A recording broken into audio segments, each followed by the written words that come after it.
Bunny Brown and His Sister Sue at Camp Rest-A-While by Laura Lee Hope. Recording by Nan Dodge. Chapter 1. Grandpa's Tent. Bunny Brown, there's a wagon stoppin' in front of our house. Is there? What kind of wagon is it, Sue? The little girl, who had called to her brother about the wagon, stood with her nose pressed flat against the glass of the window, looking out to where the rain was beating down on the green grass of the front yard. Bunny Brown, who had been playing with a tin locomotive that ran on a tiny tin track, put his toy back in its box. "What kind of a wagon is it, Sue?" he asked his sister again. "It isn't a grocery wagon," Sue answered slowly. "Not a grocery wagon like the one we rode in once when we gave all those things to old Miss Hollyhock." "Has it got any letters on it?" Bunny wanted to know. He was on his way to the window now, having taken up the toy railroad track with which he was tired playing. "Yes, it's got an E on it," Sue said, "and next comes the funny letter, Bunny, that looks like when you cross your legs or fingers." "That's an X," said Bunny. He knew his letters better than did Sue, for Bunny could even read a little. "What's the next letter, Sue?" Bunny could have run to the window himself and looked out, but he wanted to pick up all the things with which he had been playing. His mother had always made him do this, put away his toys when he was through. "What's the next letter, Sue?" Bunny Brown asked. Sue was not quite sure of it. She put her little head to one side so she might see better. Just then a man jumped off the seat and splashed through a muddy puddle as he walked around to the end of the wagon. "Oh, Bunny," Sue cried, "the man's going to bring something here, I guess. He's taking out a big bundle." "Maybe it's a wagon from the store," said Bunny, and as he looked through the window glass, pressing his nose flat against it, as his sister Sue had done, he spelled out the word EXPRESS. "That's an express wagon, Sue," said Bunny. "What's express?" Sue wanted to know. "That means when you're in a hurry," Bunny said. "You know, when we're playing train, sometimes I'm an express train, and I go awful fast." "Yes, I 'member that," said Sue. "Once when we hitched our dog Splash up to our express wagon, he went so fast he spilled me out." "Well, that's express," Bunny went on. "When you went out of the wagon so fast, you were an express." "I don't like express then," said Sue. "I like to go slower." "But that can't be an express wagon then, Bunny." "Why not?" "'Cause that's not going fast. It's just standing still." "Oh, well, when it does go, it goes fast. That's an express wagon, all right. Somebody sent us something by express. Oh, Sue, I wonder what it is." Sue shook her head. She did not know, and she could not guess. She was watching the man out in the rain, the express man who was trying to get something out of the back of his wagon. It was a big bundle, that was sure, because Bunny and Sue could see the end of it. "I wonder if it's a present for us," Sue asked. "It can't be a present," answered Bunny. "It isn't Christmas. Don't you remember, Sue? We had Christmas at Aunt Lou's city home." "So we did, Bunny, but it's something anyhow." That was certain, for now the man was pulling a very large bundle out of his wagon. It was so large that he could not carry it all alone, and he called for Sam, the stable man, to come and help him. With the help of Sam, the express man carried the package back into the barn. "Oh, I wonder what it is," said Sue. "We'll go and ask Mother," suggested Bunny. "She'll know." Together the children fairly ran upstairs to their mother's sitting room, where she was sewing. "Oh, Mother," cried Sue, "there's a fast wagon out in front. A fast wagon and—" "A fast wagon, Sue? What do you mean? Is it stuck fast in the mud?" Mrs. Brown asked. "No, she means an express wagon," said Bunny with a laugh. "I told her express was fast, Mother." "Oh, I see," and Mrs. Brown smiled. "But the express wagon did stop," went on the little boy. "It stopped here, and Sam and the man took out a big bundle. It's up in our barn. What is it, Mother?" I don't know, Bunny. Something your father sent for, perhaps. He may tell us what it is when he comes." "May we go out and look at it?" Sue asked. "No, dear, not in this rain. Can't you wait until Daddy comes home?" "Yes, but I don't want to, Mother." "Oh, well, we have to do many things in this world that we don't want to. Now go and play with your dolls or something. I think Daddy will be home early tonight on account of the storm. Then he'll tell you what's in the bundle." "Does Sam know?" asked Bunny, as he watched the express wagon drive away. "Perhaps he does," answered Mrs. Brown. "Then we can ask him," exclaimed Sue. "Come on, Bunny." "No, dears, you mustn't go out to the barn in this rain. You'll get all wet." "I could put on my rubber coat," suggested Bunny. "And so could I, and my rubber boots," said Sue. Both children seemed to want very much to know what was in the express package. But when Mrs. Brown said they could not go out, she meant it, and the more Bunny Brown and his sister Sue teased, the oftener Mrs. Brown shook her head. "No, you can't go out and open that bundle," she said, "and if you tease much more, Daddy won't even tell you what's in it when he comes home. Be good children now." Bunny and Sue did not often tease this way, for they were good children, but this day was an unpleasant rainy one. They could not go out to have fun because of the rain, and they had played with all their toys, getting tired of them one after another. "Mother, if we can't go out to the barn, could we have our dog Splash in here to play with us?" asked Bunny after a while. "We could hitch him to a chair and make believe it was an express wagon." "Oh, yes," cried Sue. "And you could be the driver, Bunny, and you could leave a package at my house. Make believe, you know. And then I wouldn't know what was in it, and I could guess, and you could guess. We could play a guessing game. Will you, Bunny?"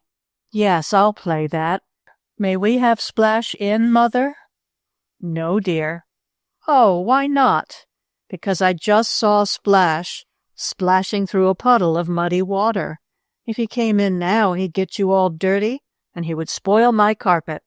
"But what can we do, Mother?" Sue asked, and her voice sounded almost as if she were going to cry. "We want to do something," added Bunny.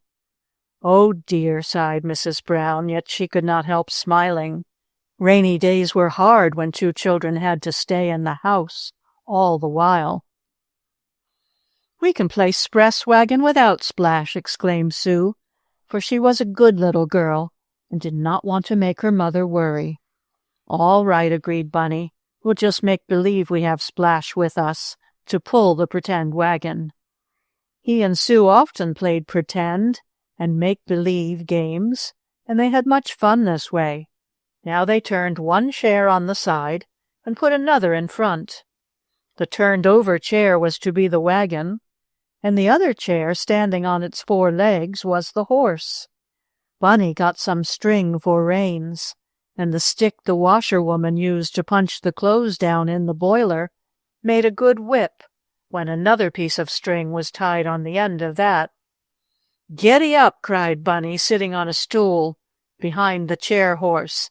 "Giddy up! This is an express wagon, and we've got to hurry." "You must leave a package for me," cried Sue.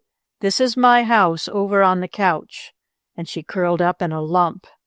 "And this is my little girl," she went on, pointing to one of her dolls, which she had taken into her house with her. "If I'm asleep, make believe, you know," said Sue to Bunny. "You tell my little girl to wake me up." "Pooh, I can't talk to a doll," cried Bunny. "Yes, you can too," said his sister. "Just pretend, you know."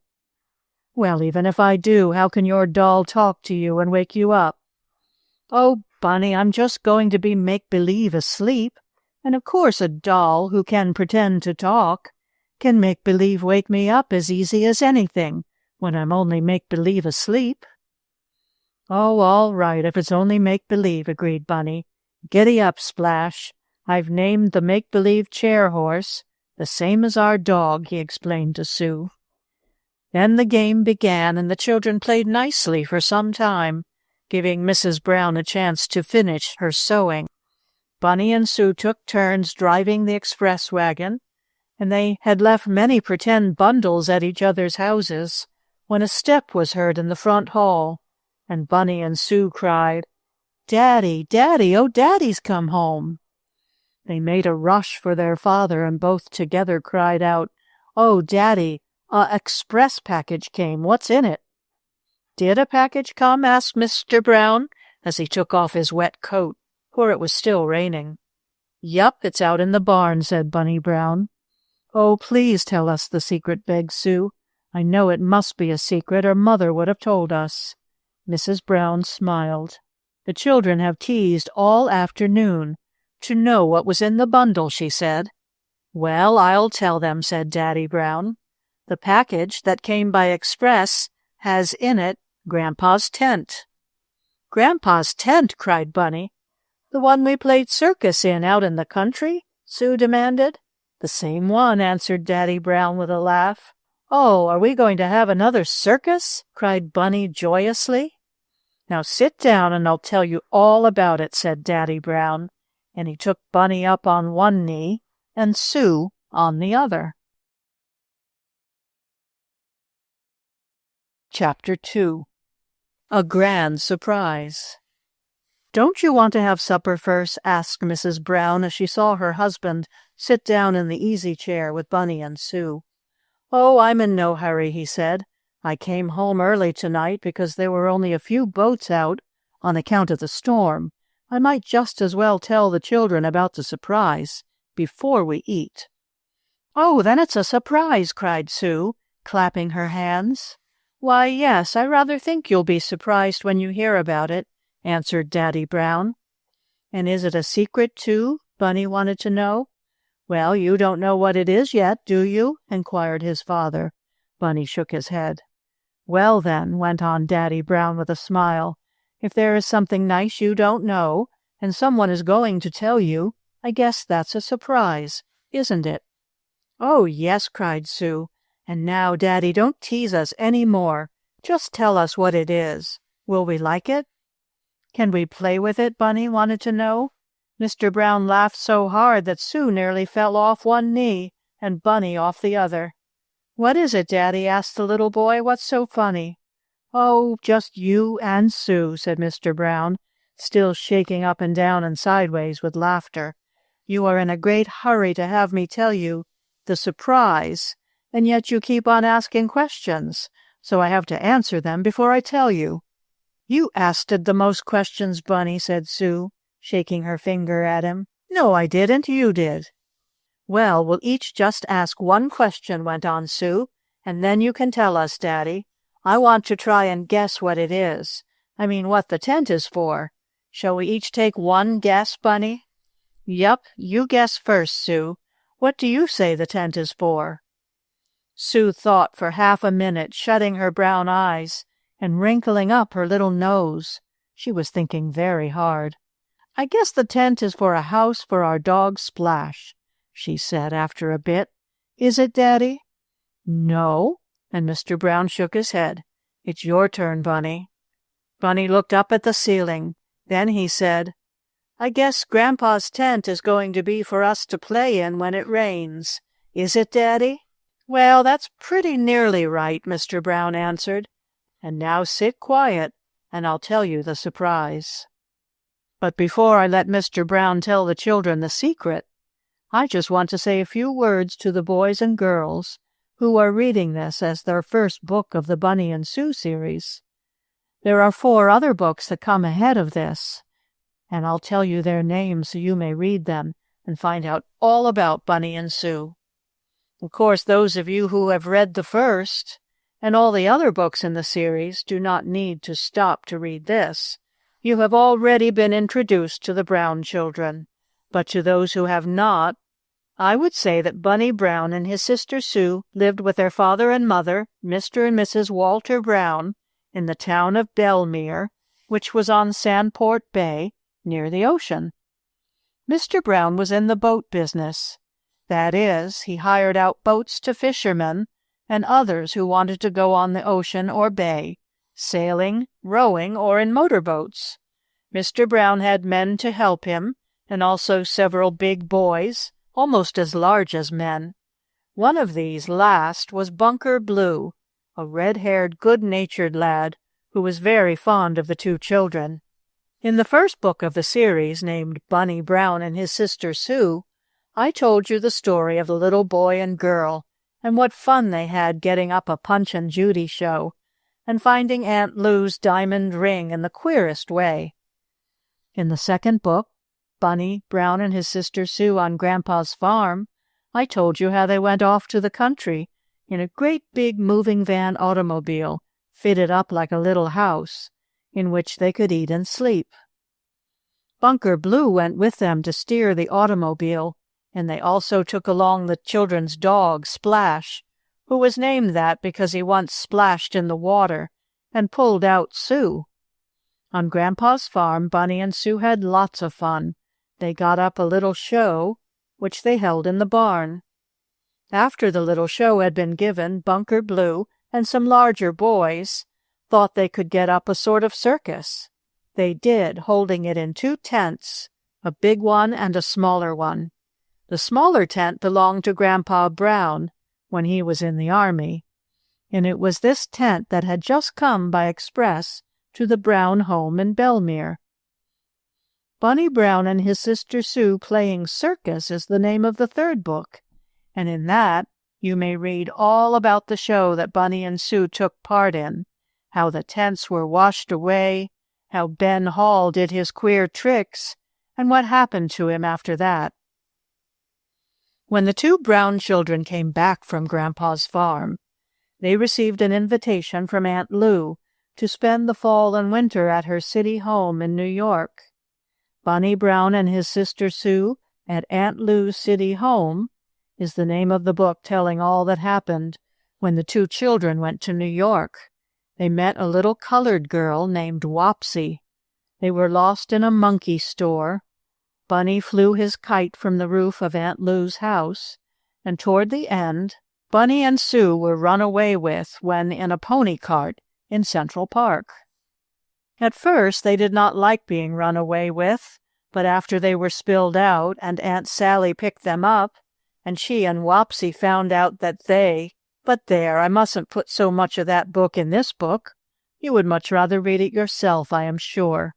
So I'll just say that at Aunt Lou's city home, Bunny and Sue had many good times and enjoyed themselves very much. They were almost sorry when it was time to come home, but of course they could not always stay in New York. But now it was spring, and Bunny and Sue were once more back in Belmere. They had met all their old friends again and had played with them until this day, when, as I have told you, it was raining too hard to go out. Before I go on with this story, I might say that Bunny was about 6 years old and Sue a year younger. The 2 children were always together, and whatever Bunny did, Sue thought was just right. It was not always, though, for often Bunny did things that got him and Sue into trouble. Bunny did not mean this, but he was a brave, smart little chap, always wanting to do something to have fun, or to find out something new. He would often take chances in doing something new when he did not know what would happen or what the ending would be. And Sue liked fun so much, also, that she always followed Bunny. The children knew everyone in the village of Belmere, and everyone knew them, from old Miss Hollyhock, a poor woman to whom Bunny and Sue were often kind, to Wango, the queer little monkey, owned by Jed Winkler, the old sailor. Wango did many funny tricks, and he, too, got into mischief. Sometimes it was hard to say who got oftener into trouble, Bunny Brown and His Sister Sue, or Wango, the queer little monkey. Now that I have told you all this, so my newest little children reader friends will feel that they know Bunny and Sue as well as everyone else, I will go back to the story. Bunny and Sue were still sitting on their father's knee. "Well, tell us the surprise," begged Sue, reaching over and kissing her daddy. "And make it like a story," begged Bunny. "I haven't time to make it like a story now, my dears," said Mr. Brown, "but the bundle you saw the expressman bring to the barn this afternoon was the tent from Grandpa's farm." The same one we played circus in? Bunny wanted to know. The same one, answered his father. I asked Grandpa to send it to me. What are we going to do with it, Daddy? Sue asked. I've tried and tried, but I can't guess. Well, this is the surprise, replied Daddy Brown, and I hope you'll like it. We are going off into the woods camping. That means living in a tent. We'll cook in a tent. That is, when it rains so we can't have a campfire out of doors. We'll eat in the tent, and we'll sleep in it. Oh, Daddy, shall we? Really? Cried Bunny, almost falling off his father's knee, he was so excited. Yes, that's what we're going to do, said Mr. Brown. We are going to spend the summer in camp under a tent instead of in a cottage, as we sometimes do. Will you like that?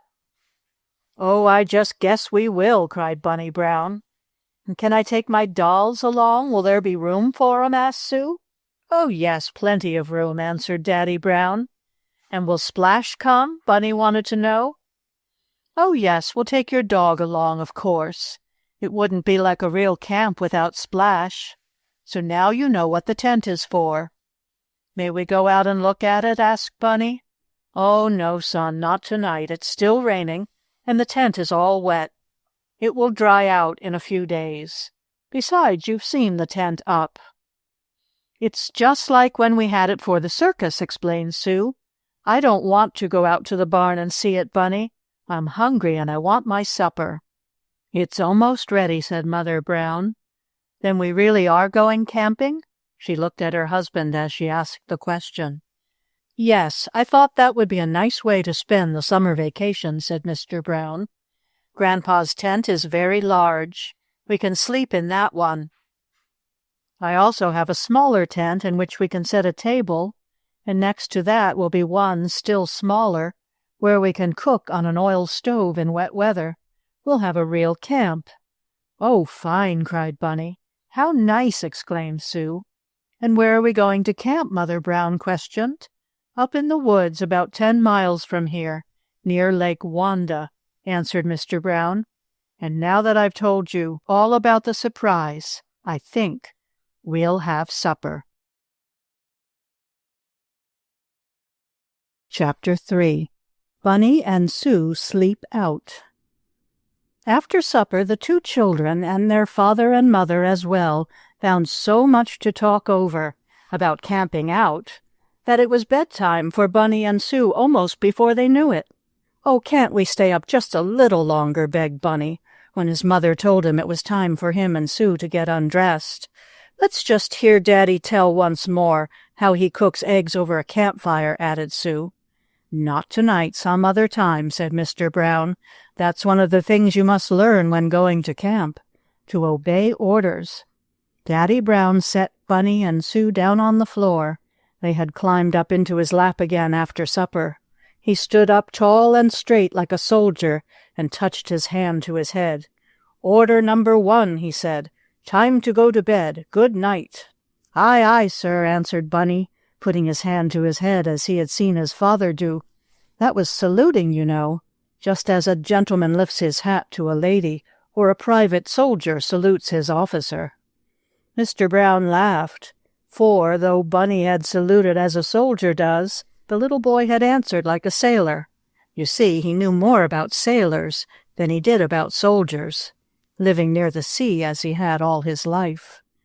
Whenever Mr. Brown wanted Bunny to do anything without asking too many questions about it or talking too much, Bunny's father would pretend he was a captain and the little boy a soldier who must mind or obey at the first order. This pleased Bunny. Order number 1, said Mr. Brown again. Bunny Brown, report to bed. Order number 2, so must Sister Sue. Then everyone laughed, and off to bed and dreamland went the two children. They lay awake a little while, talking back and forth through the door between their rooms. But soon their eyes closed, and stayed closed until morning. Mr. and Mrs. Brown sat up about an hour longer, talking about going to camp, and then they too went to bed. I think the children will like it, living in a tent near the lake, said Daddy Brown, as he turned out the light. Yes, said Mrs. Brown, they'll be sure to like it. I only hope they'll not fall in." "Well, if they do, Splash will pull them out," said Daddy Brown. Bunny and Sue were up early the next morning. Even before breakfast they had thought of the good times they were going to have at Lake Wanda.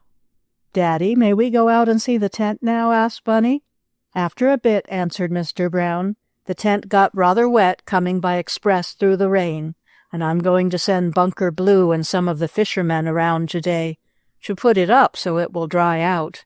Then we'll roll the tent up again, tie it with ropes, and it will be ready to take with us to Lake Wanda." "When are you going?" asked Mrs. Brown. "Oh, in about 2 weeks, as soon as the weather gets a little more settled." It was May now, and the flowers were beginning to bloom.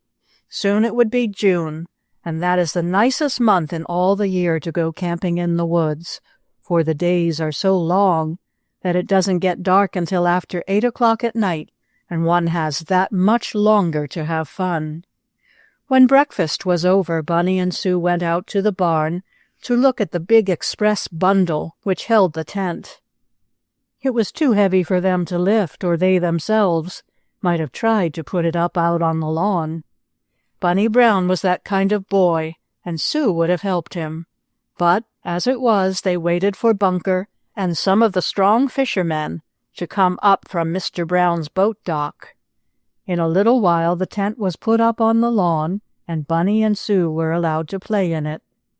"The dining-room tent will come in a few days," said Mr. Brown, "and also the cooking tent. I bought them in New York." Then he told Bunny and Sue how they would go camping.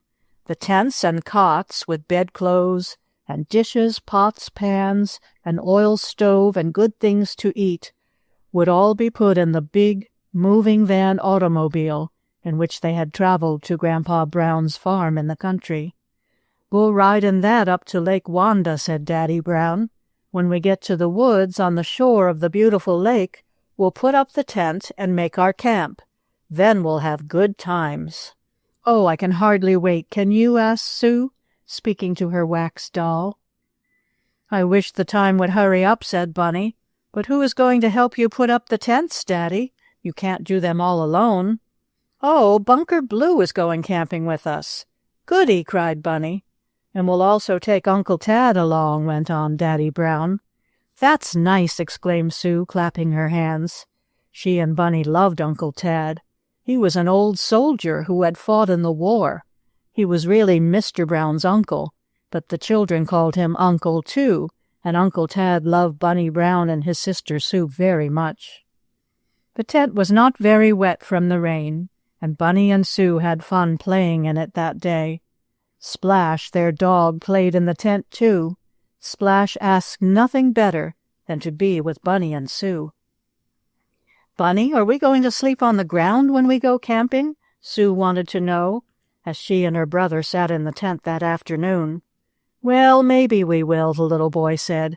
"But I think I heard Daddy say we would take some cot beds with us. You can sleep on the ground, though. Mother read me a story about some hunters who cut off some branches from an evergreen tree and put their blankets over them to sleep on. They slept fine, too." "Could we do that?" asked Sue. "Yes," answered Bunny.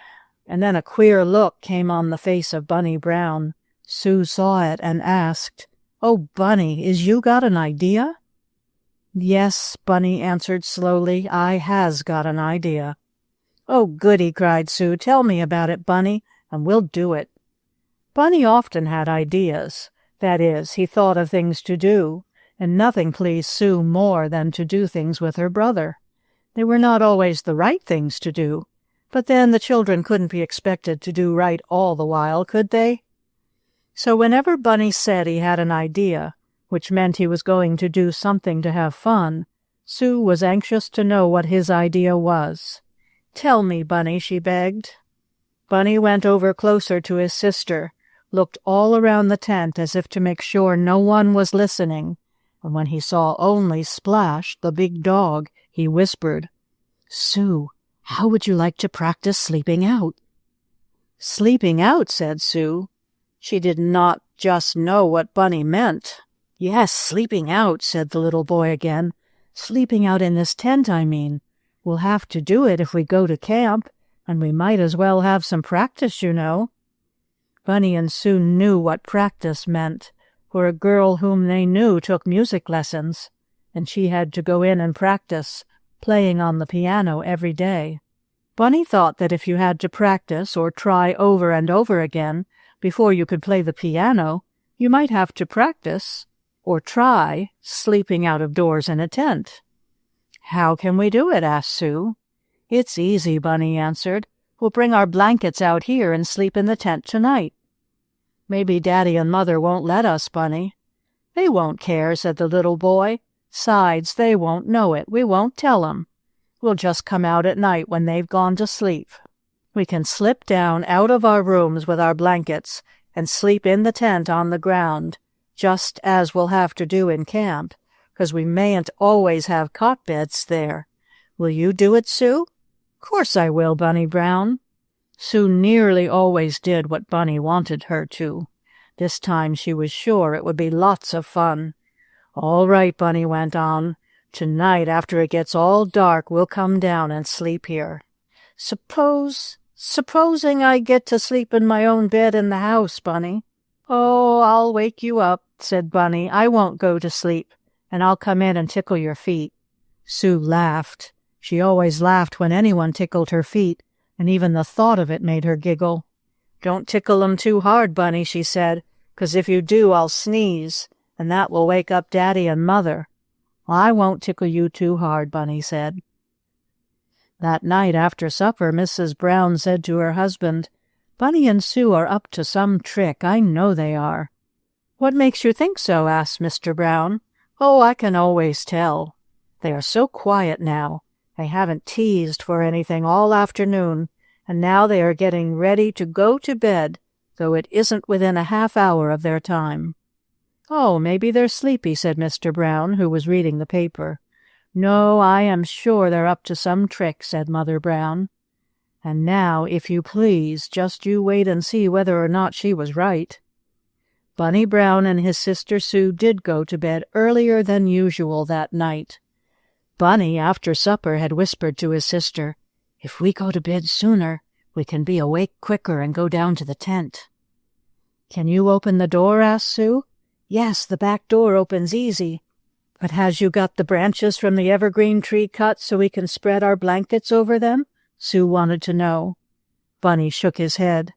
"I didn't dast do it," he said. "They might see me cutting them, and then they'd guess what we were going to do.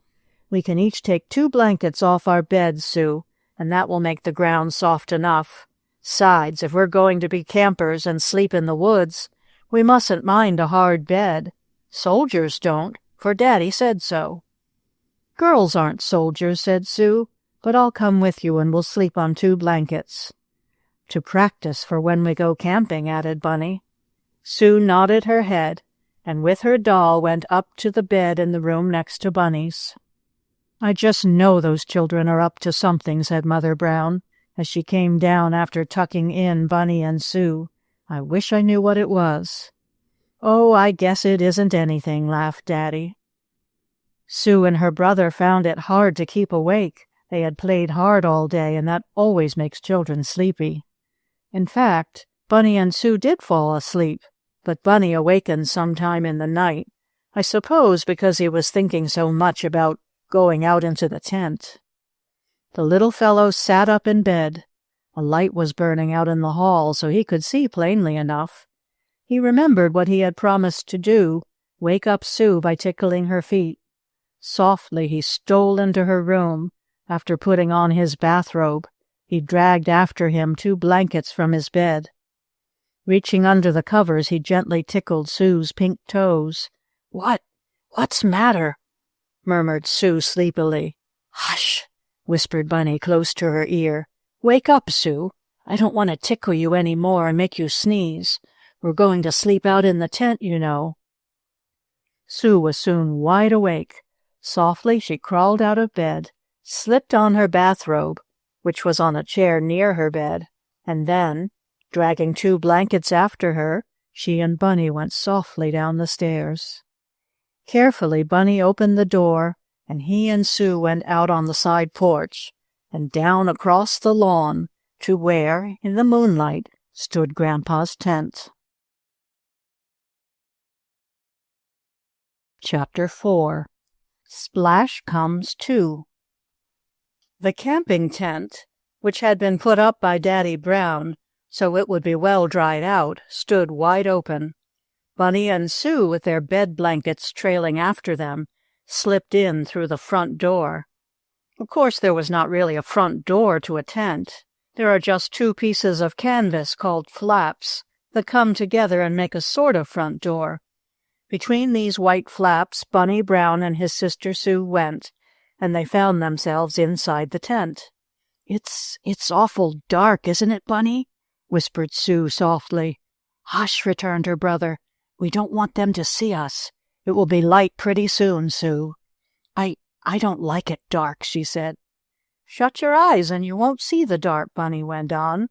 His mother had often told him that when she wanted him to go to sleep in a dark room, or when only the hall light was dimly burning. So Bunny thought that this would be a good thing to tell Sue. "Shut your eyes and you won't see the dark," said Bunny Brown. But really it was not very dark in the tent after the two children had stood there a while. The moon was brightly shining outside, and as the tent was of white canvas, some of the light came through. So as Sue looked around, she could begin to see things a little better now. There was not much to see, just the ground and a box or two in the tent. During the day, Bunny and Sue had been playing with the boxes and had left them in the tent. "Come on now," said Bunny. "We'll spread our blankets out on the ground, Sue, and go to sleep. Then we'll make believe we're camping out, just as we're going to do up at the lake." As he spoke, Bunny spread his two blankets out on the ground, under the tent. He folded them so he could crawl in between the folds and cover himself up, for it was rather chilly that spring night. I want a pillow, Bunny," said Sue. "I want something to put my head on when I go to sleep." "Hush," cried Bunny in a whisper. "If you speak out loud that way, Sue, Mother or Daddy will hear us. Then they'll come and get us and make us sleep in our beds." "Well, well," answered Sue. And Bunny could tell by her voice that she was trying hard not to cry. "Well, Bunny Brown, I guess I'd better like sleepin' in my bed than out here with no pillow. I want a pillow, and it's dark and cold, and—" Sue was just ready to cry, but Bunny said, "Oh, come on now, Sue, this is fun. You know we're making believe camp out." "All right," Sue answered after thinking it over a bit. "But can I sleep over by you, Bunny?"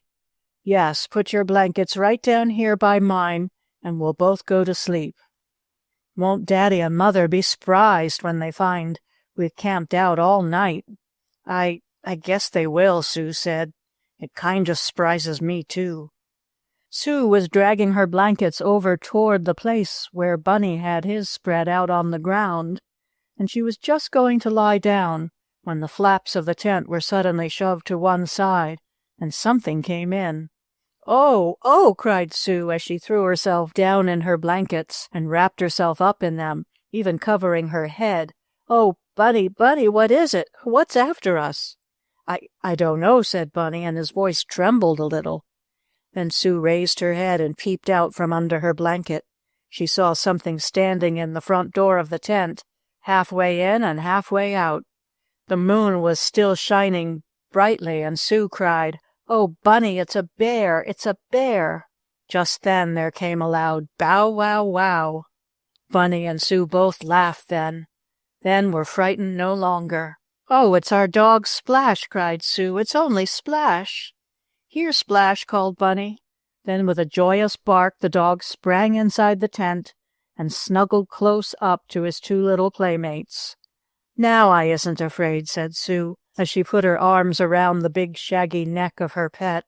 "Now I isn't afraid any more. Splash can sleep with us, can't he, Bunny?" "Yes, Sue. Now go to sleep. Isn't this fun?" "Yes, it is, when Splash is here," Sue said. Though Bunny did not say so, he, too, was glad their dog had come to spend the rest of the night with them. Not that there was anything to be afraid of. Oh, dear, no. There were no bears or wolves or anything like that in Belmere. There were big fish in the bay and in the ocean, but of course they never came up on land.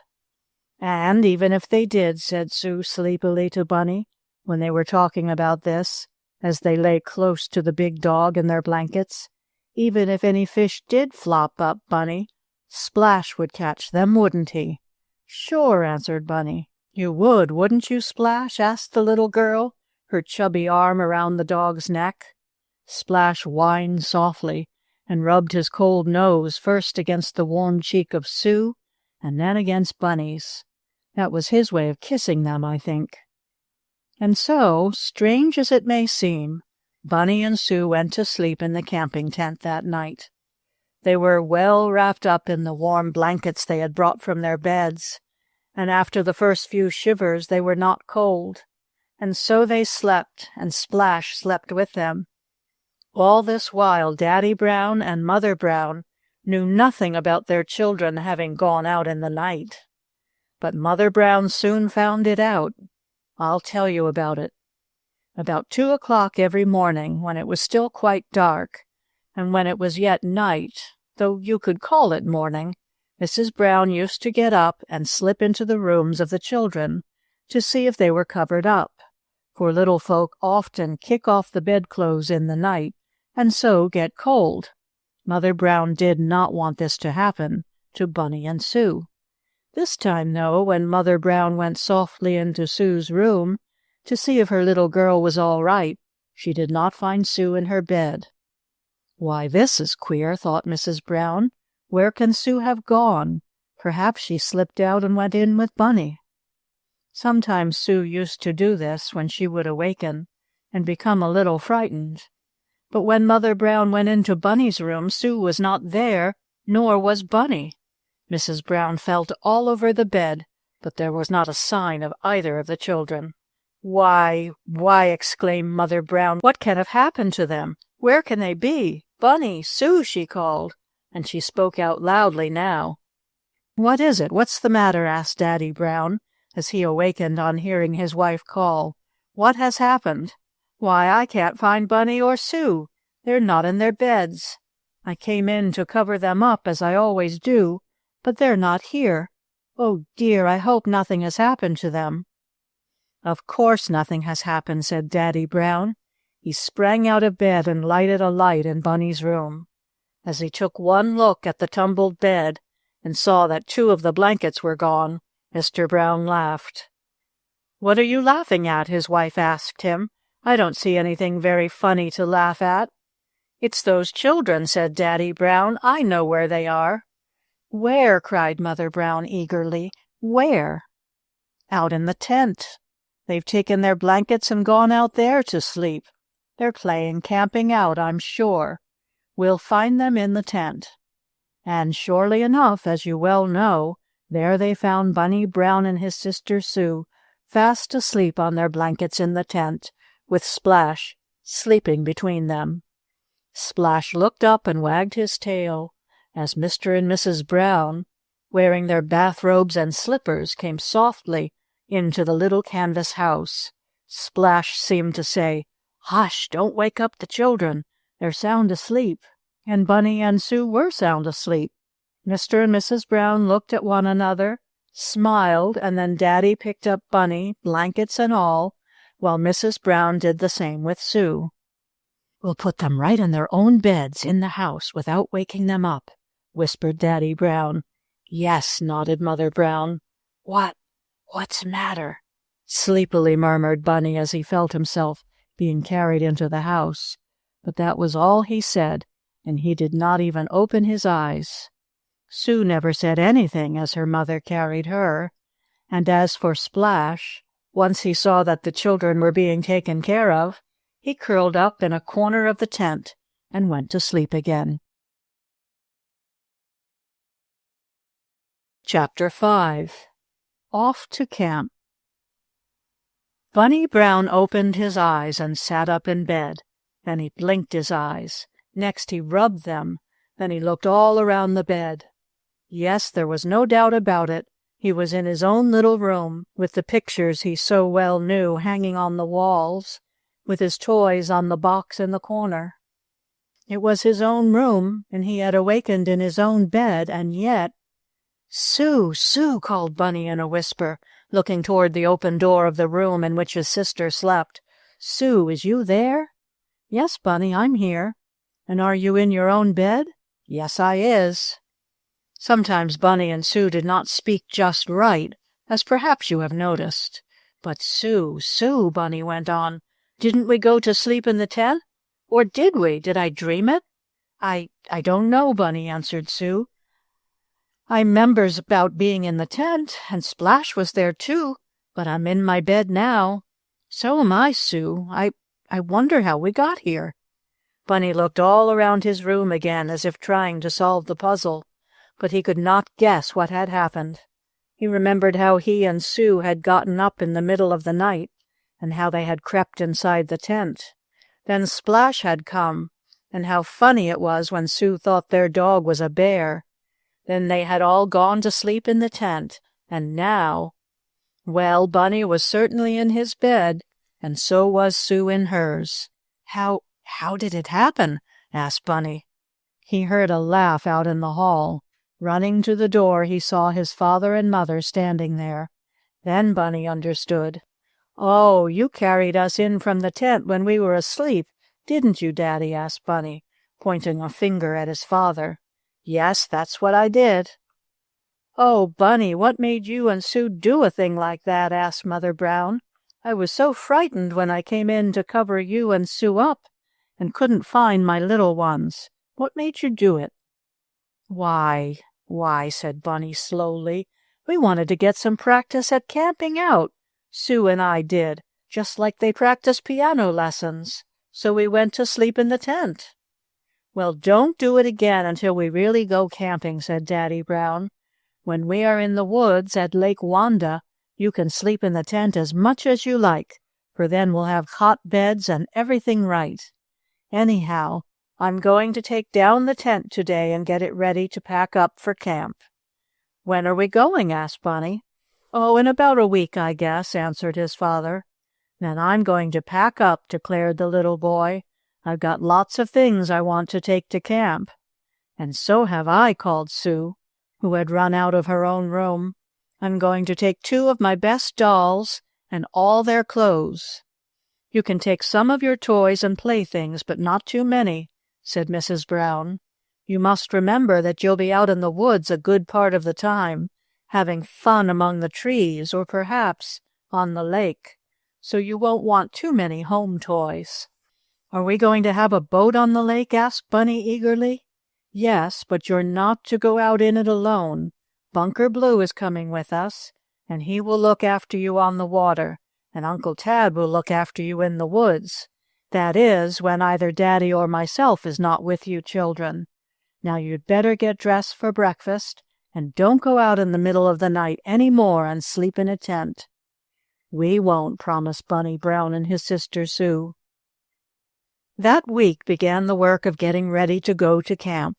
One of the first things Daddy Brown did was to get 2 other tents. One of these was to be the dining room tent, where the table would be set for eating when in camp. Another tent, smaller than either of the 2, would do to cook in. Besides the tents, they must take with them things to eat: knives, forks, spoons, dishes, pots and pans, an oil stove, and bed clothing. All these things Daddy Brown or Mother Brown, with the help of Uncle Tad or Bunker Blue, packed. The big automobile in which the Brown family had eaten and slept when on their trip to Grandpa's farm was once more made ready for a journey. In this were packed the tents, the bedding, the stove, the good things to eat, and all that would be needed in camp. Of course, they could not take with them all they would want to eat through the summer, for they expected to stay in camp until fall. But there were stores not far from Lake Wanda, and in them could be bought bread, butter, sugar, tea, coffee, or whatever else was needed. "Are we going to sleep in the automobile this time?" asked Bunny, as he looked inside the big moving van. "I don't see where we can make a bed," Bunny went on, for the van was quite filled with the tents, cot beds, chairs, tables, the oil stove, and other things. "No, we're not going to sleep in the auto this time," said Mr. Brown. "It will only take us a day to get from here to Lake Wanda, where we are going to camp. So we will get up here in our own home in the morning, ride to camp, put up the tents, and that same night we will sleep in them." "Oh, what fun it will be!" cried Sue joyfully. "It will be dandy!" exclaimed Bunny. "And I'll catch fish for our supper in the lake." "I hope you won't catch them as you caught the turtle in the New York aquarium the time we went to Aunt Lou's city home," said Mother Brown with a laugh. "No, I won't catch any mud turtles," promised Bunny. "In the book before this one, I've told you about Bunny catching the turtle on a bent pin hook with a piece of rag for bait. He had quite an exciting time." Everyone at the Brown house was busy now. There was much to be done to get ready to go to camp. Bunny and Sue were each given a box and told that this must hold all their toys and playthings. "You may take with you only as much as your 2 boxes will hold," said Daddy Brown to Bunny and Sue. "So pick out the play toys you like best, as the 2 boxes are all you may have.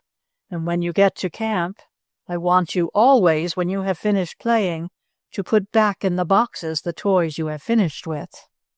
In that way you will always know where they are when you want them again, and you won't have to be looking for them or asking your mother or me to help you find them.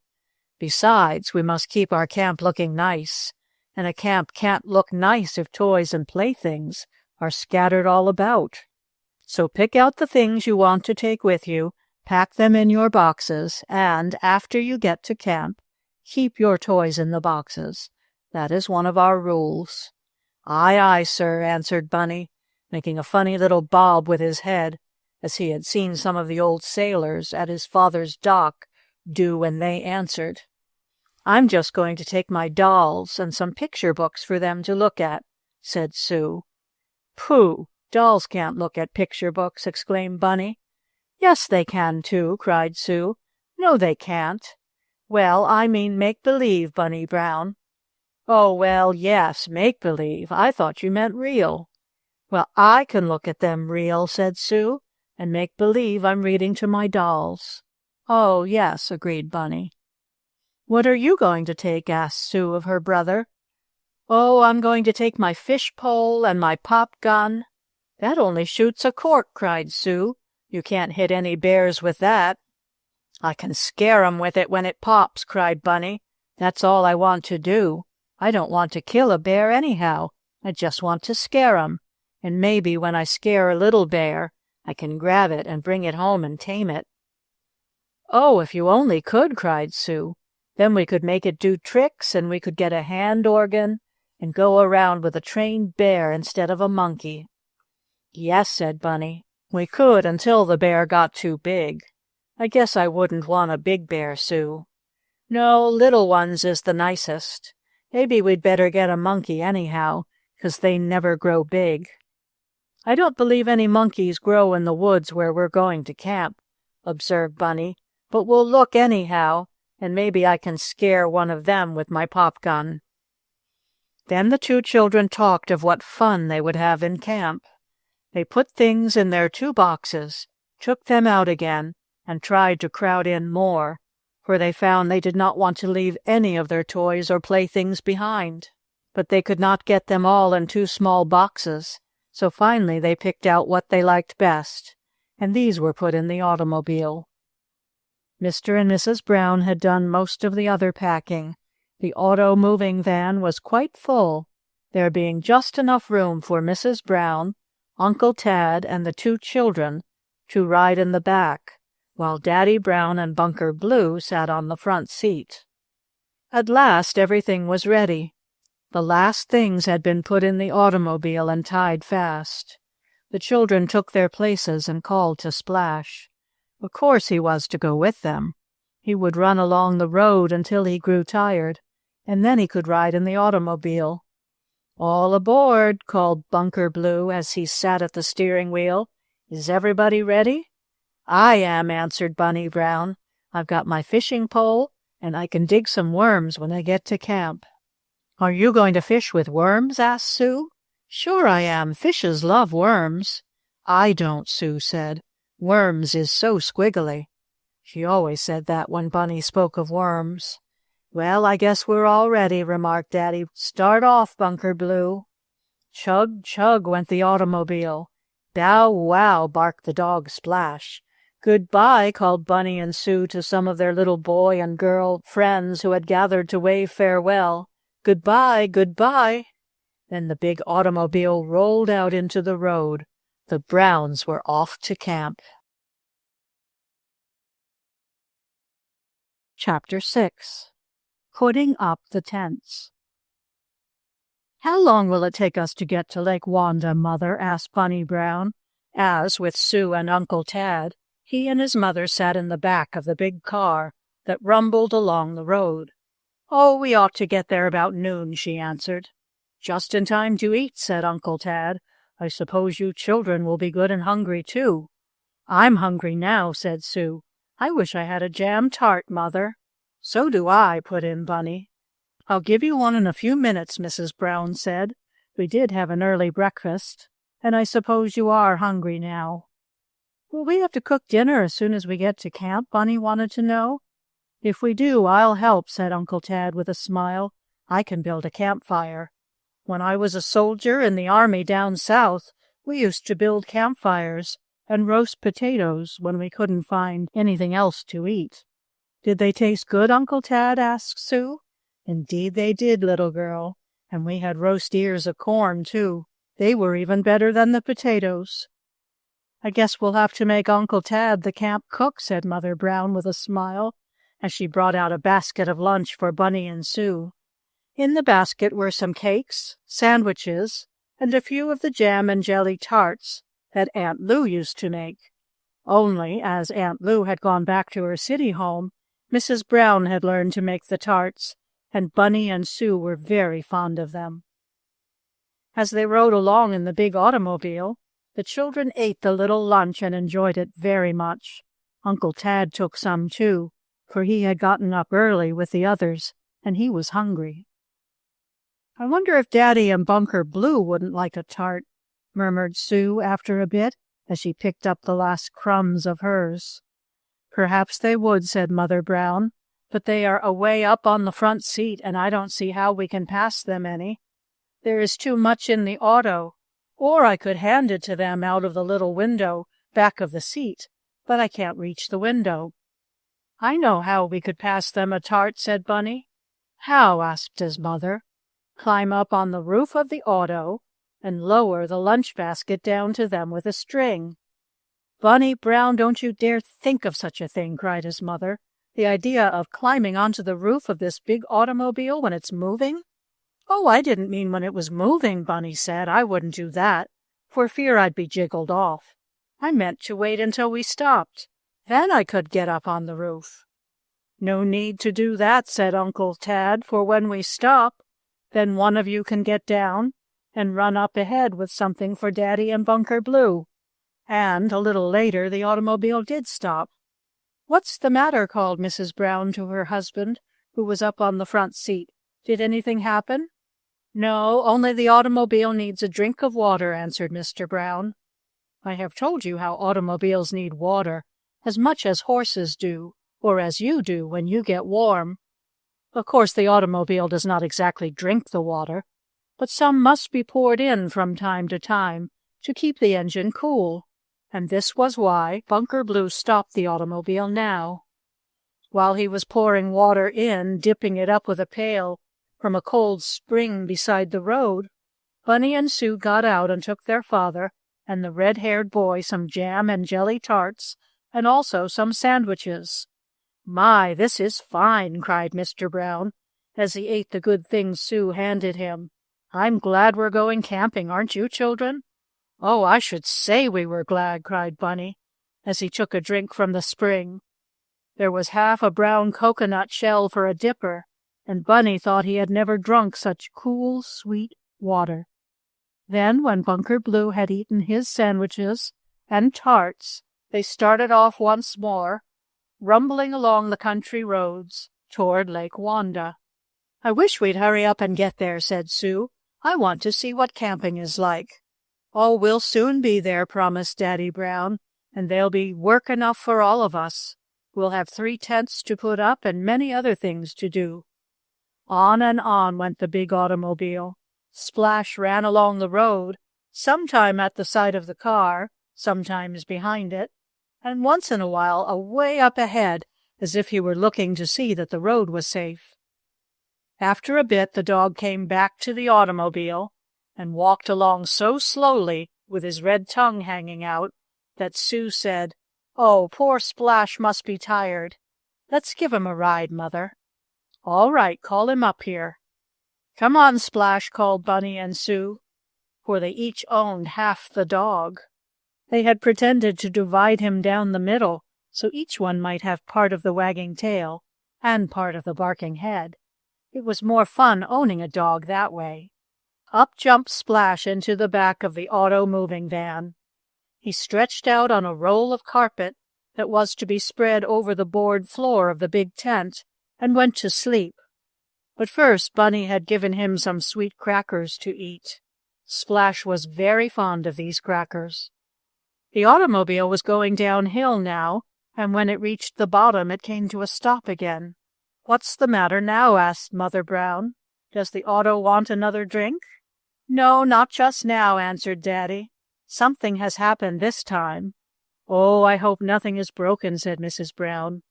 "Not with us," answered her husband, "but there is an automobile just ahead of us that seems to be in trouble. They are stuck in the mud, I think." Bunny Brown and his sister Sue, their mother, Uncle Tad, and even Splash got out to see what the matter was. I don't really believe Splash cared what had happened, but he always went where Bunny and Sue went, and when he saw them go this time, he went with them.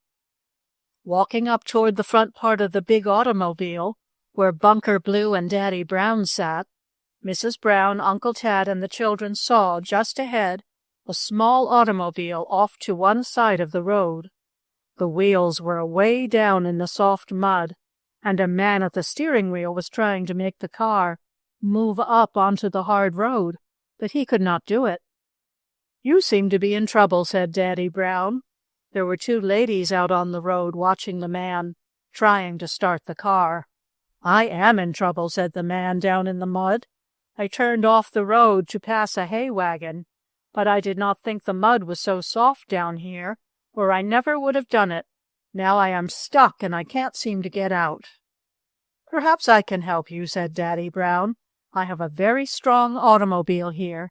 I'll go on ahead, keeping to the road, and I'll tie a rope to your car and fasten the other end to mine. Then I'll pull you out of the mud." "I'd be very thankful to you if you would." "Yes, we'd be ever so much obliged," echoed the 2 ladies, whose shoes were all muddy from having jumped out of the automobile down into the ditch. It did not take Daddy Brown and Bunker Blue long to fasten a rope from their automobile to the one stuck in the mud. Then, when the big auto-moving van, in which the Browns were going to camp, started off down the road, it pulled the small car from the mud as easily as anything. "Thank you very much," said the man when he saw that he and the ladies could go on again. "The next time I get behind a hay wagon, I'll wait until I have room to turn out without getting into a mud hole.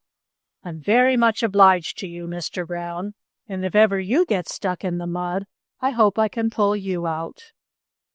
"I'm afraid you couldn't do it with your small car when my auto is such a large one," Mr. Brown answered, "but thank you just the same."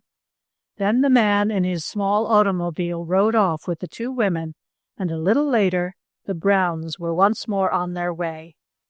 It was a little before noon when they came in sight of a big lake, which they could see through the trees. It was not far from the road. "Oh, what lake is that?" asked Mrs. Brown. "That is Lake Wanda, where we are going to camp," said Mr. Brown. "We'll turn in toward it pretty soon and begin putting up the tents." "You said we'd have dinner first," cried Bunny Brown. "Are you hungry again?" asked his mother. I guess riding and being out in the air make them hungry," said Uncle Tad. "Well, children must eat to grow big and strong."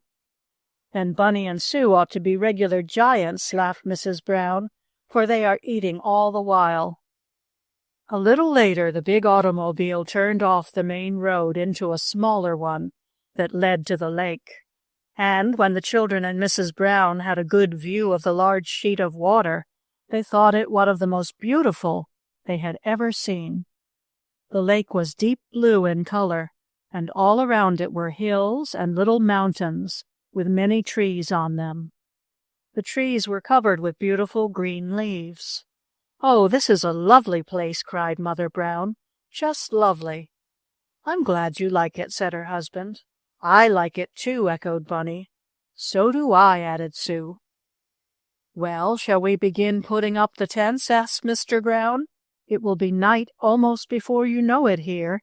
You see, the hills are so high that the sun seems to go to bed sooner here than he does at home."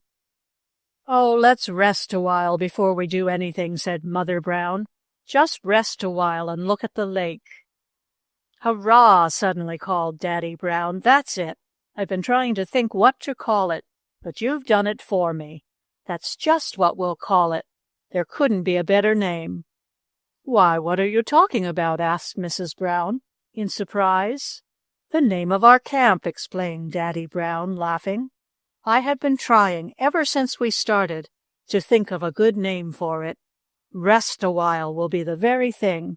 That's just what you said a moment ago, you know. Let's rest a while and look at the lake. So we will call this Camp Rest a While. Isn't that a good name?" "Why, yes, it does sound very nice," said Mother Brown. "Camp Rest a While. That's what we'll call it then, though I didn't know I was naming a camp. Well, children, Uncle Tad, Bunker, and all of us, welcome to Camp Rest a While." "Hurrah!" cried Bunny and Sue, clapping their hands. And so the camp was named. Mrs. Brown set out a little lunch, and they gathered about one of the boxes in which the bedclothes were packed to eat. The box was set on the ground under a big chestnut tree. "Where are you going to put up the tents?" asked Mother Brown. "Right where we are now," said Daddy Brown. "I think we could not find a nicer spot. Here is a good place for our boat when we get it. It is nice and dry here, and we can see all over the lake.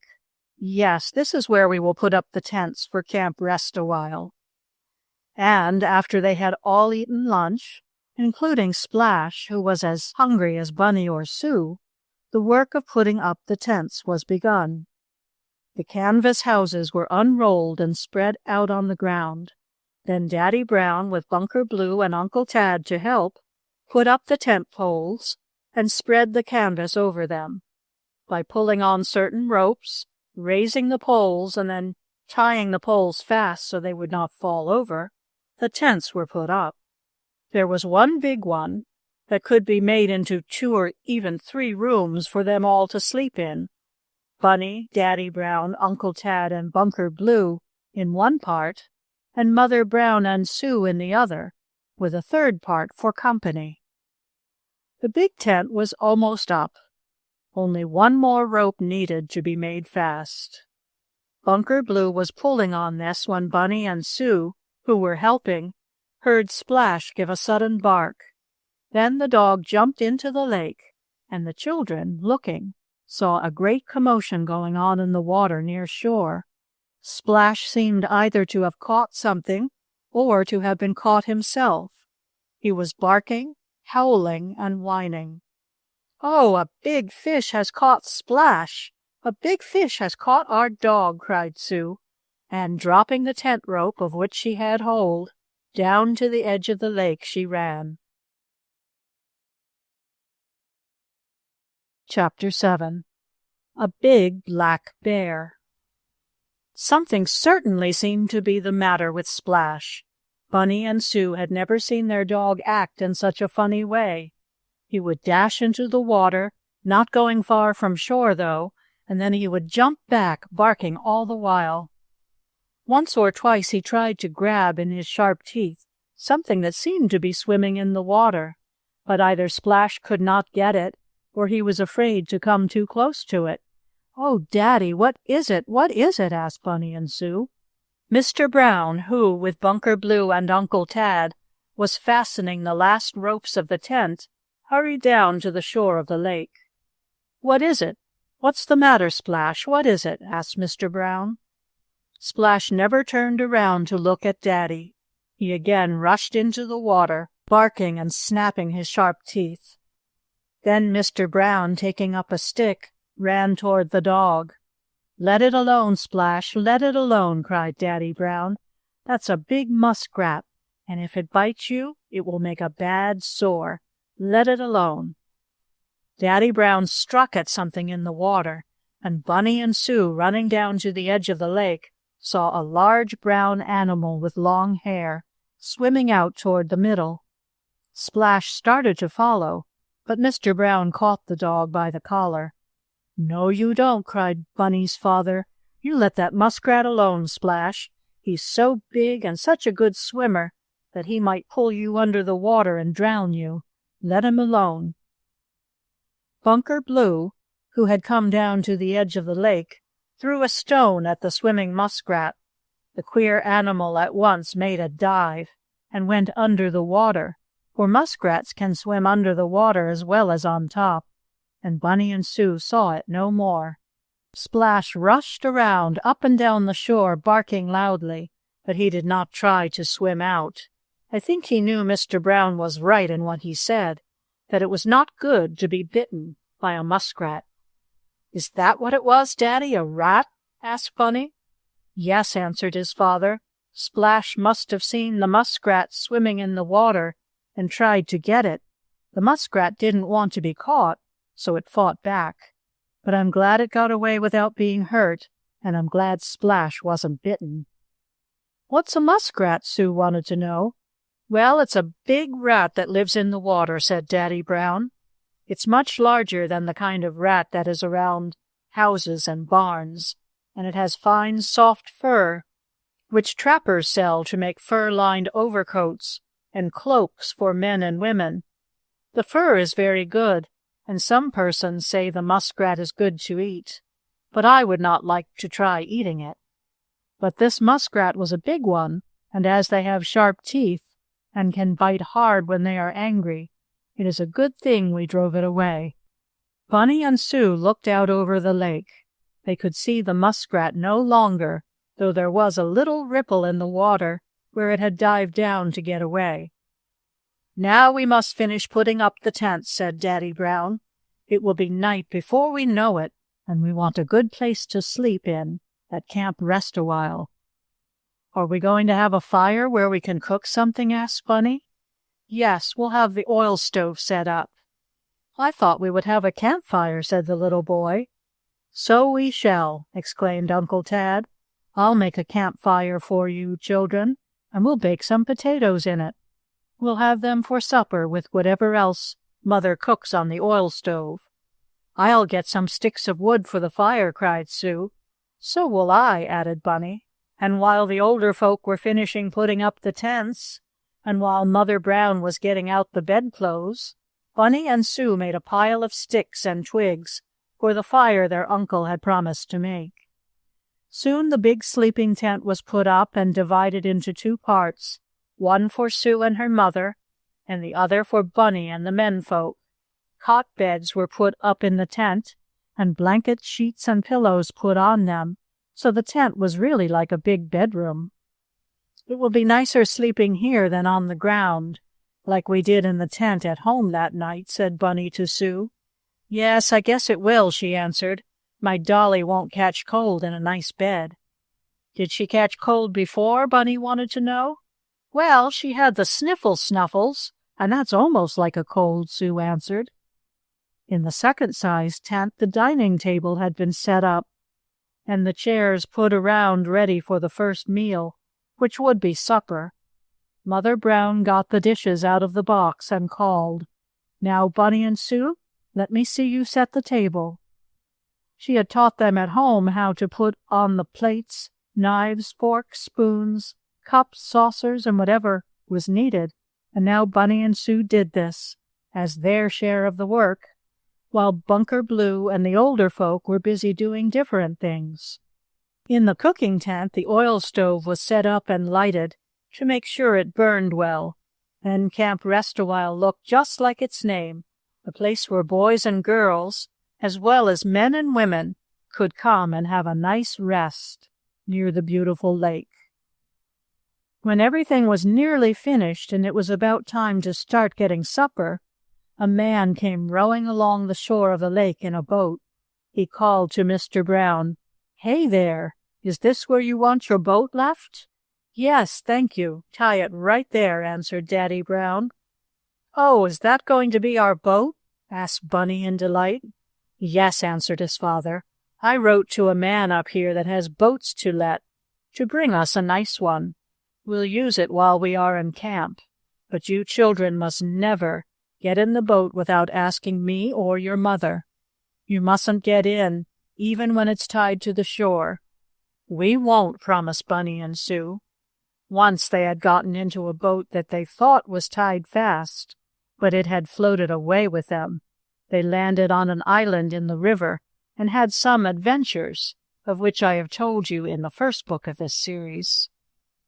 Bunny and Sue remembered this, so they knew that sometimes it was not even safe to get in a boat which was tied fast, unless some older person was with them. The man left the boat he had brought for Mr. Brown. It was a large one and would easily hold Bunny and Sue, as well as all the others at Camp Rest-A-While. "Now for the roast potatoes," cried Uncle Tad. "Come on, children, we'll start our campfire, for I see your mother getting the meat ready to cook, and it takes quite a while to roast potatoes out of doors." The campfire was built between two big stones, Bunny and Sue bringing up the wood they had gathered. Uncle Tad lighted the fire, for it is not safe for children to handle matches or even be near an open fire unless some older person is with them. Bunny and Sue had often been told this, so they were very careful. When the fire had blazed up good and hot, Uncle Tad let it cool down a bit, and he raked away the red-hot embers and put in them some nice big round potatoes. These he covered up in the hot ashes and put on more wood. "Now the potatoes are baking," he said. "They will be done in time for supper." And what a fine supper it was, that first one in camp. Bunny and Sue thought they had never tasted anything so good. They all sat in the dining tent, and Mother Brown put the things on the table. "Now where are your potatoes, Uncle Tad?" she asked. "Here they are," cried the old soldier, as he went to the campfire. He raked away the ashes and embers with a stick, and on a platter made from a large piece of bark off a tree, the old soldier poked out a number of round black smoking things. Why, exclaimed Sue in surprise. "I thought you baked potatoes, Uncle Tad." "So I did, Sue." "They look like black stones," said Bunny. "You wait, I'll show you," laughed Uncle Tad. He brought the bark platter to the table. Taking up a fork, he opened one of the round, black, smoking things. Though the outside was burned black from the fire, inside was almost as white as snow. "There's baked potatoes for you," cried Uncle Tad. "Put some salt and butter on them, and you never tasted anything better. But be careful, for they're very hot." Supper over, the dishes were washed and put away. Then there was nothing to do but wait until it was time to go to bed. "And I think we're all tired enough to go early tonight," said Mother Brown. "But before we go," said her husband, "I think we will have a little row on the lake in our boat. It is not yet dark." It was beautiful out on the water, and the sun, sinking down behind the hills, made the clouds look as though they were colored blue, pink, purple, and golden. Bunny and Sue were almost asleep when the boat was headed back toward shore, and their eyes were tight shut when Daddy and Mother lifted them out to carry them up to Camp Rest-A-While. The children hardly awakened when they were undressed and put to bed, and soon everyone was sound asleep, for it was a dark night. Bunny Brown was sleeping in the outer part of the bedroom tent, in a cot next to his father's. Just what made Bunny awaken he did not know, but all at once the little fellow sat up on his cot and looked with wide-open eyes toward the entrance. There was a lantern burning in the tent, and by the light of it Bunny Brown saw a big shaggy animal standing on its hind legs and sniffing with its black nose. At first Bunny could not make a sound, he was so frightened, but finally he screamed, "Oh, Daddy, Daddy, wake up! It's a bear! A bear! A big black bear in the tent!"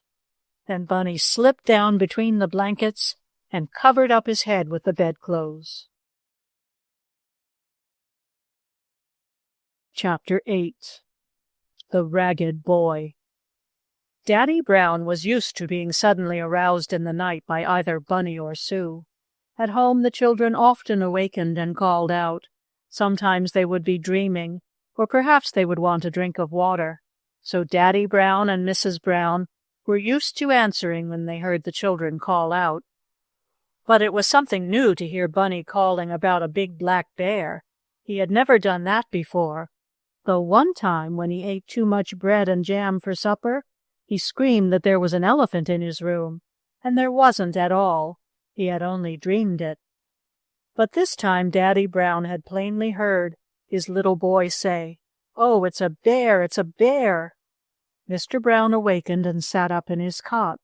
He looked over toward Bunny's bed, but could see nothing of the little fellow, for as I have told you, Bunny was covered up under the blankets and quilt. Even his head was covered. Then Mr. Brown looked toward the entrance, or front door of the tent, and, to his surprise, he saw just what Bunny had seen, the big, shaggy, hairy animal standing up on its hind legs, with its black nose up in the air, sniffing and snuffing. "Why, why!" exclaimed Mr. Brown, rubbing his eyes to make sure that he was wide awake, and that he was not dreaming, as he thought Bunny might have been. Why, it is a bear!" Sniff, snuff went the big shaggy creature. "Daddy, Daddy!" cried Bunny, his voice sounding faint and far off because his head was under the covers. "Daddy, is he gone?" "No, not yet," answered Mr. Brown. "What is it? What's the matter?" called Mrs. Brown from behind the curtain where she slept. "Why," said Mr. Brown slowly, it seems to be a—" And then he stopped. He did not want to scare his wife or Sue by telling them there was a bear in the tent. And yet there was. "Oh, what is it?" cried Mrs. Brown again. "I heard Bunny crying. Is anything the matter with him?" "No, he's all right," answered Bunny's papa. That was true enough. There was really nothing the matter with the little boy. He was just a bit frightened, that was all. "But something is the matter," said Mrs. Brown. "I know there is. Why don't you tell me what it is?" Daddy Brown did not know just what to do. He sat up in bed thinking and looking first at the bear and then at Bunny. All Mr. Brown could see of Bunny was a heap under the bedclothes, but the bear was in plain sight, standing in the doorway of the tent, sniffing and snuffing near the lighted lantern. Mr. Brown did not want to speak about the bear. He thought the big shaggy creature looked quite gentle, and perhaps it would go away if no one harmed it. Perhaps it was just looking for something to eat, and as it couldn't find anything in the bedroom tent, it might go to the one where the cooking was done. Bunker Blue was still sound asleep, and so was Uncle Tad.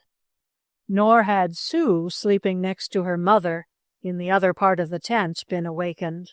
Just Bunny Brown and his father and mother were wide awake. Oh, yes, of course the bear was not asleep. I forgot about that. His little black eyes blinked and opened and shut, and he wrinkled up his rubber-like nose as he sniffed the air.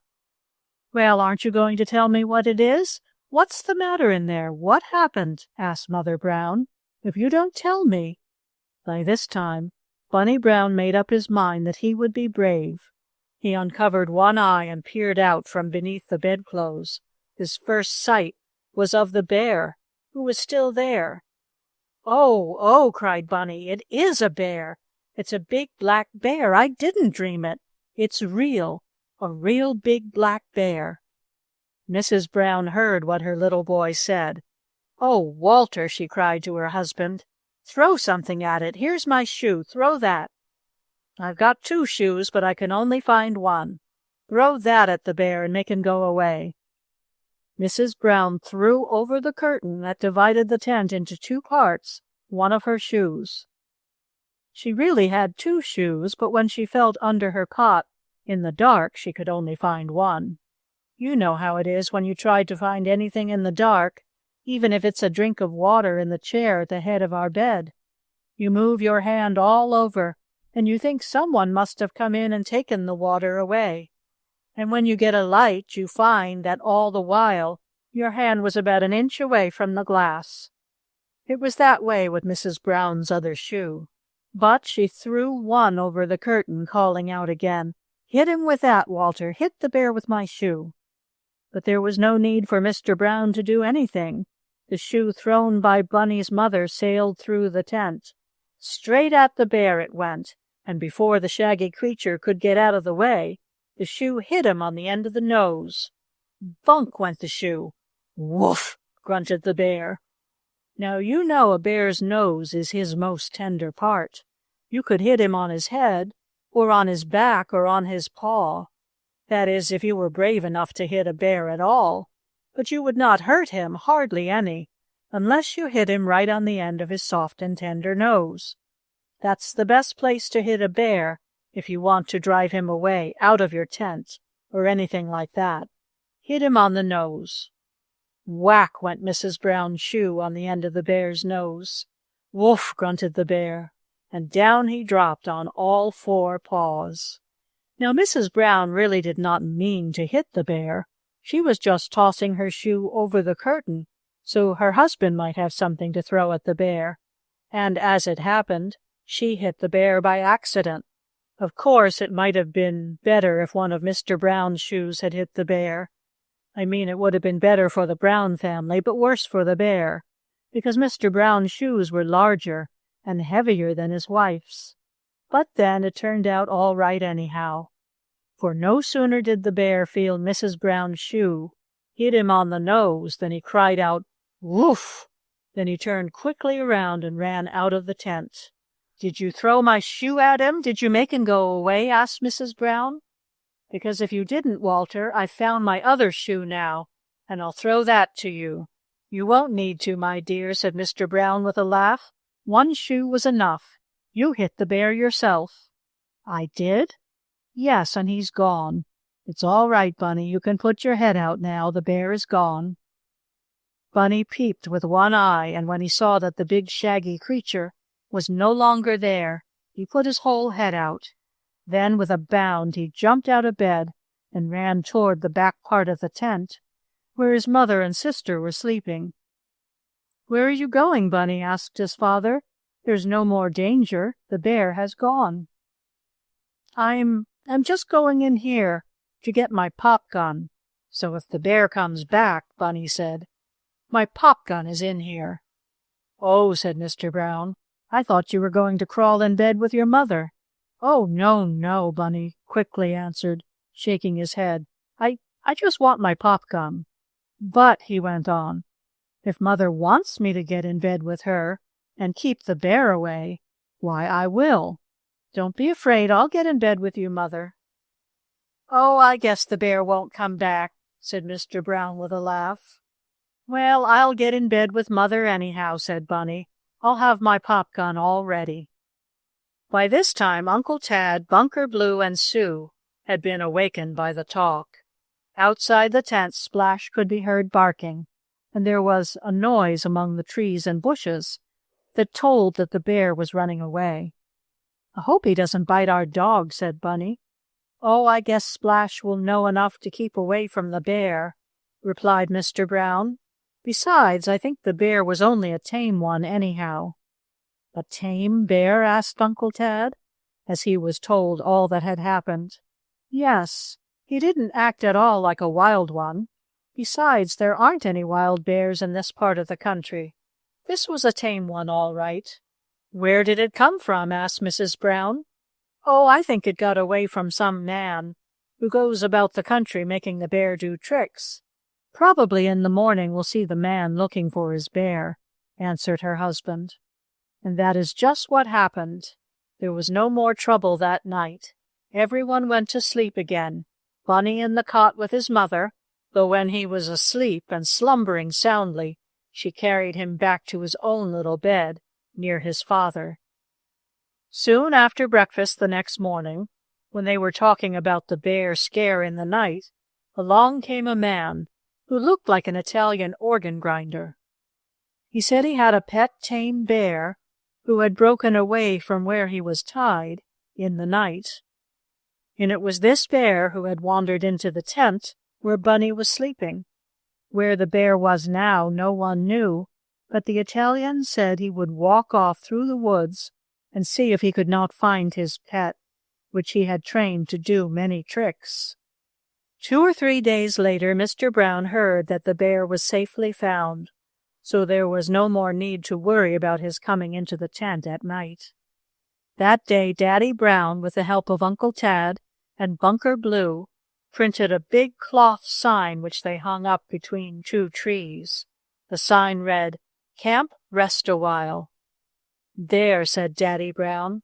"Now the postman will know where to find us when he comes with letters." "Oh, do they have mail up here?" asked Sue. "No, Daddy is only joking," said her mother.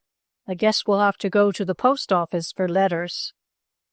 One day, when they had been in camp about a week, Bunny and Sue, with the others, returned from a walk in the woods.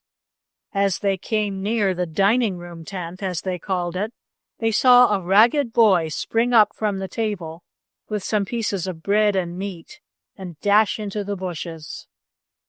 "Hold on there! Who are you? What do you want?" cried Daddy Brown. But the ragged boy did not stop running. He wanted to hide in the bushes. Chapter 9. Tom Hears a Noise. Bunny Brown and his sister Sue, with their father, mother, Uncle Tad, and Bunker Blue, hurried on toward the tent under which was set the dining table. They could see where the ragged boy had made a meal for himself, taking the bread and meat from the icebox, for a refrigerator had been brought to camp, and the iceman came on a boat once a day to leave ice. "Who is he?" asked Bunny Brown, looking toward the bushes behind which the strange boy had run. "What did he want?" Sue asked. "I can answer you, Sue, but I can't answer Bunny," said Mr. Brown. "That boy was hungry and wanted something to eat, but who he is I don't know." "Poor little chap," said Mrs. Brown in a kind voice. "He didn't need to run away just because he wanted something to eat. I would be glad to give him all he wanted." "I wouldn't see anyone go hungry." "He looked like a tramp," said Bunker. "But he was only a boy," remarked Uncle Tad. "I wish he hadn't run away," said Mother Brown. "I don't believe he got half enough to eat. He took only a little." She could tell that by looking in the icebox. By this time Splash, the big dog, who had not come up with the others, now rushed into camp. He sniffed around, and then all of a sudden he made a dash for a clump of bushes, and, standing in front of it, began barking loudly. "Oh, maybe the bear's come back and is hiding in there," cried Bunny. "More likely it's that ragged boy," said Uncle Tad. "That's where he made a rush for as soon as we came up." Splash seemed about to go into the bushes himself and drive or drag out whatever was hiding there. But Mr. Brown called, "Here, Splash! Come here, sir!" The dog came back, and then Bunny's father, going over to the bushes, looked down among them. "You'd better come out," he said to someone. The children could not see who it was. "Come on out," said Mr. Brown. "We won't hurt you." Out of the bushes came the ragged boy. In his hand he still had some of the bread and meat he had taken from the icebox. Bunny and Sue looked at him. The boy's clothes were very ragged, but they seemed to be clean.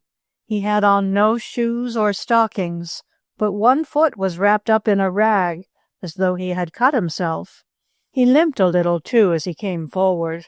I couldn't run very fast with my sore foot, or I'd 'a' got away from you," he said slowly.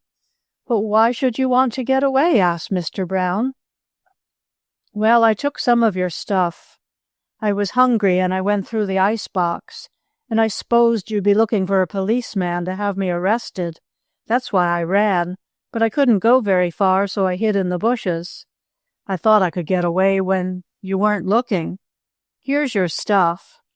And he held out to Mrs. Brown what was left of the bread and meat. "You poor boy," said Mrs. Brown. "I don't want it.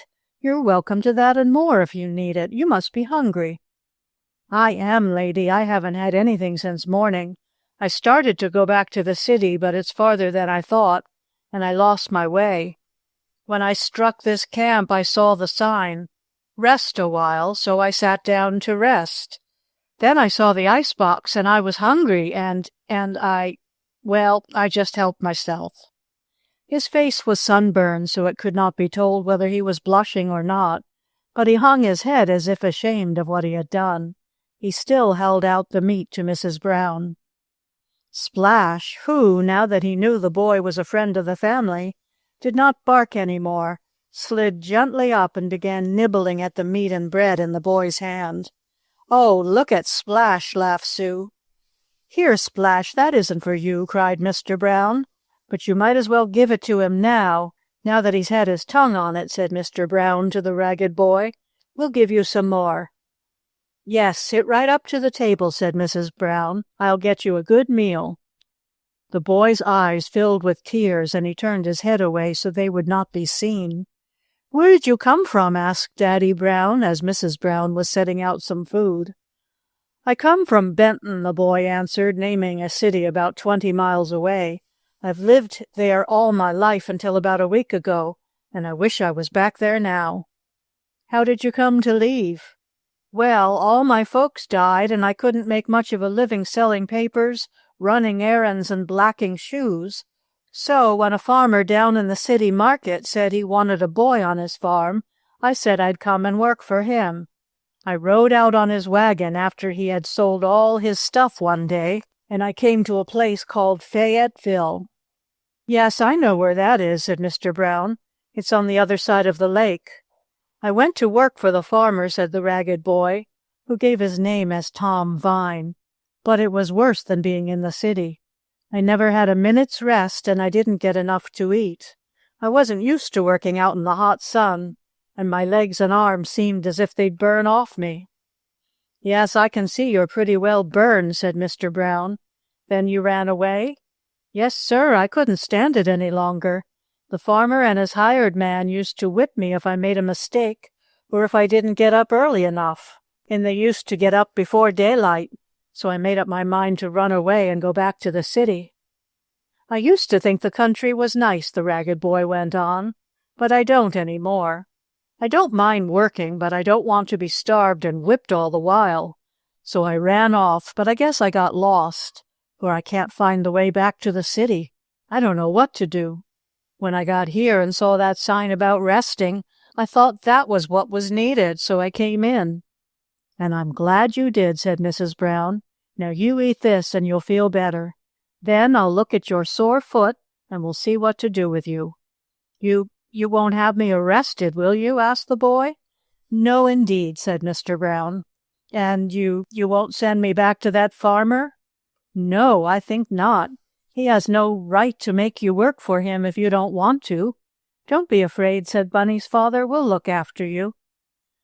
A little later the ragged boy had eaten a good meal. Then he was given some of Bunker Blue's old clothes, for he was almost as large as the red-haired boy, and the old clothes were thrown away. Mr. Brown looked at the boy's sore foot and found that there was a big sharp thorn in one toe. When this thorn had been taken out, and the toe bound up with salve, the ragged boy said he felt much better. Perhaps I shouldn't call him a ragged boy any longer, for he was not with Bunker's clothes on. "Mother, is he going to stay with us?" asked Bunny that evening, when it was nearly supper time, and the new boy, Tom Vine, had gone after a pail of water at the spring. "Would you care to have him stay?" asked Mrs. Brown. "Yes," said Sue. "He's nice. I like him." "Well, we'll keep him for a while," answered Mrs. Brown. "He needs help, I think." Tom Vine told more of his story after supper. He had never been away from the city's pavements in all his life, before he went out to the country with the farmer who hired him. He had never seen the ocean or the woods. He did not even know that cows gave milk, until he saw the farmer's hired man milking one day. "I just don't know anything about the woods or the country," the boy said to Bunny and Sue, "so you can fool me all you like." "Oh, we won't fool you," said Bunny kindly. "We'll tell you all we know." "Thanks," said Tom Vine. He had offered to travel on after supper and tried to get back to the city. "I don't want to be a trouble to you folks," he said to Mrs. Brown.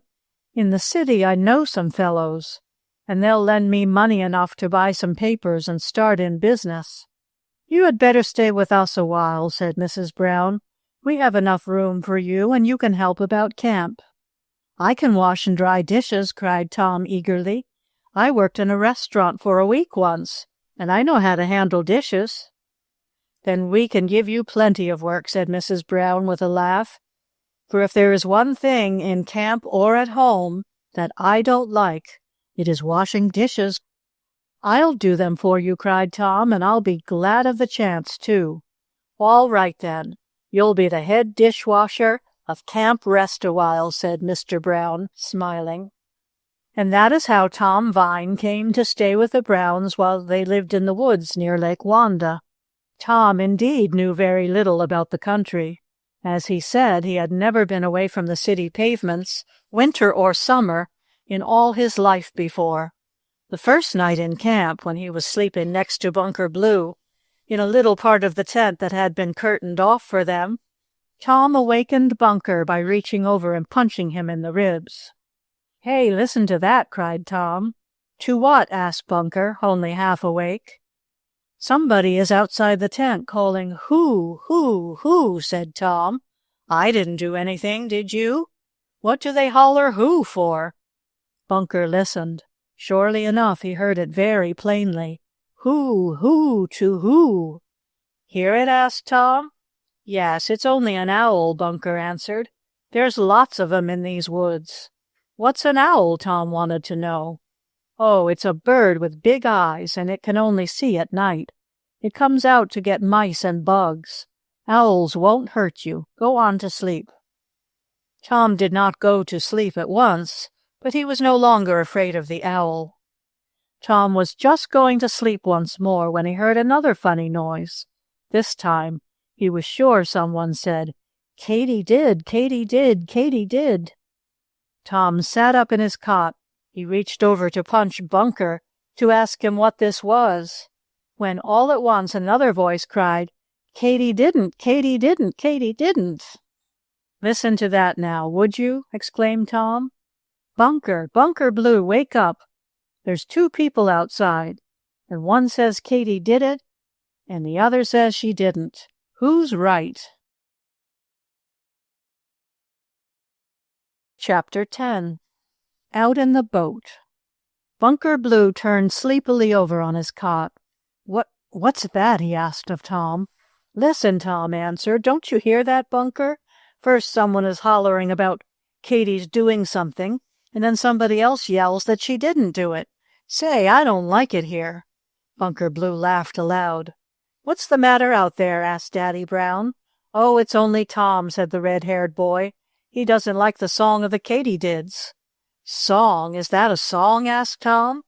"Some people call it that," said Mr. Brown, for he knew that a city boy might be just as frightened of sounds in the country as a country boy might of sounds in the city. "That noise is made by a little green bug called a katydid," Mr. Brown explained. "It looks something like a grasshopper." "But they don't all say Katy did," objected Tom. "No, some of them seem to say Katy didn't," agreed Mr. Brown. "Of course, they don't really say those words. It only sounds as if they did. Now go to sleep. In the morning I'll show you a katydid." Tom was not frightened any longer. He turned over and was soon sound asleep.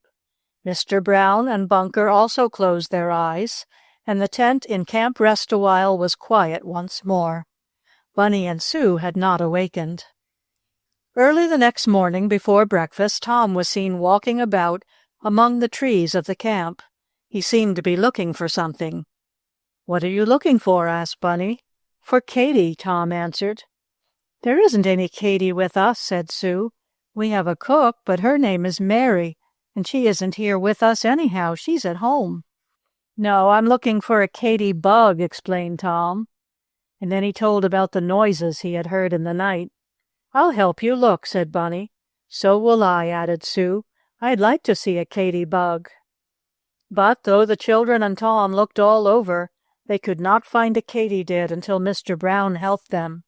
Then on a tree he found one of the queer light green grasshopper-like bugs and showed it to the children. Why doesn't it cry now? Sue wanted to know. Make it cry, Daddy, so I can hear it. Oh, I can't do that, Mr. Brown said with a laugh. The katydid cries or sings mostly at night. I guess they don't want anyone to see them. Besides, I don't just know how they make the noises, whether they rub their rough legs together or make a sound somewhere inside them, so I guess we'll have to let them do as they please. Tom and the children stood for some little time watching the pretty green bug, and then came the sound of a bell. There, cried Mr. Brown with a laugh. I guess you all know who made that noise, and what it means. It means breakfast, cried Bunny. And Mother rang the bell, added Sue. That's right, said Bunker Blue, coming along just then. And your mother doesn't want you to be late either, for she's baking cakes, and you know how you like them. Oh, cakes, cried Bunny, clapping his hands. I just love them. Soon the little party, including the new boy, Tom Vine, were seated around the table under the dining tent, eating pancakes that Mrs. Brown cooked over the oil stove. Bunny and Sue said nothing for several minutes. They were too busy eating. Then Bunny, looking at Tom, asked, Can you jump over an elephant? Jump over elephants? I guess not, the new boy cried. I never saw an elephant except in a picture. We did, said Sue. We saw a real elephant in a real circus, and we had a make-believe circus with a pretend elephant in it.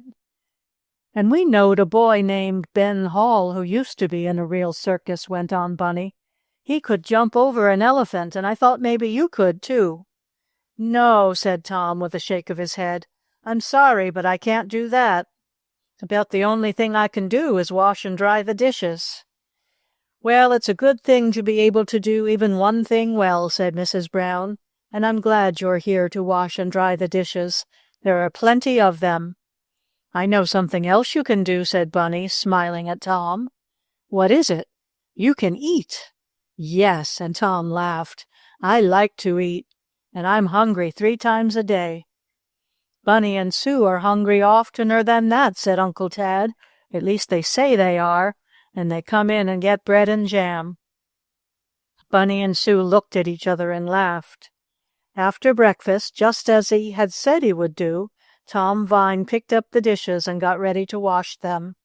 Mrs. Brown watched him for a few minutes, until she was sure that he knew just how to go about it. Then she left him to himself. He is a very nice, neat, and clean boy, she said to her husband. I'm glad he came to us. But what are we going to do with him? We can't keep him always. Well, we'll let him stay with us while we are in camp here in the woods, said Mr. Brown. And when we go back home, well, I can find something for him to do at the boat dock, perhaps. That is, if he doesn't want to go back to the city. While Tom was doing the dishes, Bunny and Sue had gone off into the wood a little way to where they had made for themselves a little playhouse of branches of trees stuck in the ground. It was a sort of green tent, and in it Sue had put some of her dolls, while Bunny had taken to it some of his toys. The children often played there, but they did not do anything for very long at a time, getting tired of one thing after another, as all children do. So, when Sue had undressed and dressed her 2 dolls, combing and braiding their hair, she said to Bunny, "Oh, let's do something else now." "All right," replied her brother. "What shall we do?" "Can't you think of some fun?" Sue wanted to know. Bunny rubbed his nose. He often did that when he was thinking. Then he cried, "Let's ask Mother to let Bunker Blue take us out in the boat. I want to go fishing." "That will be nice," Sue said. "I'd like a boat ride, too."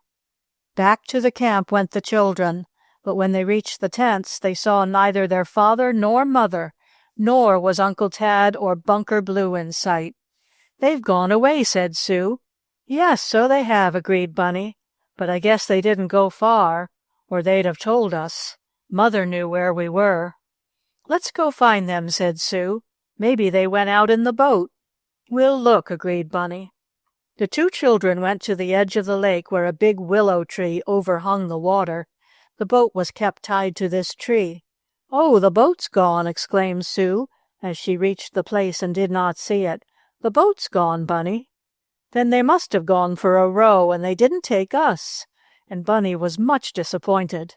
He looked across the lake, up and down, as did Sue, and then both children cried out.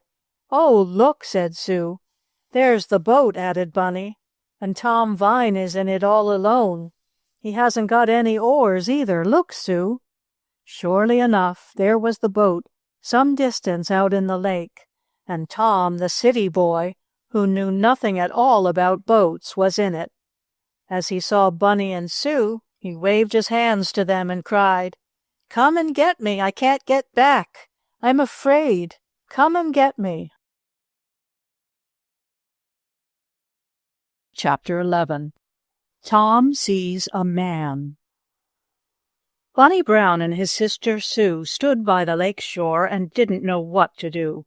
Some distance out on the water floated the boat, with Tom Vine standing up in it, waving his hands. And Tom cried once more, "Come and get me! Come and get me!" Bunny was the first to speak after that, and he said just the right thing. "Sit down, Tom," cried Bunny. "Sit down or you'll tip over, and then you'll be drowned, and we can't get you."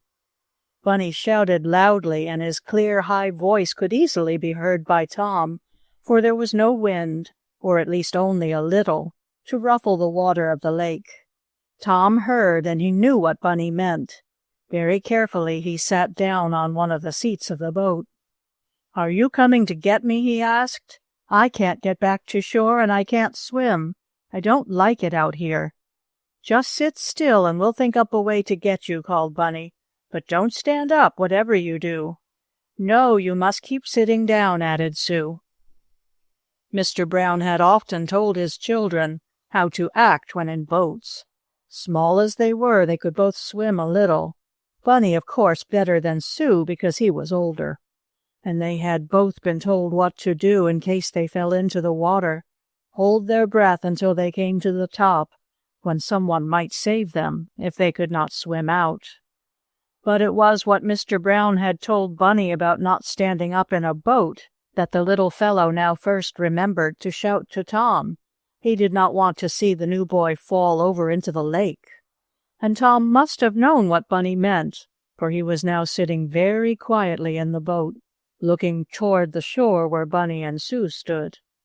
"How did you get out there?" Bunny asked. He had not yet thought of a way to get Tom back to land. I didn't think the boat would float away," Tom answered. "I got in it and untied the rope. Then, the first thing I knew, I was away out here. The wind blew me out, but it won't blow me back. I'll soon be out in the middle, I guess."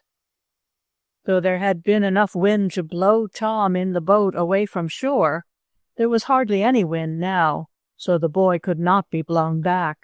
And how to get him to shore was something that Bunny and Sue could not tell how to do, especially as there were no oars in the boat. "He can't row without oars," said Bunny. "No, he can't," said Sue. She knew enough about boats to tell that. "And he hasn't any sail," she added. "Haven't you got a stick so you can push yourself back to shore?" called Bunny. "I have a little stick, but it won't touch bottom," Tom answered. As he spoke, he held up a short tree branch. Bunny had used it the day before as a fish pole, and when through playing, had tossed it into the boat. Tom reached this stick over the side of the boat and put it down into the water, but the lake was too deep there to let him touch the bottom, and so push himself to shore. "Can't you swim out and get me, Bunny?" Tom cried. He was not as old a boy as was Bunker Blue, and so he was quite easily frightened, especially as he could not swim, and knew hardly anything about boats.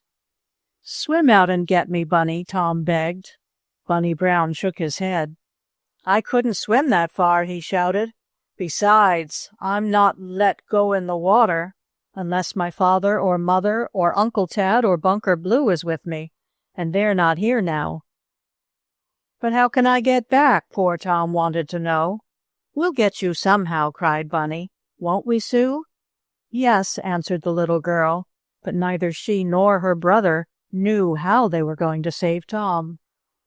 "Anyhow, if I could swim that far, and Daddy would let me," went on Bunny, speaking to his sister, "I couldn't take the oars out, and if I didn't have oars to row with, I couldn't bring the boat back, or Tom either." "No, you couldn't," Sue said. She knew enough about boats to tell that, for she could row a little with a light pair of oars. "Call your father or mother," called Tom, who was now farther from shore than ever. "Call them. Maybe they can get another boat and come after me." So Bunny and Sue called as loudly as they could, but neither Mr. Brown, his wife, Bunker, nor Uncle Tad answered. They had taken a walk back in the woods when Tom started to wash the dishes, and when Bunny and Sue were playing house in the leafy bower, and they had gone farther than they intended, so they could not hear Bunny and Sue calling. "It's no use," said Bunny after a bit. "We've got to save him ourselves, Sue, but I wonder how we can do it." Sue thought for a minute. She did not rub her nose as Bunny had done. She could think without doing that. Then Sue said, "If we only had a string on the boat, Bunny, we could pull Tom right to us. We could stand on shore and pull him in, just as we did with your little sailboat." "That's right, we could," cried Bunny. Then he called, "Tom, has you got a rope on your boat? If you has, throw it to me and Sue, and we'll pull you in by it." Tom looked at the bottom of the boat. "There's a rope here," he said, "but it isn't long enough to reach to shore." He held it up so the children could see. Certainly it was not half long enough. It was the rope by which the boat had been tied to the tree. While Bunny and Sue stood there wondering what to do, there came a rustling, cracking sound in the bushes back of them. They quickly turned and saw their dog, Splash. He had been roving about in the woods and had now come back to camp. "Oh, Splash," cried Bunny, "you can do it. I know you can." "What can he do?" asked Sue. "He can swim out to Tom in the water and pull him back to shore." "Go on, Splash," cried Bunny, pointing to poor Tom. "Go on and get him. Bring him back." Splash bounded around and barked. He looked to where Bunny pointed, but though the dog could understand some of the things Bunny said, he could not tell just what his little master wanted this time. Tom was watching what was going on, and now he called, "I know a better way than that." "What?" asked Bunny. "If you had a long cord, you could tie one end to a stick and give it to Splash to bring to me. Then I could tie it to the boat, and you could pull me to shore." "Oh, yes, we can do that," cried Bunny. "Have you got a long cord?" Tom asked. "Yes, one I fly my kite with. I brought the cord along, but now I haven't any kite. I'll get that." Bunny ran to the tent where he kept his box of playthings. He soon returned with a stick, on which was wound a long and very strong cord. "This will pull the boat," he said. He looked around for a stick to tie onto the end of the cord, and when he had done this, he gave the stick to the dog. "Take it out to Tom," ordered Bunny. But Splash only barked and dropped the stick. He wagged his tail as if he were saying, "I'll do anything you want me to, little master, but I don't know just what you mean." Once more Tom called across the water, "Throw the stick into the lake, Bunny. Then Splash will bring it to me. He knows how to jump in after sticks you throw into the water, doesn't he?" "Oh, yes, Splash knows that all right," Bunny said. "Here, Splash," he called. Into the lake Bunny tossed the stick, to which was fastened one end of his kite cord. "Get it, Splash," cried the little boy. With a bark, Splash sprang into the water, but instead of swimming out to Tom with the stick and string, he swam back to shore. That was what he had been taught to do, you see. Splash dropped the stick at Bunny's feet, and, wagging his wet tail, spattered drops all over Sue. The dog barked, looking up at Bunny and seeming to say, "There, little master, didn't I do that fine? Wasn't that just what you wanted me to do?" "No, no," cried Bunny, "I don't want the stick, Splash. Take it to Tom, out in the boat, take it to him." And he pointed to Tom. Once more Bunny threw the stick into the water, and once more Splash sprang in and brought it to shore. It was not until Bunny had told Splash 4 times that the dog knew what was wanted. Then the 5th time, when Bunny threw the stick into the water, Splash jumped in after it and swam out to Tom in the boat. Tom kept calling, here, Splash, come on, good dog." Up to the boat with a stick and cord swam the dog. Tom made the string fast to the boat, and then Bunny and Sue, standing on shore, pulled on their end. They pulled slowly at first so as not to break the cord, but once the boat was started it came along easily, and soon Tom was on dry land again. Splash swam along behind the boat. "There," Tom cried, as he tied the boat fast. "I'll never do that again." "We're not let get in the boat," said Bunny, "but I guess Daddy forgot to tell you." "If he had, I'd never have gotten in," Tom said, "but I'm glad you pulled me to shore." The rest of the campers came back soon after that, and Mr. Brown got Tom to promise never to get in the boat alone again. Of course, Tom was not in any real danger as long as he kept still, and Mr. Brown might easily have gone out and rescued him in another boat. But I think it was very clever of Bunny and Sue, and Splash, too, to get Tom back to shore as they did, don't you? There were many happy, joyful days at Camp Rest-A-While. The children went on little picnics in the woods, and often they were taken out in the boat by Bunker Blue. Bunny had a real fish pole and line and hook now, with squiggly worms, as Sue called them, for bait, and the little boy caught some real fish. It was about a week after Tom's adventure in the drifting boat that one day, as he was walking through the woods with Bunny and Sue, on their way back from a farmhouse where they had gone after milk, that Tom suddenly came to a stop along the path.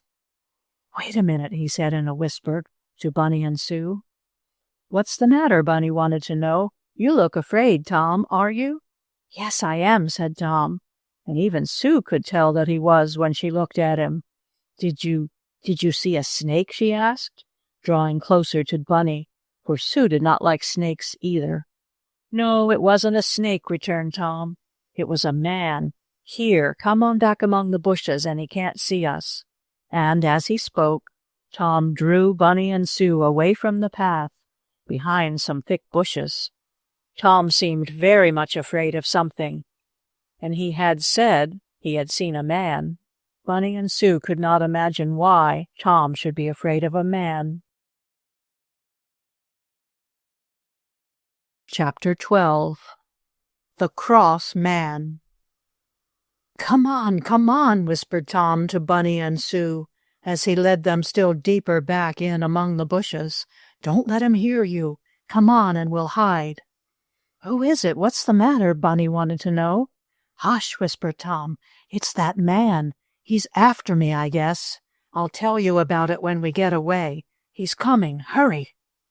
Certainly someone, or something, was coming along the path from which Tom and the 2 children had just stepped to go in among the bushes. Tom was in such a hurry that he pulled Bunny and Sue along with him harder than he meant to.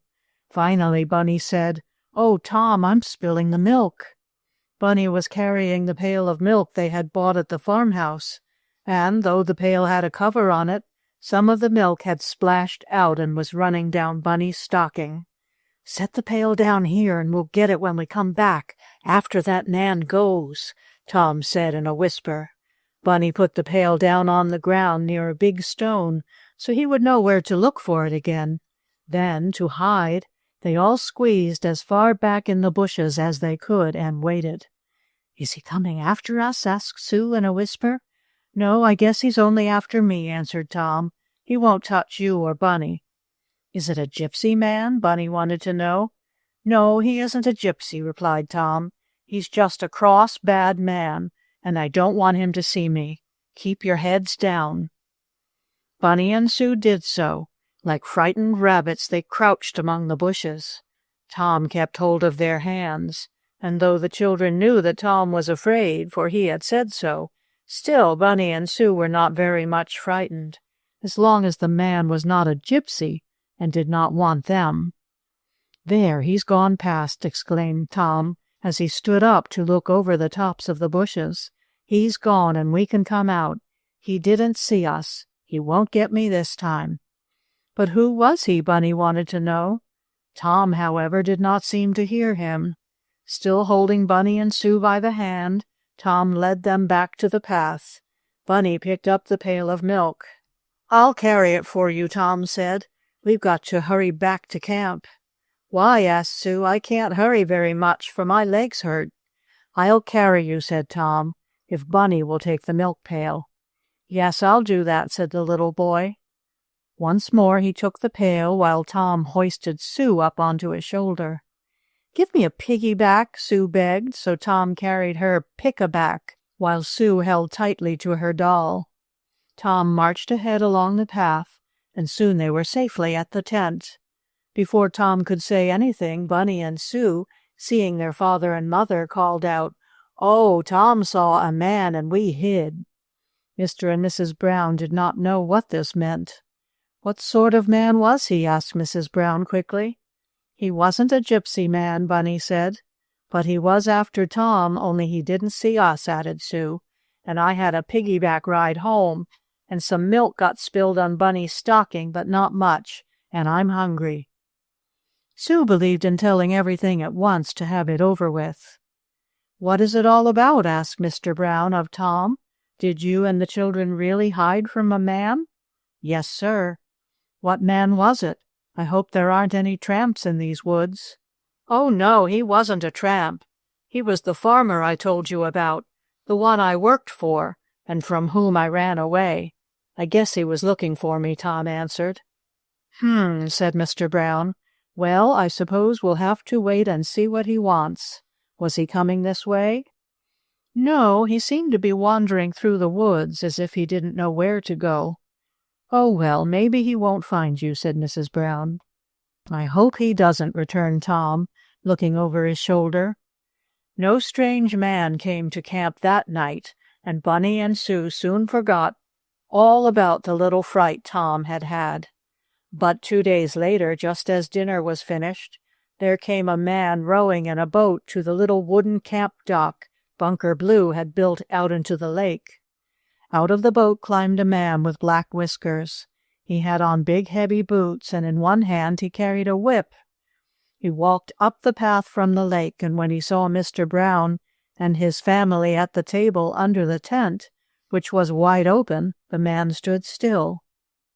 "Camp rest a while, eh?" he said, in rather a rough voice as he read the sign. "Well, maybe this is the place I'm looking for. Have you seen a boy, a ragged boy about 15 years old in these woods?" he asked. Before Mr. Brown could answer, Tom Vine, who had gone to the spring for a pail of water, came back. At the sight of the man, Tom dropped the pail, spilling the water. At the same time, the ragged boy cried out, "There he is! There's the man! He's after me! Oh, please don't let him take me away!" Tom turned to run back into the woods, but Mr. Brown called to him, "Stay right where you are, Tom. This man won't hurt you. Stay where you are." Though he was much frightened, Tom stood still. "Now then, what do you want?" asked Mr. Brown of the man with the whip. "I want that boy," answered the man, pointing the whip at poor Tom. "I hired him to work for me, but he ran away. I want him back, and I'm going to have him." And oh, what a rough, cross voice the man had. He wasn't at all nice, Bunny and Sue thought. "I've been looking for that boy, and now I've found him. I want to take him back with me," the cross man went on. "I was hunting all through these woods for him, and yesterday I heard that a boy like him was in a camp over here, so I came for to find out about it, and I've found him." "Is that the man you saw in the woods "When we went after milk the other day, Tom?" asked Bunny in a whisper. "Yes," nodded Tom. "Well, if this boy doesn't want to go with you, I'm not going to make him," said Mr. Brown. "He came to us and said you had not treated him well. I'll not send him back to you. Are you the farmer who hired him?" "Yes, I'm that farmer," said the man, scowling. "Jake Trimble is my name, and when I want a thing I get it. I want that boy." "Oh, please don't make me go back to work for him," begged Tom. "He beat me, and he didn't give me enough to eat." "Don't be afraid," said Mr. Brown. "He shan't have you." "I say I will," cried the cross man. "That boy hired out to work for me, and I want him." "You can't have him," said Mr. Brown quietly, "and I want you to go away from here.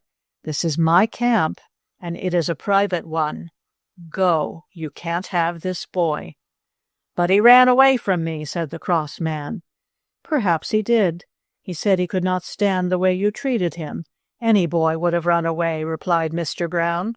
"I'm looking after this boy now, and I say you can't have him."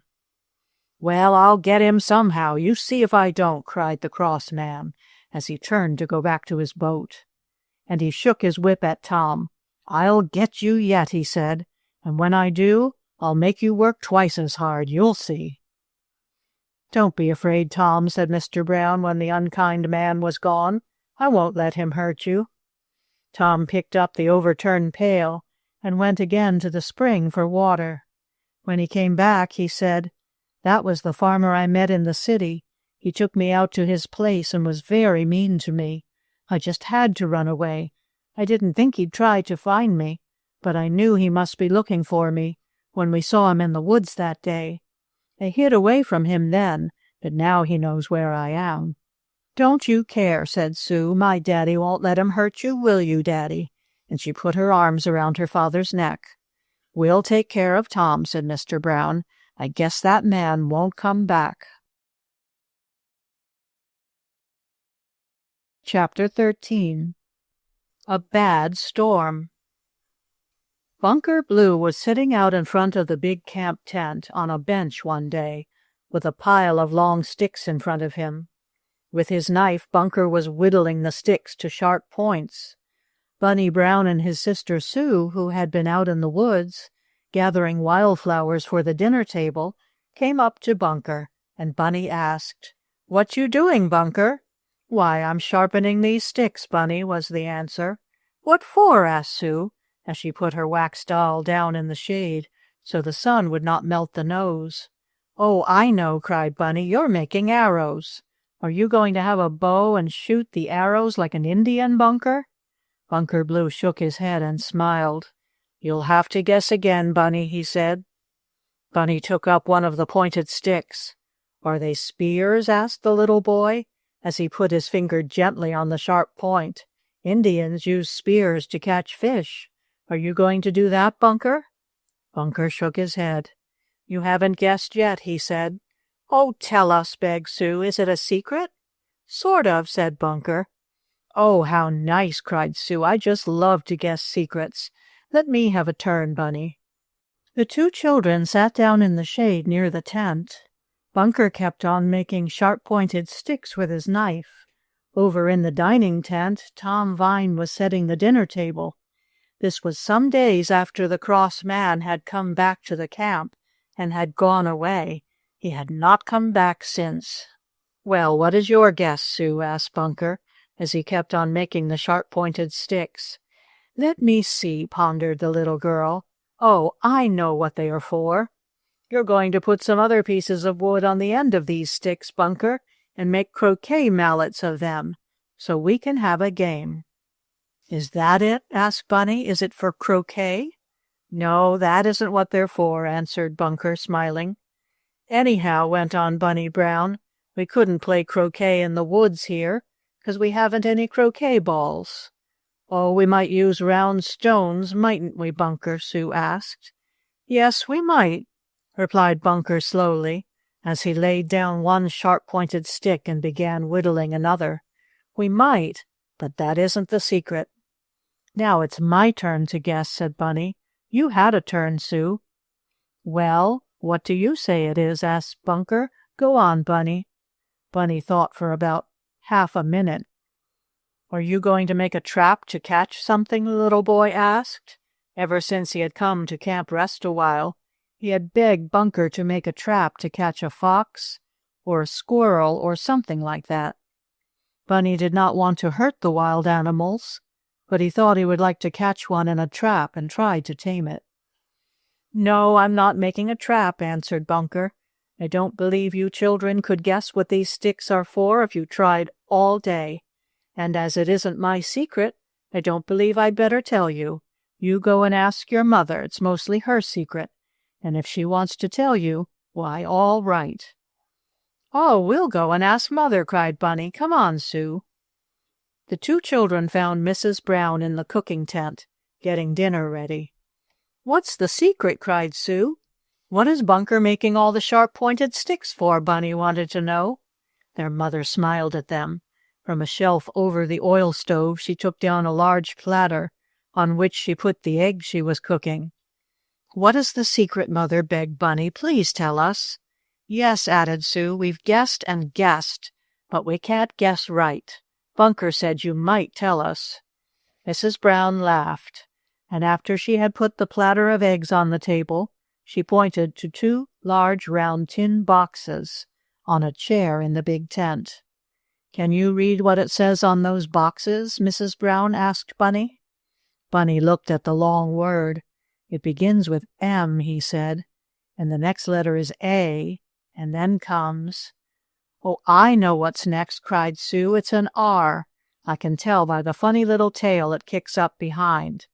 It's just like the B for Brown in our name, only the R has a kicked-up tail at the end. That letter is a R, isn't it, Mother? Yes, answered Mrs. Brown. But what is the whole word, Bunny? If you can tell what it is, you'll know the secret. Bunny could spell out each letter one after another, and he did, until he had spelled this big word, marshmallow. But he could not say it. The word was too big for him. So his mother said it for him. Those are marshmallow candies in the tin boxes, said Mrs. Brown. Now can you guess the secret? Oh, I know, cried Sue. We're going to have a marshmallow roast by the campfire tonight. Is that it, Mother? And the sharp sticks Bunker is making are to put the marshmallow candies on to hold over the fire and roast. Isn't that it? Yes, Sue, you have guessed it. Pooh, I was just going to say that, cried Bunny. Well, Sue said it first, dear, went on Bunny's mother. Now get ready for dinner. After dinner, we'll take a nice walk, and this evening, when it gets dark, Uncle Tad is going to build a campfire, and we'll all roast marshmallows.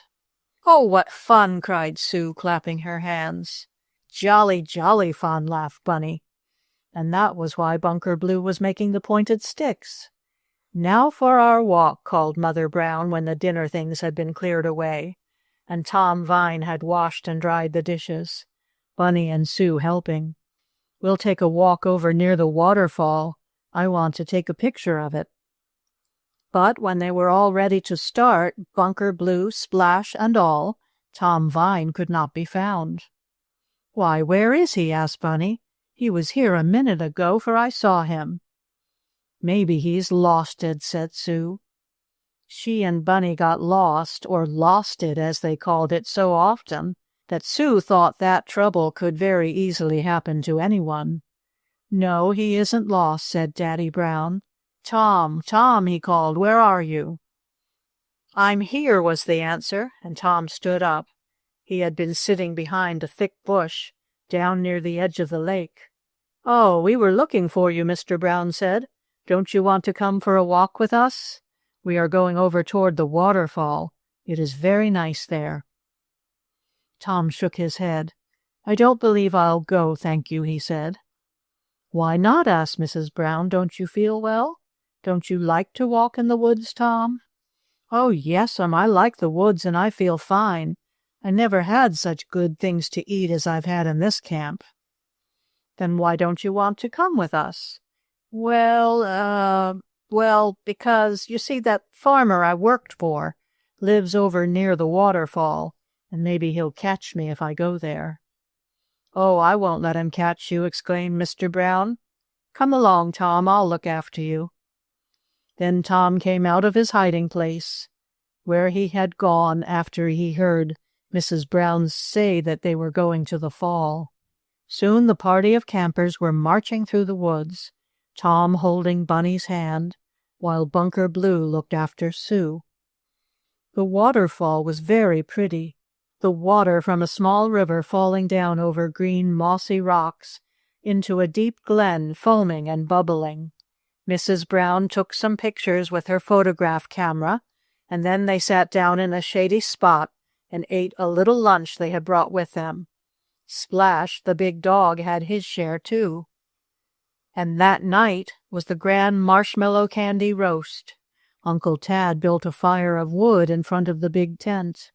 When the smoke and the hottest flames had died away, Bunny and Sue and the others, sitting on logs around the fire, toasted the candies, holding them over the fire on the pointed ends of the sticks Bunker Blue had made with his sharp knife.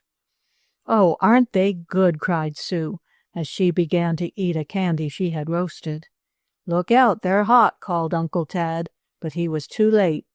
"Ouch!" cried Sue, as the hot candy burned her tongue. "Oh, it hurts," she sobbed. "It hurts me." But Mother Brown put some cold, sweet cream on Sue's tongue, and soon the burning pain stopped. After that, Sue waited until the brown and roasted candy had cooled before she ate any. "Oh, dear," suddenly cried Bunny, as he was roasting a marshmallow for himself. "Oh, dear." "What's the matter with you?" asked his father. "Did you burn your tongue, Bunny?" "No, but my candy slipped off my stick, and it's all burning up in the fire." "Never mind," said Mother Brown. "Here's another candy. Next time, don't hold the marshmallow over the fire so long. That makes it soft, so it melts, and it won't stay on the stick." After Bunny and Sue learned how to do it, they had no trouble roasting the marshmallows. Everyone roasted some except Splash, and he was very glad to eat the browned and puffed up sweets, even if he could not hold them over the fire. But Splash took good care not to burn his tongue, as Sue had burned hers. When the candies were all roasted and eaten, it was time to go to bed. After Bunny and Sue were tucked in their cots, Bunny heard his father and Bunker Blue going about outside the tent. They seemed to be doing something to the ropes. "What are you doing, Daddy?" Bunny asked. "I think there's going to be a storm," answered Mr. Brown, "and I want to be sure the tents won't blow away. I'm making the ropes tight." Pretty soon everyone at Camp Rest a While was in bed. It was not long before the wind began to blow, and then all at once there came a bright flash of lightning and a loud clap of thunder. "Oh, what's that?" cried Bunny, sitting up in his cot, for the noise had awakened him. "What's the matter?" he asked. "It's a thunderstorm," replied his father. "Go to sleep, for it can't hurt you." But Bunny could not go to sleep, nor could Sue. She, too, was awakened by the bright lightning and the loud thunder. The wind, too, blew very hard, and it shook the sleeping tent as if it would tear it loose from the ropes. "Do you think it is safe?" asked Mother Brown. "Oh, I think so," answered her husband. "Bunker and I put on some extra ropes before we came in. I guess the tent won't blow away." Everyone was wide awake now. The storm was a very heavy one. The wind howled through the trees in the wood, and now and then a loud crash could be heard, as some tree branch broke off and fell to the ground. Then suddenly it began to rain very hard. My, how the big drops did pelt down on the tent, sounding like dried corn falling on a tin pan. "Oh, the rain is coming in on me," cried Bunny. "I'm getting all wet, Daddy." Surely enough, there was a little hole in the tent, right over Bunny's cot, and the rain was coming in there. Swish went the lightning. Bang went the thunder. Whee blew the wind. It was certainly a bad storm at Camp Rest a While. Chapter 14. Tom is Gone. "Daddy, Daddy!" cried Sue from behind the curtain in the part of the tent where she slept with her mother. "Daddy, do you think we'll blow away?" "Oh, no," answered Mr. Brown. "Don't be afraid. Bunker and I fastened down the tent good and strong. It can't blow over." "But I'm getting all wet," cried Bunny. "The water's leaking all over my bed, Daddy." "Yes, I didn't know there was a hole in the tent. I'll fix it tomorrow," said Bunny's father. "You get in my bed, Bunny." "Oh, goody!" Bunny cried. He always liked to get in his father's bed. But as Bunny jumped out of his own little cot and pattered in his bare feet across to his father's, he saw Daddy Brown getting up. Mr. Brown was putting on a pair of rubber boots and a rubber coat over his bathrobe, which he had put on when the storm began.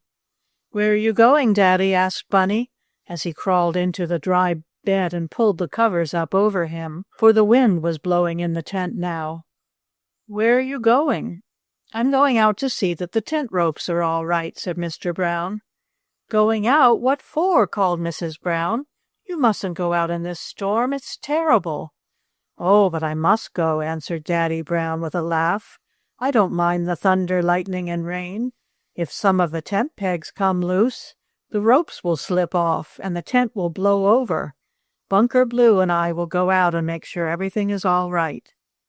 "I could go with you," said Uncle Tad from his cot. "Shall I?" "No, you stay where you are," Daddy Brown said. "You might get the rheumatism if you got wet." "I used to get wet enough when I was in the army," returned the old soldier. "Many a time when it stormed I used to get up to fix the tent." "Well, Bunker and I will do it now, thank you," Mr. Brown went on. By this time Bunker Blue had on his rubber boots and coat. Then, taking a lantern with them, Mr. Brown and Bunker went outside.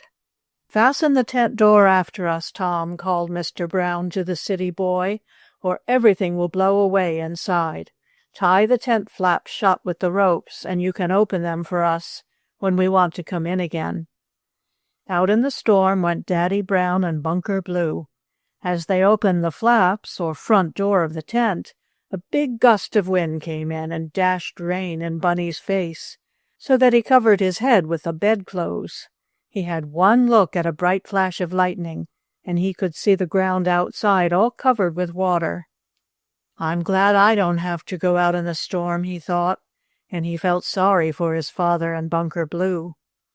But Mr. Brown had often been out on the ocean in worse storms than this, and so had Bunker, so they did not mind.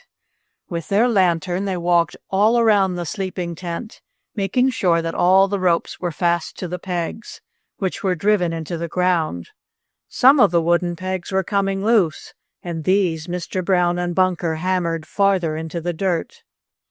All the while the wind blew and the rain pelted down, while the lightning flashed brighter and the thunder rumbled so loudly that it scared Sue. I don't like it," she sobbed, and she crept into bed with her mother. "Please make it stop, Mother." "No one can make the thunder stop, Sue dear," said Mrs. Brown, "but the thunder won't hurt you, and the storm is almost over." Just then there came a very loud clap. "Oh, dear," cried Sue, "I's afraid." Bunny heard his sister and called out, "That sounded just like the 4th of July, didn't it, Sue? When the big boys fired the cannon on top of the hill." "Isn't you afraid, Bunny?" asked Sue. "No, I'd like it," Bunny answered. He tried to make himself believe he did, so Sue would not be so frightened. "Well, if you isn't afraid, I isn't going to be either," said Sue after a moment, and she stopped crying at once and lay quietly in her mother's cot bed. And then the storm seemed to go away. It still rained very hard, but the wind did not howl so loudly, and the lightning was not so scary, nor the thunder so rumbly. The rain still leaked in through the hole in the tent, but Tom Vine moved Bunny's cot out of the way and set a pail under the leak. All at once there sounded a banging noise, as if a whole store full of pots and pans and kettles had been turned upside down. "Oh, what's that?" cried Mother Brown. "Sounded as if something blew away," said Uncle Tad. "I'll get up and look." But he did not have to, for just then in came Daddy Brown and Bunker Blue, their rubber coats all shining wet in the lantern light.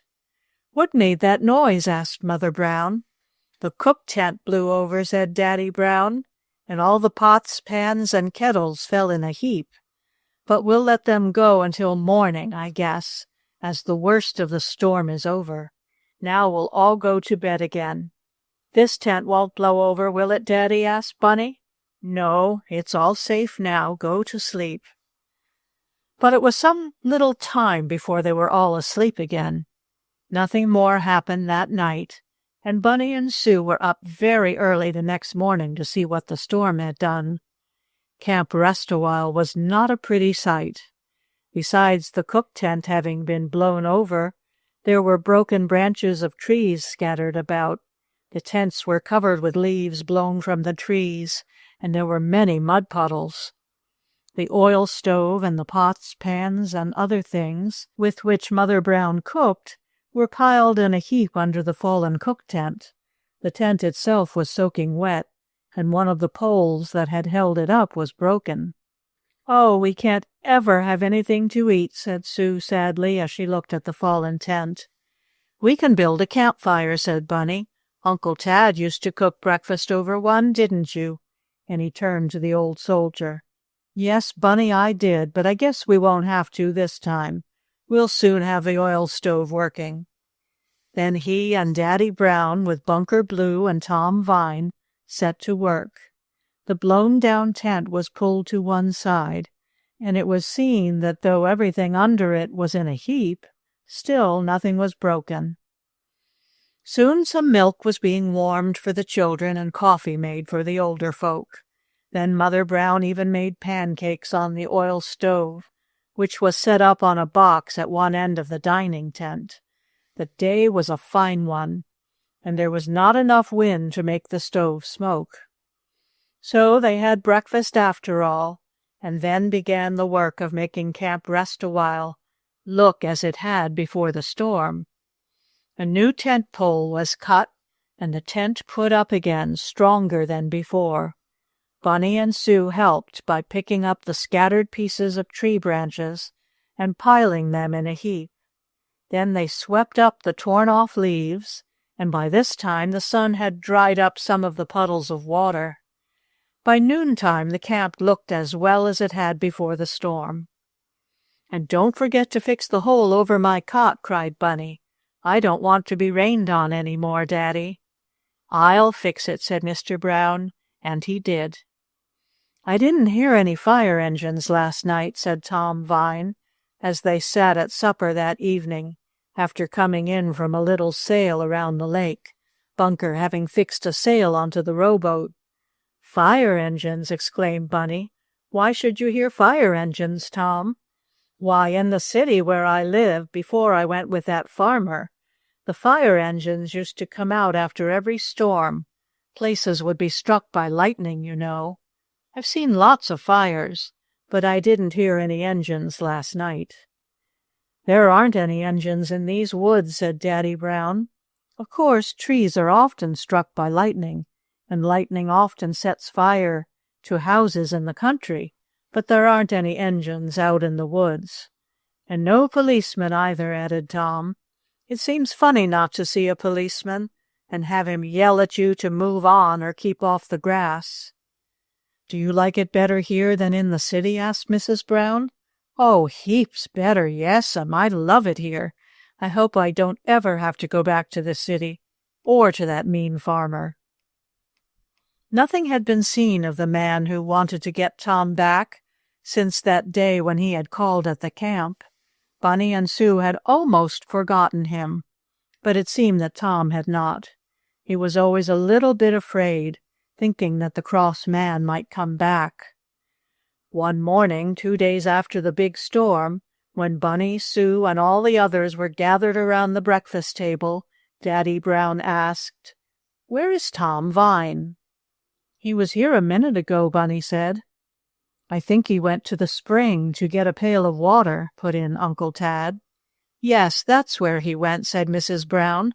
"I said we would need some fresh water, and he went after it." "Well, we won't wait for him," said Daddy Brown. "We'll eat, and he can have his breakfast when he comes."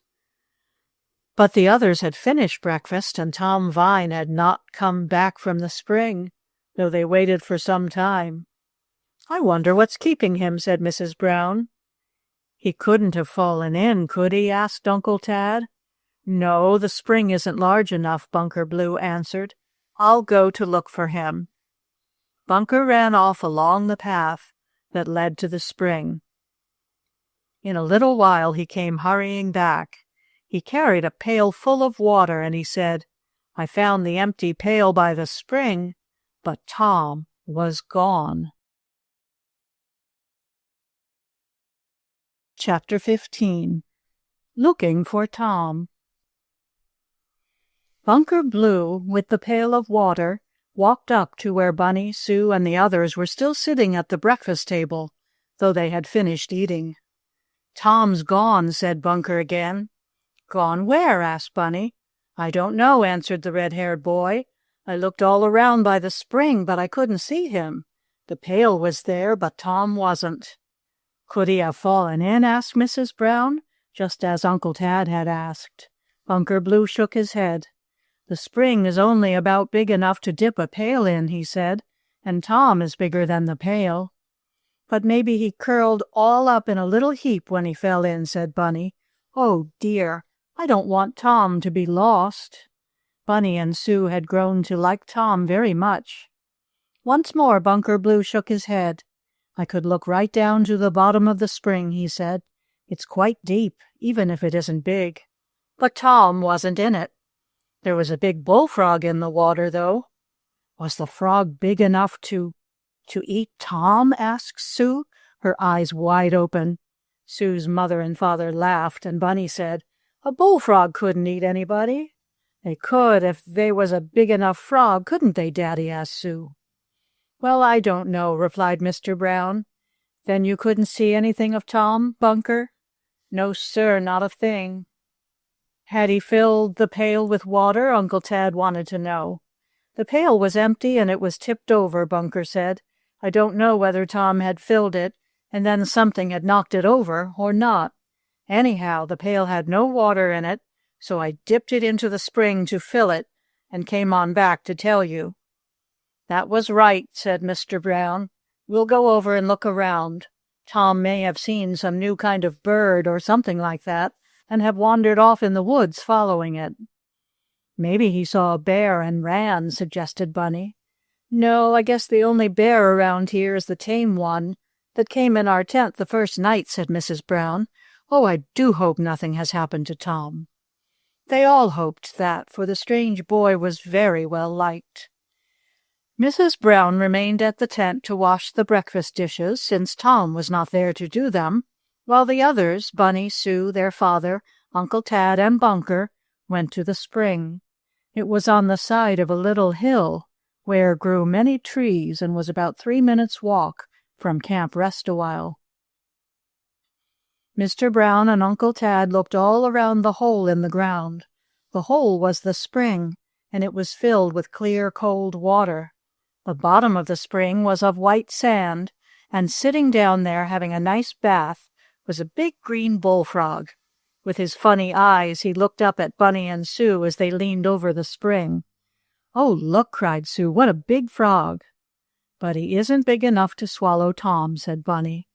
"No, that's so," agreed Mr. Brown. "We'll have to look for Tom. Bunny and Sue, you stay with me. Uncle Tad, you and Bunker walk around in the woods. It may be that Tom fell and hurt himself when running after a bird or butterfly and can't walk. We'll find him." Tom, having lived all his life in the city, thought the birds and butterflies were most wonderful creatures. Every time he saw a new one, he would run up to it to get a close look. He never tried to catch them. He just wanted to watch them fluttering about the flowers.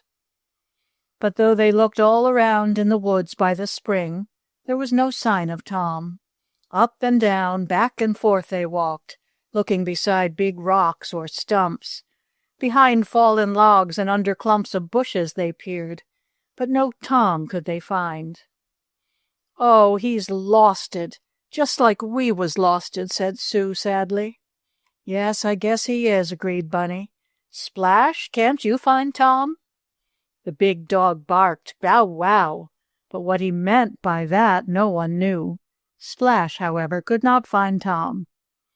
"Let's call his name," said Uncle Tad. So they called his name. "Tom, Tom, Tom Vine, where are you?" But Tom did not answer. "This is queer," said Mr. Brown. "I don't believe he'd run away and leave us. He liked it too much at our camp." "Perhaps he saw that mean man," said Bunker Blue. "Tom may have seen the cross farmer who wanted him to come back to work, and Tom may have run away off and hid, so far off that he can't hear us calling." "Yes, that's so. He may have done that," agreed Mr. Brown. "We'll go back to camp and wait for him. He may come when he thinks the man has gone away." Back to the camp they all went. Bunny and Sue felt bad about Tom's being lost. So did the others. Every time Splash would stop in front of a clump of bushes and bark, as he often did, Bunny and Sue would run up thinking their friend had been found. But it would be only a bird, a rabbit, or a squirrel that Splash had seen, which made him bark that way. Tom was not to be found. They waited in camp all the rest of that day, only going out a little way for a row on the lake. Night came, and there was no Tom. It grew very dark, and still he had not come. "Oh, dear," cried Sue. "Will he have to sleep out alone all night?" "Perhaps he'll come back before you are awake in the morning," said Mother Brown. "Anyhow, Tom isn't afraid of the dark, and it is now so warm that anyone could sleep out of doors and not get cold. I think Tom will be here in the morning." But morning came, and there was no sign of Tom. A lantern had been left burning outside the tent all night in case he should come, but he did not. "Well," said Mr. Brown after breakfast, "there's only one thing to do, and I'm going to do it." "What is that?" asked his wife. "I'm going over to Farmer Trimble's to see if Tom is there." "Oh, Trimble is the name of the man who wanted to take Tom away, isn't it?" "Yes, that's the man who came here and tried to get Tom. It may be that Mr. Trimble saw Tom at the spring getting water and made him go away. So I'm going over to the Trimble farm and see." "Oh, may we come?" asked Bunny. "Yes," said Mr. Brown, "I guess so. I'll take you and Bunker Blue with me, and if we find Tom, we'll bring him back with us. That man has no right to keep him." Chapter 16. Who Took the Pie? The shortest way to go to the Trimble farm was to row across the lake in the boat, and then to walk a little distance through the wood. Mr. Brown, with Bunny and Sue, started, with Bunker Blue at the oars, dipping them in the water, pulling hard on them, and lifting them out for another dip. "Don't row too hard, Bunker," said Mr. Brown. "It is a hot day, and I don't want you to get tired out. Besides, we are in no hurry, so take it easy." At the last minute, Splash the dog had run down the hill to the lake and climbed into the boat. He did not want to be left behind. "May we take him, Daddy?" asked Bunny. "Oh, yes, let him come along. He's a good dog, and maybe he can help us find Tom." Splash was a regular water dog. He could swim across the lake, he could jump in and bring back sticks that Bunny or Sue would toss in, and he liked to be in a boat. Splash knew that dogs, as well as boys and girls, must keep quiet in boats, especially small boats, so that they would not tip over. And now Splash perched himself up in the bow or front part of the boat and quietly sat there, looking across at the other shore. Bunny looked down over the side where he was sitting and saw some fish swimming about, for the water of the lake was very clear. "I wish I had brought my fish pole," Bunny said. "I could catch some fish for dinner." "We've something else to do besides catching fish today, Bunny," replied his father. "We've got to find Tom Vine." "Do you think we'll find him, Daddy?" asked Sue, as she hugged one of her dolls which she had brought with her. "Well, maybe so, little girl. I can't think of anything else that would happen to Tom, except that he would be taken by Mr. Trimble, I think we'll find him." They were halfway across the lake when Sue suddenly cried, "Oh, there she goes! Oh, she's fallen in!" "What is it?" asked Mr. Brown, turning around quickly, for he was seated with his back toward his little girl. "It's my doll," Sue cried. "She jumped right out of my arms and fell in the lake." I guess Sue meant that her doll slipped out of her arms, for dolls can't jump, at least not unless they have a spring wound up inside them, like an alarm clock, and Sue's doll wasn't that kind. "Stop the boat, Bunker, row back," cried Mr. Brown. "Sue's doll fell overboard, and we don't want to lose her." Bunker stopped rowing, and he was reaching out with an oar to pull in the doll, which was floating like a little boat on top of the water not far away. But before Bunker could save the doll, Splash, with a loud bark, jumped in and swam out toward the plaything of his little mistress. Seizing the doll in his mouth, Splash swam back with her to the boat. Bunny stretched out his hand to take the doll, but Splash would not give it up to him.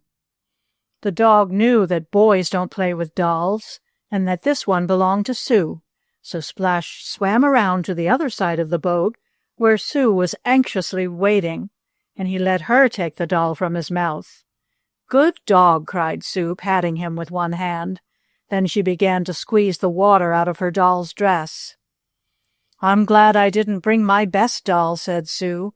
"This is only one of my old ones, and it won't hurt her to get wet. I was going to give her a bath anyhow, but I didn't mean to leave her clothes on. Anyhow, she'll soon dry, I guess." Sue put the doll down beside her on the seat where the hot sun would dry up the water. Splash put his 2 paws on the edge of the boat, and Mr. Brown and Bunker Blue helped him in. "Now you be quiet, Splash," called Mr. Brown. "Don't go shaking the water off yourself as you always do when you come in from a swim, for we can't get far enough away from you in the boat, and you'll get us all wet. Don't shake yourself." I don't know whether or not Splash understood what Mr. Brown said. At any rate, the dog went back to his place in the bow and did not shake the water off his dripping fur. Whenever he did that, he made a regular shower. The boat was soon close to the other shore. Bunker Blue rowed up to a little dock and tied fast. Then Mr. Brown helped out Bunny and Sue. Splash did not need any help.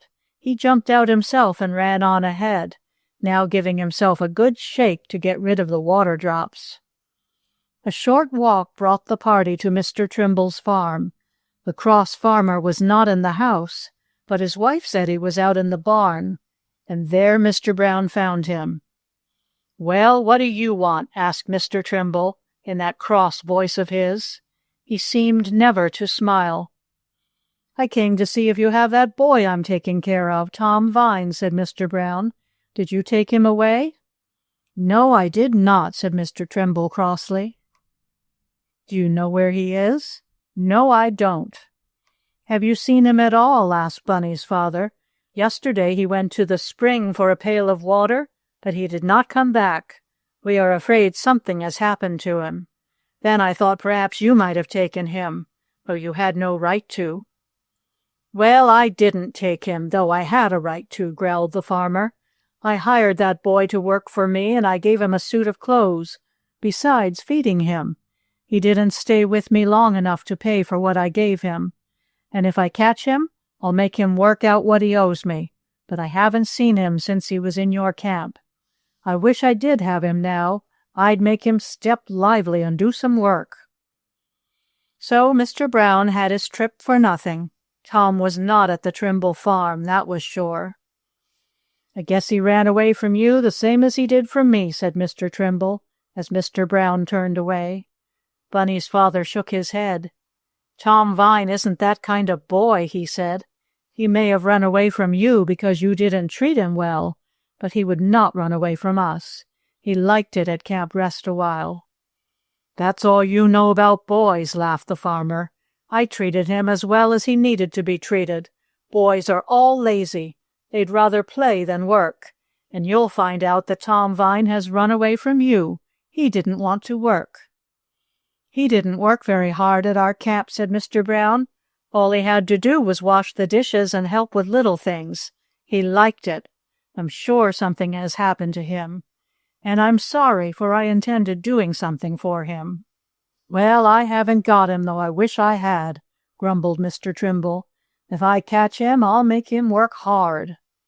"Then I hope you don't catch him," Mr. Brown said. He went down to the boat with the children and Bunker Blue, and they were soon back at camp. "Did you see anything of him?" asked Mrs. Brown, coming down to the edge of the lake as she saw the boat nearing the shore. "No," answered Mr. Brown. "Mr. Trimble said he isn't at the farm, and I don't believe he is. You didn't see anything of him while we were gone, did you?"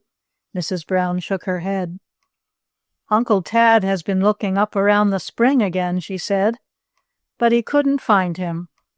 "Oh dear," sighed Bunny, "poor Tom is lost." "He must have been frightened by something at the spring," said Mr. Brown, "and have run off."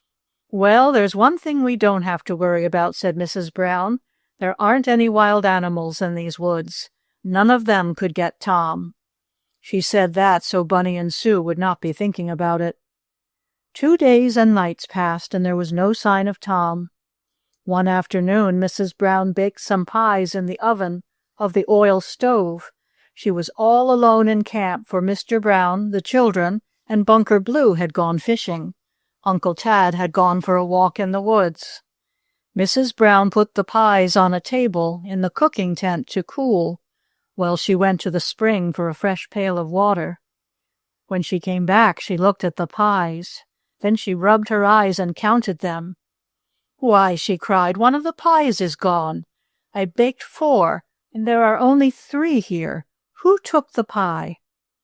She looked under the table, in boxes, and on chairs, thinking perhaps a fox or a big muskrat might have come along and tried to drag the pie, tin and all, away. That the pie was not to be found. "Who could have taken my pie?" asked Mrs. Brown. Chapter 17. A Noise at Night. When Mr. Brown, Bunny, Sue, and Bunker Blue came back from their little fishing trip, they saw Mother Brown walking about the camp, in and out among the tents, looking here and there. "Have you lost something, Mother?" asked Bunny. "Well, yes, I have, sort of," she said, smiling. "I've lost a pie." "Oh, a pie!" cried Sue. "Did you drop it, Mother? And did it fall down a crack in the boardwalk like my penny did once?" "No," laughed Mrs. Brown, "it wasn't that way." Then she told of having made 4 pies, setting them on the table to cool while she went to the spring for a pail of water. "And when I came back, a whole pie was gone," she said. "Well, we certainly didn't take it, for we weren't here," said Daddy Brown. "And you were all alone in camp, Mother?" "Yes, even Uncle Tad was gone." "Oh, maybe he came back and took it," exclaimed Bunny. "No, he wouldn't do that," said his mother. "Some animal, perhaps a big muskrat, like the one Splash tried to catch, came up out of the lake and carried away my pie. I was just looking to see if I could find any marks of the rat's paws in the soft ground when you came along, but I couldn't see any." "I don't believe it was a rat or any other animal that took your pie," said Mr. Brown, as he, too, looked carefully on the ground and around the table where the pie had been placed. "The 3 other pies were there, but the 4th one was gone." "There isn't a sign of any 4-legged animal having been here," Mr. Brown went on. "I think it was some animal with only 2 legs who took the pie." "Oh, you mean a man?" cried Mother Brown. Daddy Brown nodded his head for yes. "Do you mean a tramp?" asked Bunker Blue. "Well, yes, it might have been a tramp, though we haven't seen any around here since we've been in camp. However, if a pie is all they took, we don't need to worry." "Perhaps the poor man was hungry," said Mrs. Brown. "I'm sure I hope he enjoys my pie." "He couldn't help liking it," said Bunny Brown. "Your pies are always so good, Mother." "I'm glad to hear you say that," exclaimed Mrs. Brown. "Well, we have enough for the next 2 days anyhow, and I'll bake again tomorrow." "Splash didn't take the pie," said Sue, "'cause he was with us in the boat." "Then it must have been the tramp," Mrs. Brown said. "Never mind, we won't worry any more about it. Did you have a nice time?" Then they told about their little fishing trip. When Uncle Tad came back from his walk in the woods, he too had to be told of the missing pie. Uncle Tad shook his head. "We'll have to lock up everything around our camp if tramps are going to come in and take our pies and the other good things Mother Brown makes," he said with a smile, "or else one of us will always have to stay here to keep watch." "I wish we had Tom Vine back," said Bunny. "I wonder where he is." Of course no one knew, and Mr. Brown began to think that, after all, Tom had done just as Mr. Trimble had said, had run away. The next day after breakfast, Sue, who was changing the dress of one of her dolls, saw Brother Bunny walking along the path that led toward the spring. Bunny carried a small wooden box. "What are you going to do, Bunny?" she asked him. "Get a box full of water?" "Nope, this box won't hold water. It's got holes in." "But what are you going to do?" "I'm going to make a trap to catch a fox." "Oh, Bunny, can I help you?" "Yes, come on, but you must keep awful still, 'cause foxes are easy scared." "I will, Bunny. And may I bring my doll with me? I can put her to sleep on some soft dried leaves when you want me to help you." "Yes, you may bring one doll," said Bunny, "but don't bring one of the kind that cries when you punch it in the stomach, or it might make a noise and scare the fox. I'm going to catch one and train him to do tricks." "How are you going to catch him, Bunny?" "In this box. Come on, I'll show you." "I guess I won't bring any of my dolls," said Sue, after thinking about it for a minute. "A fox might bite her." "Yes, that will be better," said the little boy. So, carrying the box and some other things which Sue helped him with, Bunny and his sister went a little way into the wood. "Don't go too far," their mother called after them. "We won't," they promised. Since coming to Camp Rest a while, Bunny and Sue had not been lost, and they did not now want to have that trouble if they could help it. "Are there any foxes in here?" asked Sue, looking around as she and Bunny came near the spring. "Hush, don't speak so loud," whispered her brother. "You might scare 'em." "Is they any here?" asked Sue, this time in a very soft whisper. "I guess so," answered Bunny. "They must come to the spring to get a drink of water, same as we do. I'm going to put my trap near the spring." There was a large flat stone near the place where the water for the camp was found. On this stone Bunny put the box, bottom side up. It had no cover to it. On the edge of the box Bunny held up by putting a stick under it, and to the stick he tied a long string. "Is that a trap?" asked Sue. "Yep," Bunny answered. "Now I'm going to put something under the box that foxes like. They'll crawl under to eat it, and when they're there, I'll pull the string. That will make the stick come out, and the box will fall down and cover up the fox so it can't get away." "Oh, that'll be fine," cried Sue. "But what are you going to give the foxes to eat, Bunny?" "I'll show you," said the little fellow. From his pocket he took some bits of bread, a few crumbs of dried cake, a little piece of pie wrapped in paper, and half an apple. "There!" Bunny exclaimed as he put these things under the raised-up box. "Foxes ought to like all that.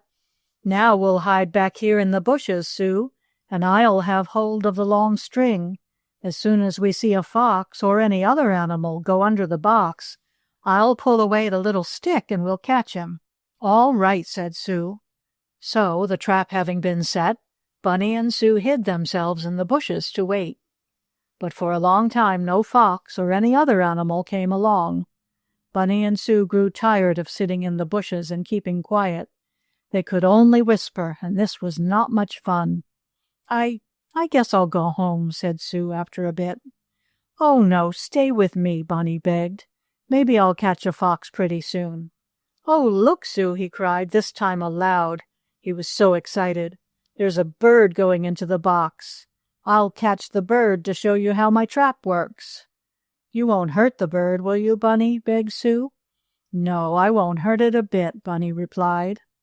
A sparrow was hopping along the flat stone toward the upraised box, under which were the bread and cake crumbs, and other good things that birds like.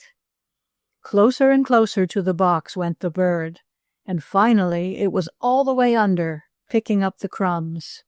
"Now watch me catch him," cried Bunny. He pulled the string, out came the stick, down came the box, and the bird was caught. "I've got him," cried Bunny. "That's the way I'd catch a fox." He and Sue ran to the box trap. Bunny lifted it up, and out flew the bird, not at all hurt and only a little frightened. Bunny raised the box up again and held it there with a stick. Then he and Sue went back among the bushes to wait, all ready to pull the string again. But though Bunny's trap would catch a sparrow, there did not seem to be anything else he could catch. No foxes or other animals came to get a drink, and later Bunny's father explained to him that nearly all wild animals wait until after dark to get water, for fear of being caught. After a while, Bunny and Sue grew tired of waiting in the bushes. "I'll just leave the trap here," said Bunny, "and maybe a fox will go in and knock the stick down himself. Then he'll be caught." "But a fox could easy upset the box," said Sue. "Maybe he could," agreed Bunny. "I'll put a stone on top of it." And he did. Bunny and Sue reached camp in time for dinner. In the afternoon they went with their mother to pick huckleberries and help fill 2 pails. "I'll make pies of these berries," said Mother Brown. "And I hope nobody takes any of the pie," said Bunny, "'cause I like huckleberry pie myself an awful lot." That evening Daddy Brown built a campfire, and Bunny and Sue with Bunker Blue sat about it roasting marshmallows. "I wish Tom Vine was here to help eat them," said Sue. "So do I," agreed Bunny. But Tom Vine was not there. Where was he? No one at Camp Rest-A-While could tell. Bunny Brown did not sleep well that night. Perhaps he had eaten too many marshmallow candies. At any rate, he awoke soon after he went to bed. He was wishing he had a drink of water, and he was thinking whether he would best get up for it himself or awaken his father, when the little fellow heard a noise outside the tent. It was a noise as if someone were walking around. At first Bunny thought it was Splash, but looking over in the corner of the sleeping tent, Bunny saw his dog there. Splash, too, had heard the noise, for he was getting up and growling deep in his throat. Then all at once came a loud bang, as if someone had knocked down 5 or 6 tin pans. Chapter 18. Splash Acts Queerly. "Daddy, Daddy!" cried Bunny Brown. "Daddy, did you hear that?" "I couldn't very well help hearing it," said Mr. Brown, sitting up on his cot, which was next to Bunny's.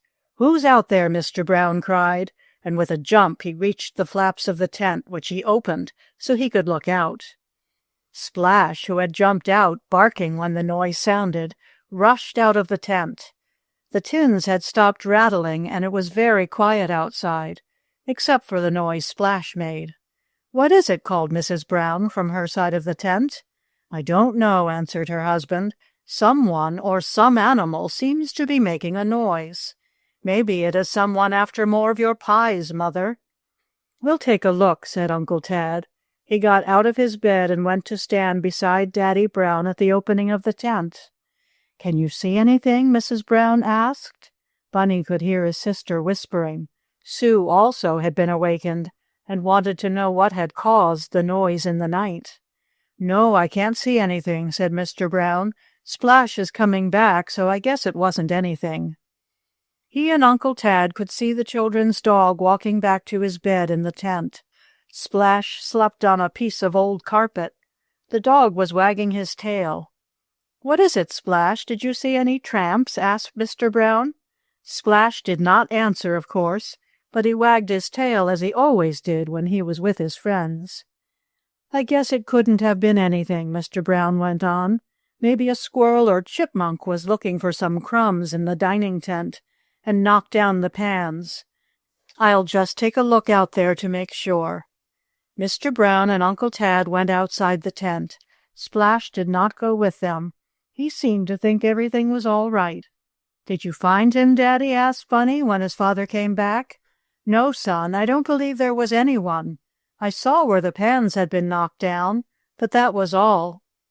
Bunny was given the drink of water he wanted and soon was asleep. The others, too, became quiet and slept.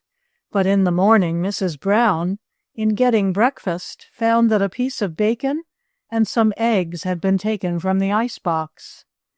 "The eggs and bacon were in the refrigerator all right when I washed up the supper dishes last night," she said.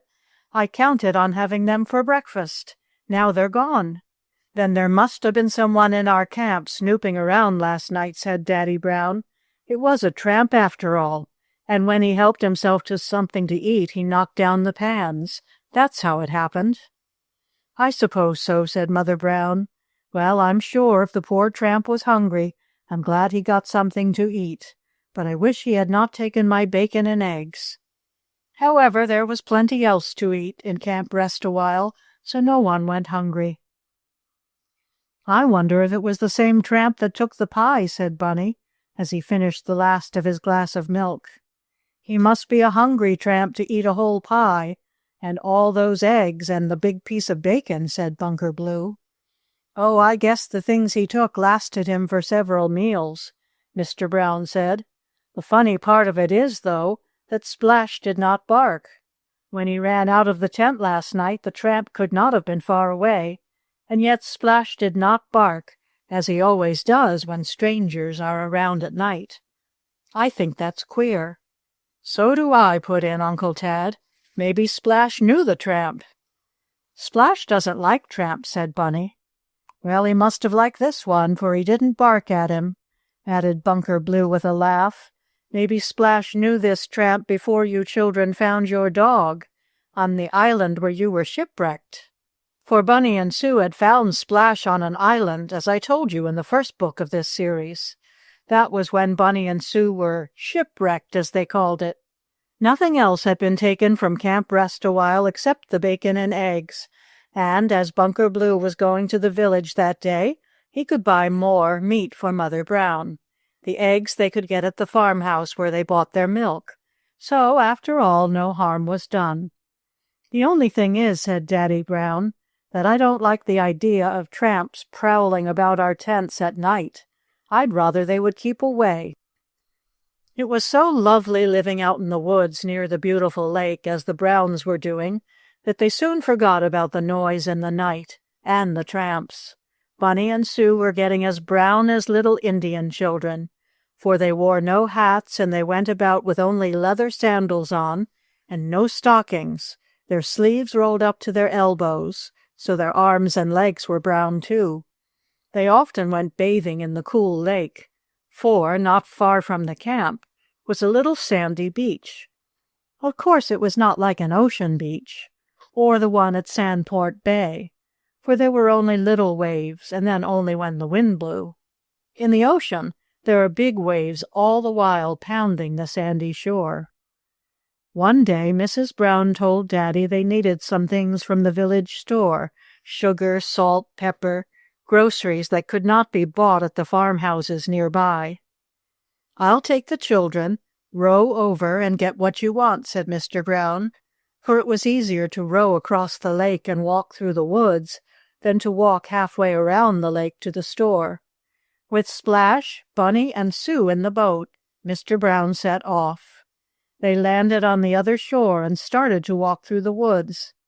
On the way they had to pass along a road that was near to the farm of Mr. Trimble, the mean man, as Bunny and Sue called him. Perhaps Mr. Trimble did not intend to be mean or cross, but he certainly was. Some folk just can't help being that way. "Ha! Are you coming over again to bother me about that runaway boy, Tom Vine?" asked Mr. Trimble, as he saw Mr. Brown. "No, I've given Tom up," replied the children's father. "I guess he has gone back to the city. I'm sorry, for I wanted to help him." "Boys are no good," cried Mr. Trimble. "That Tom is no good, but I'll pay him back for running away from me." "Did he come back to you?" asked Mr. Brown, thinking perhaps after all the ragged boy, as Sue sometimes called him in fun, might have thought it best to go back to the man who had first hired him. "You don't see him anywhere around here, do you?" asked Mr. Trimble. "No, I don't see him," said Mr. Brown, wondering why the farmer answered in that way. "Well, he isn't here," said Mr. Trimble, and he went on hoeing his potatoes, for he was in a field of them near the road when he spoke to Mr. Brown. As Bunny, Sue, and their father walked on, Splash did not come with them. He hung back, and seemed to want to stay close to a small building near Mr. Trimble's barn. Splash walked around this building 3 or 4 times, barking loudly. "What makes Splash act so funny?" asked Bunny. "I don't know," answered Mr. Brown. "Here, Splash, come here," he cried. But Splash would not come. Chapter 19. In the Smokehouse. "What makes Splash act so queer?" asked Bunny again. "I'm sure I don't know," said his father. "I guess we'll have to go back and get him." Certainly Splash did not seem to want to keep on to the village with Mr. Brown and the children. The dog was running around and around the small house, barking loudly. Mr. Trimble seemed not to hear the dog's barks, but kept right on hoeing potatoes. "We'll go back and get Splash," decided Mr. Brown. He and the children walked slowly back. Splash kept on barking. "You seem to have something in that little house which excites our dog," said Mr. Brown. "It doesn't take much to get some dogs excited," answered the farmer. He did not seem to care much about it one way or the other. "What sort of house is that?" asked Mr. Brown. He looked at it closely.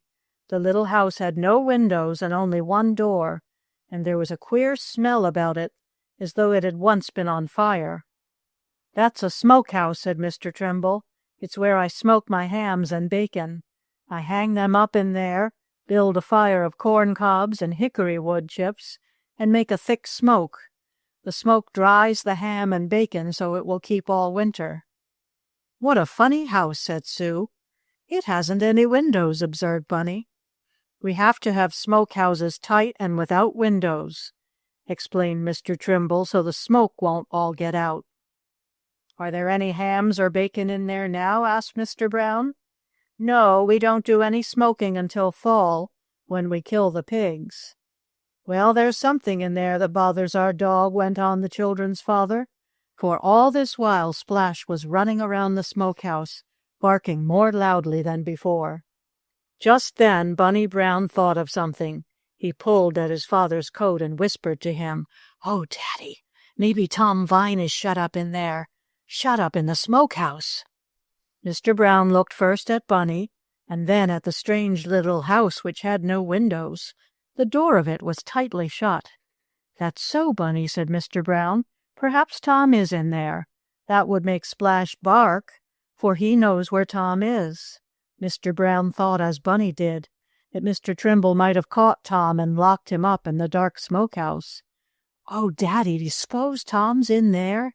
asked Sue in a whisper, for she had heard what Bunny had whispered. Daddy Brown nodded his head. He walked up to Mr. Trimble and said, "Now look here. There's something in that smokehouse, and I want to see what it is. Our dog knows there's something there, and I'm pretty sure of it myself." "Well, what do you think it is?" asked Mr. Trimble. "If there's anyone in there, I don't know it. But I'll open the door and let you see. Your dog certainly is making a lot of noise." "Have you got that poor boy Tom Vine locked up in there?" asked Mr. Brown. The farmer laughed. "Tom Vine locked up in there? Certainly not," he cried. "I wish I did have. I'd like to punish him for running away from me. But I haven't seen him since he was at your camp. No, sir, he isn't in my smokehouse. I don't believe anything or anybody is in there. But I'll open the door and let you look inside." "Why, the door isn't locked," the farmer went on, "and I guess I couldn't keep a boy like Tom Vine in a smokehouse without locking the door on him." Mr. Brown did not know what to think now. As for Bunny and Sue, they thought surely their new friend, Tom, was locked in the queer little house. "Oh, now we'll see him," cried Sue, and she felt very glad. Mr. Trimble dropped his hoe across a row of potatoes and walked to where Splash was still barking away in front of the smokehouse. "Will your dog bite?" asked the farmer. "No, he is very gentle," answered Mr. Brown, "but I'll call him away while you open the door." "I'll hold him," said Bunny. "I'll hold him by his collar." By this time Splash seemed to have barked enough, for he grew quiet. Perhaps he knew the door was going to be opened. He came away when Bunny called him, and the little boy held tightly to the dog's collar. "I'll help you hold him," cried Sue, and she too took hold. "I'm sorry to disappoint you," said Mr. Trimble with a sour sort of laugh, "but you won't see any boy or anything else, as far as I know, in this smokehouse.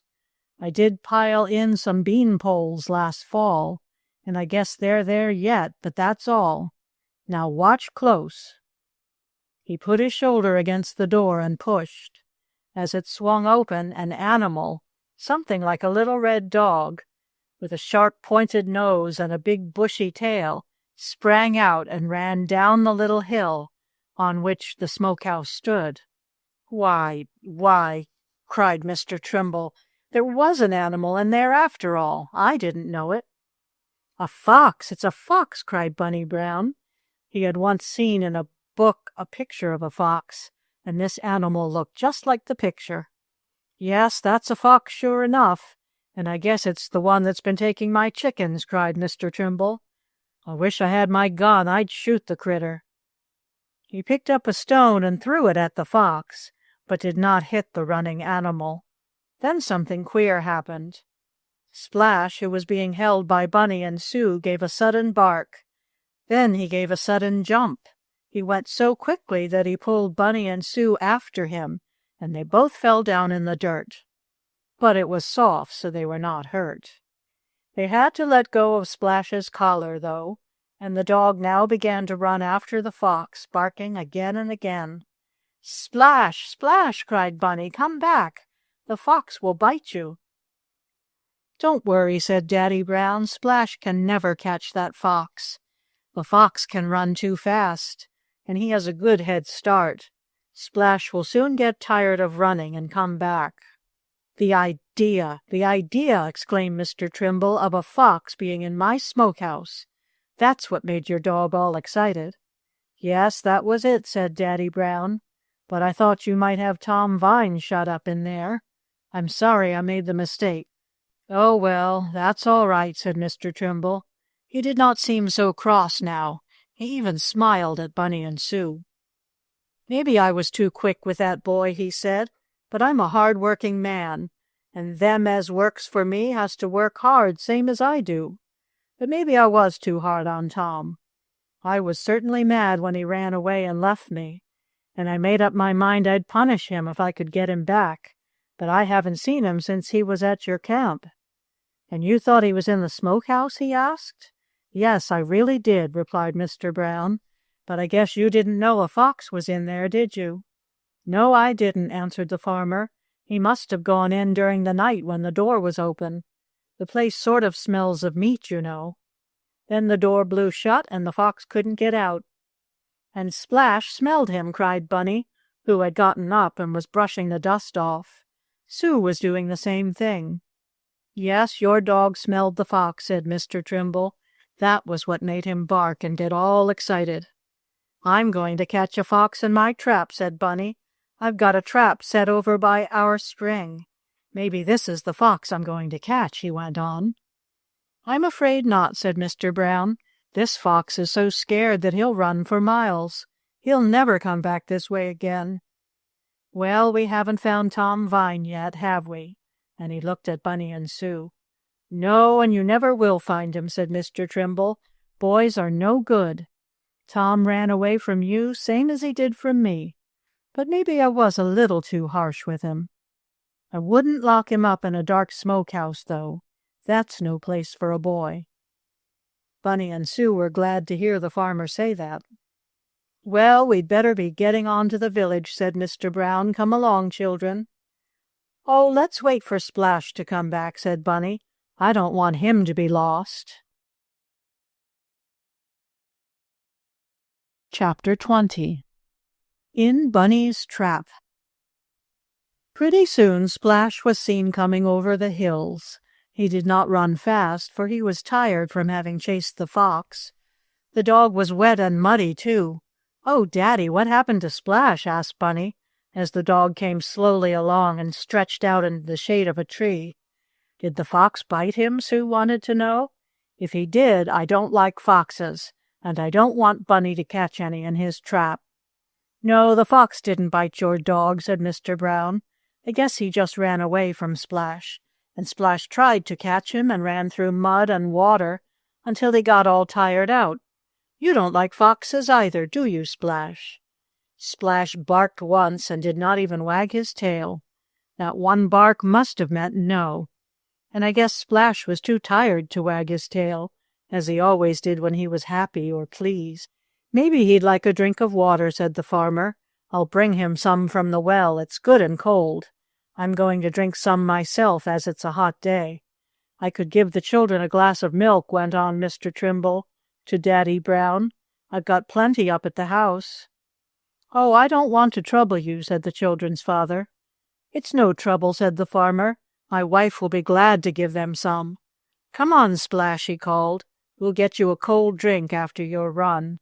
So the fox got away from you, same as that boy Tom Vine ran away from me. Mr. Trimble was smiling and laughing now. Somehow or other he did not seem as mean and cross as he once had. Bunny and Sue were beginning to like him now. He was quite a different man from the one who had called at Camp Rest-A-While, looking for Tom. Splash eagerly drank the cool water, and then he rolled in the grass to get some of the mud off his coat. Mrs. Trimble brought out some milk for Bunny and Sue, and also a plate of molasses cookies, which they were very glad to have. "Sit down under this shady apple tree," said Mrs. Trimble, "and help yourselves." "Maybe you'd like a glass of milk," she said to Mr. Brown. "Well, I don't care much for milk except in my tea and coffee," he said. "Thank you just the same." "How about buttermilk?" asked Mr. Trimble. "That's what I like on a hot day, and she's just churned." "Yes, I should like the buttermilk," returned Bunny's father, and soon he was drinking a large glass. "What funny-looking milk," remarked Sue as she helped herself to another molasses cookie from the plate in front of her. "It's got little yellow lumps in it, Daddy." "Those are little yellow lumps of butter," said Mr. Brown. "To make butter, you know, they churn the cream of sour milk, and when the butter is all taken out in a lump, some sour milk is left, and they call that buttermilk. Would you like to taste it, Sue?" Sue, who had drunk the last of her glass of sweet milk, nodded her curly head, but when Daddy Brown put his glass to her lips and just let her sip the buttermilk he had been drinking, Sue made such a funny face that Bunny laughed aloud.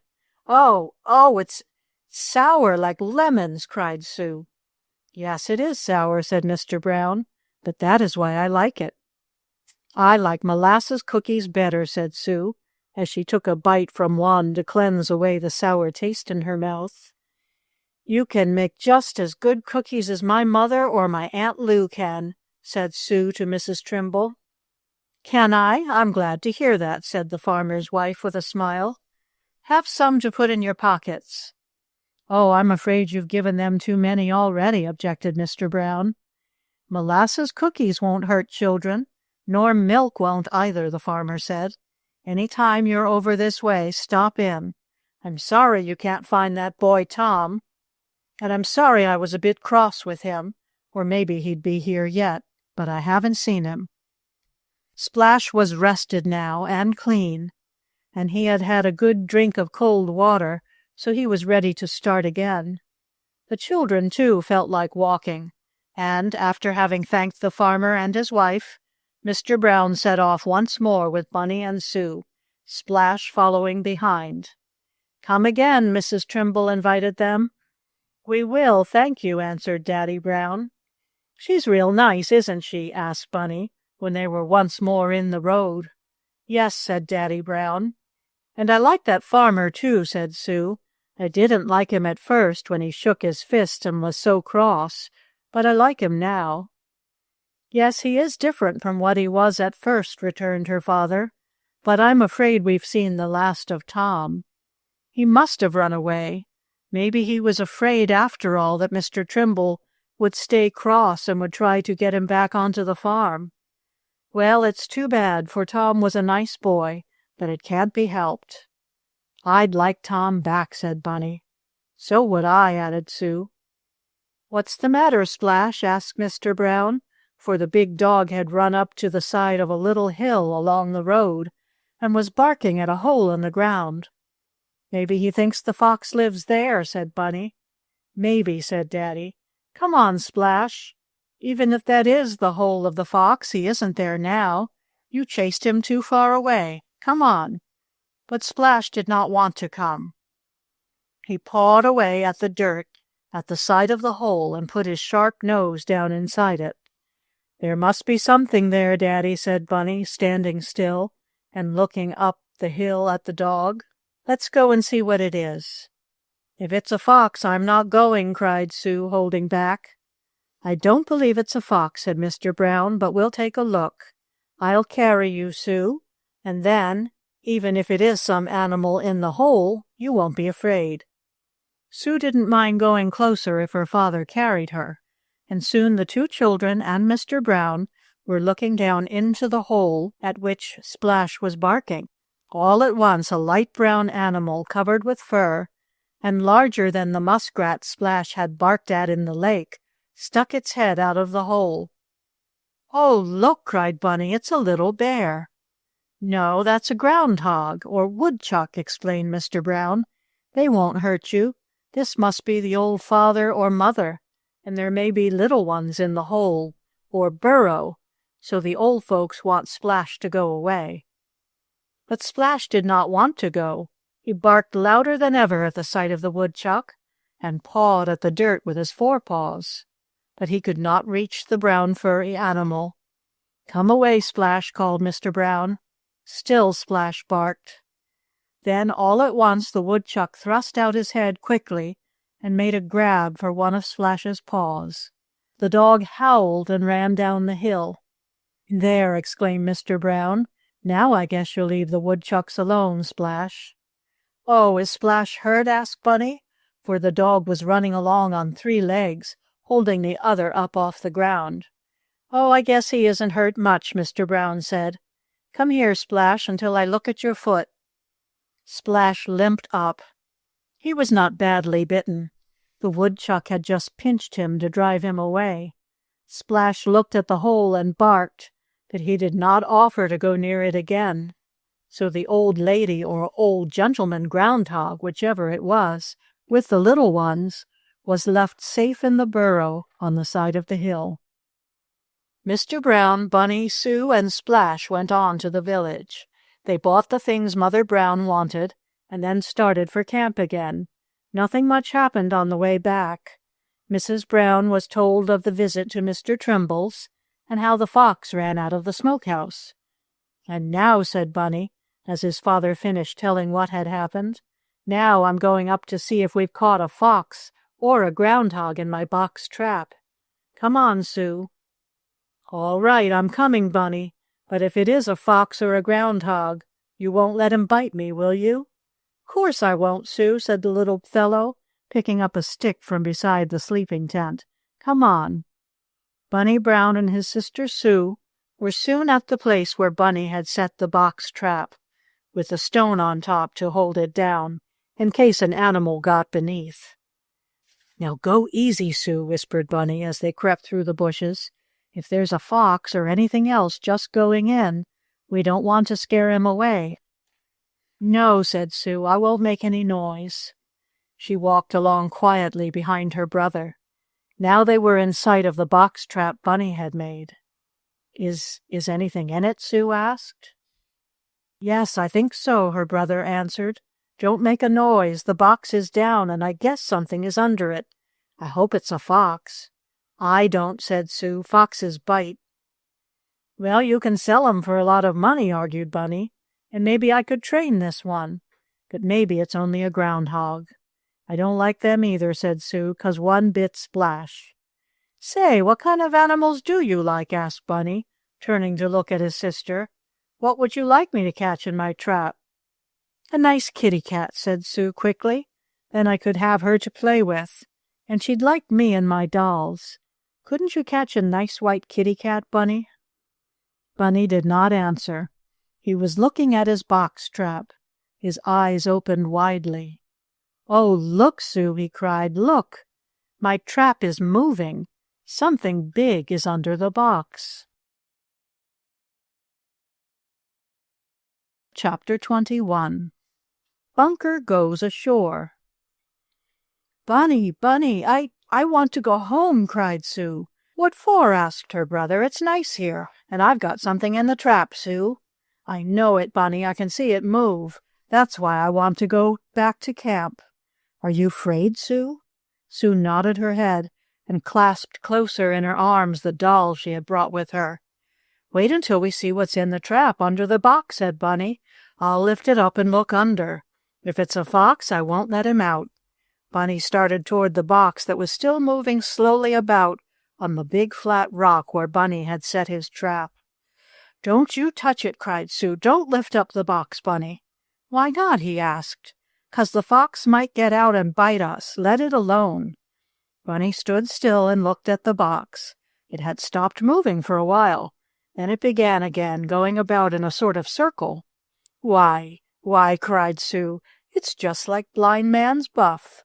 And really, that is how the box moved about, just like some boy or girl, with a handkerchief tied over his or her eyes, trying to move about to catch someone, and yet trying not to bang into a tree or the fence. "The fox, woodchuck, or whatever it is under my box," said Bunny Brown, "can't see which way he's going. That's why the box jiggles around so funny. But I'm going to see what's under it." "If you lift it up, I'm going back to camp," declared Sue, turning back. "But I want to see what it is," cried Bunny. "I've caught an animal, and I want to look at it." "You remember I told you he had fixed up a box raised at one end by a little stick. Under the box were some good things to eat, such as animals and birds like. Bunny had tied a long string to the stick, and he and Sue had hid in the bushes, ready to pull the string, pull out the little stick, and let the box trap fall down on whatever was eating the bait. But all Bunny caught were some sparrows, which he let go. Then he had set the trap again and had gone off. Now there was something under the box, that was sure. How do you think it got caught, Bunny?" "I guess the fox, or whatever it is, crawled under the box to get the cake crumbs, and he bumped against the stick, knocked it away, and the box came down on him," Bunny said. "Sue, I do want to see what I've caught." You might get bit," his sister said. Bunny thought that over for a minute. "I know how I could do it," he said. "How?" Sue wanted to know. "I could get a long stick and lift the box up with that. And as soon as the fox came out, we could run, and we wouldn't be near enough for him to bite us." "Oh, Bunny, that would be a good way. I'll stay and watch if you do it like that." Bunny found a long pole like a fishing rod. Holding this out in front of him, he walked toward the box. He tried to raise it up, but the stone on top made it too heavy. "Push off the stone first," said Sue. Bunny had not thought of that. With 2 or 3 shoves of his pole, he knocked the stone off the top of the box. Then, once more, he tried to raise his trap to see what was under it. All at once the children heard someone calling, "Bunny, Sue, where are you?" "That's Bunker Blue," said Bunny. "Here we are," answered Sue. "Bunny's got something in his trap. Come and help us get it, Bunker." There was a noise in the bushes, a dog barked, and along came the red-haired boy and Splash. The box was moving about more quickly now, for the heavy stone was not on top. "Say, you have caught something," cried Bunker. "There's surely something under the box, Bunny." "It's a fox," said Bunny. "Or maybe a groundhog," added Sue. "Maybe and maybe not," went on Bunker. "We'll have a look. Here, let me take your pole, Bunny. Splash, you be ready to grab whatever it is." With a sudden push, Bunker upset the box. Out ran a gray and brown animal. "Oh, look!" cried Bunny. "Is it a fox? Oh, don't let it bite me!" cried Sue, and she ran toward Bunker, who caught her up in his arms. Splash, with a bark, sprang toward the little animal that had run out of Bunny's box trap. But the little animal, instead of running away, just curled up into a ball and stayed there. and Splash stopped short. He barked at the animal, but did not try to bite it. "He's afraid of it, and no wonder," said Bunker. "Best leave that alone, Splash." "What is it?" asked Bunny. "It's a hedgehog or a prickly porcupine," said Bunker. "That animal is all covered with sharp quills, like a lot of toothpicks. They aren't very tightly fastened to him, and if a dog or some other animal tries to bite, he gets his mouth full of sharp, slivery quills from the hedgehog. That makes the dog's mouth very sore, and he can't bite anything again for a long time. That's why the hedgehog curls himself up into a little ball. In that way he is all covered with quills that stick out in every way. No dog or any other animal can bite without getting badly hurt. I guess you'd better let the porcupine go, Bunny." "I will," said the little fellow. "I don't want Splash hurt. Come away, Splash." Splash did not care very much about biting or worrying the hedgehog. The dog barked once or twice, and then came away. Then the porcupine uncurled himself and ran off into the wood. "Well, I caught something in my trap anyhow," said Bunny. "That's what you did," said Bunker Blue, and the hedgehog, walking around under the box, kept pushing it along with his head. He was trying to find a way out. "Come on back to camp now. Supper is ready, and your mother sent me to find you." The next 2 days it rained, and Bunny and Sue did not have much fun at Camp Rest a while. They had to stay in the tents, but the 3rd day it cleared off and the wind blew away the storm clouds. That afternoon Bunker took Bunny and Sue out in the boat fishing. They took with them some lunch to eat and a bottle of milk to drink if they got thirsty. Sue also took an old umbrella to keep the sun off herself and her doll. Bunker rowed the boat halfway across the lake and tied it to one of the trees that grew on a little island. There he and Bunny fished, but they did not catch anything. "Maybe if we went on the island we would catch something," said Bunny. "May we, Bunker?" "Well, I don't know. We might," said the red-haired boy. "I'll tell you what I'll do.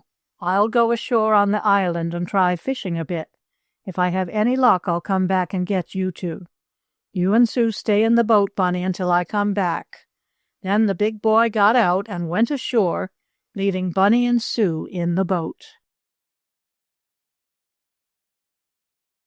Chapter 22. In the Woods. Bunker Blue seemed to be gone a long time. 5, 10, 15 minutes went past and he did not come back. Bunny and Sue began to get tired. "He must be catching a lot of fish," said Bunny, after a bit, while he dangled his own hook in the water. Bunny wasn't catching anything. He didn't have even a nibble, though he was using the right kind of hook and line, and he had a real squiggly worm on his hook. Bunker had put it there for him. "Maybe Bunker caught a big fish," said Sue, "and it pulled him into the water, eh, Bunny?" Bunny shook his head. "No," he said, "that didn't happen." "Maybe it might," went on Sue. "There might be a big fish in this lake, or maybe it was a muskrat like the one Splash barked at." Splash, asleep up in the front of the boat, hearing his name spoken, looked up and wagged his tail. "I didn't call you," said Sue, "but oh, Bunny, maybe Bunker did fall in." Bunny shook his head again. "No, he didn't fall in," said the little fellow. "If he had, we'd have heard him holler, and he hasn't hollered." Sue thought that over. It seemed all right.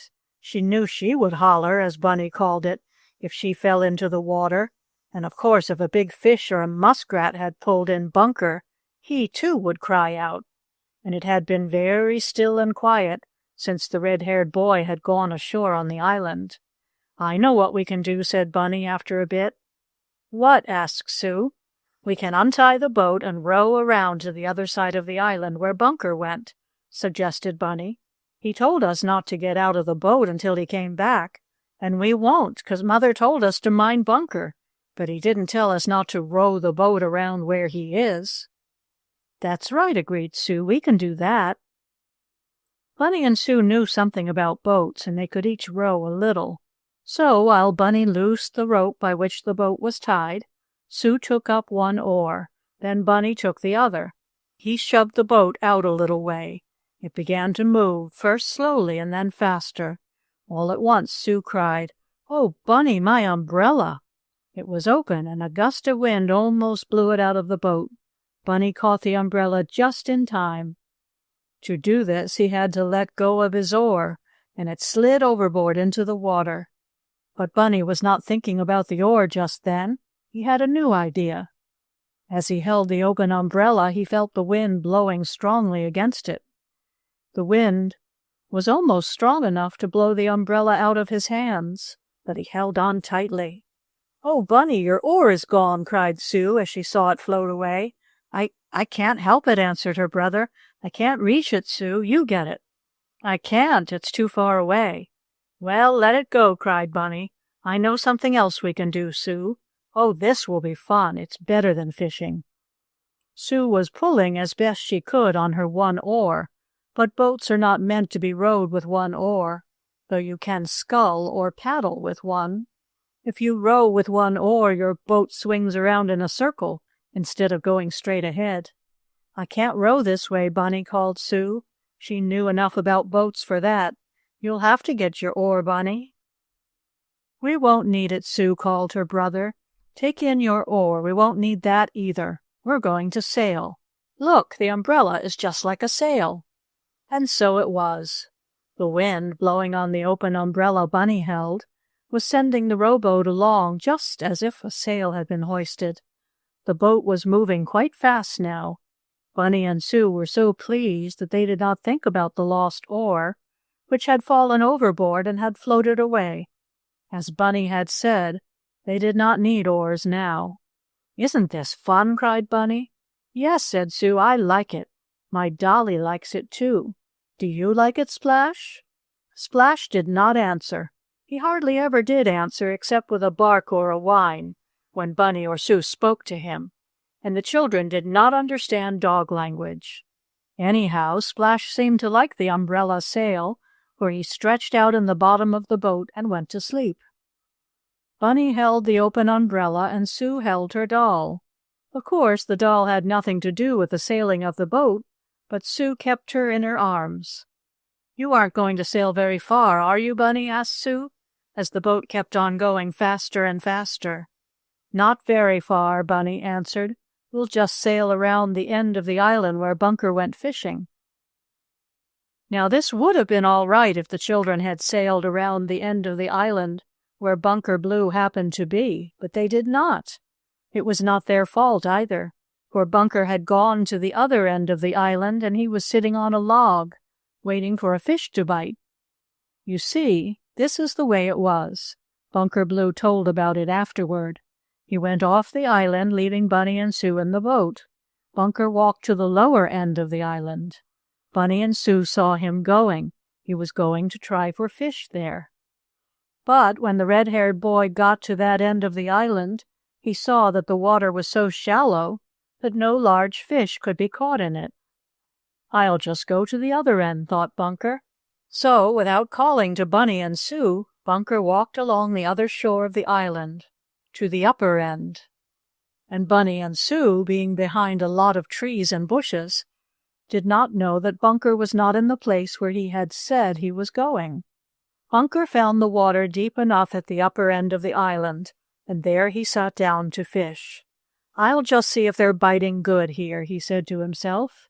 "And if they are, I'll go back and get the children." Bunker had to wait quite a while for his first bite, and by that time Bunny and Sue had decided to start off themselves in the boat. And so they did, with the umbrella for a sail, as I have told you.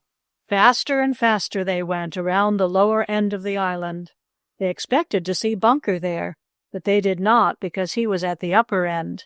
Why, Bunker isn't here," said Sue in surprise. "Then we better go back," announced Bunny, still holding to the umbrella. "Stick your oar in the water, Sue, and steer back to where we were." You can steer a boat with one oar if you can't row it with one, and Sue knew a little bit about steering, but the oar was too heavy for Sue's little hands, and it soon slipped over into the lake. She tried to grab it, but it was too late. The second oar was lost overboard. "Oh dear," Sue cried, "it's gone."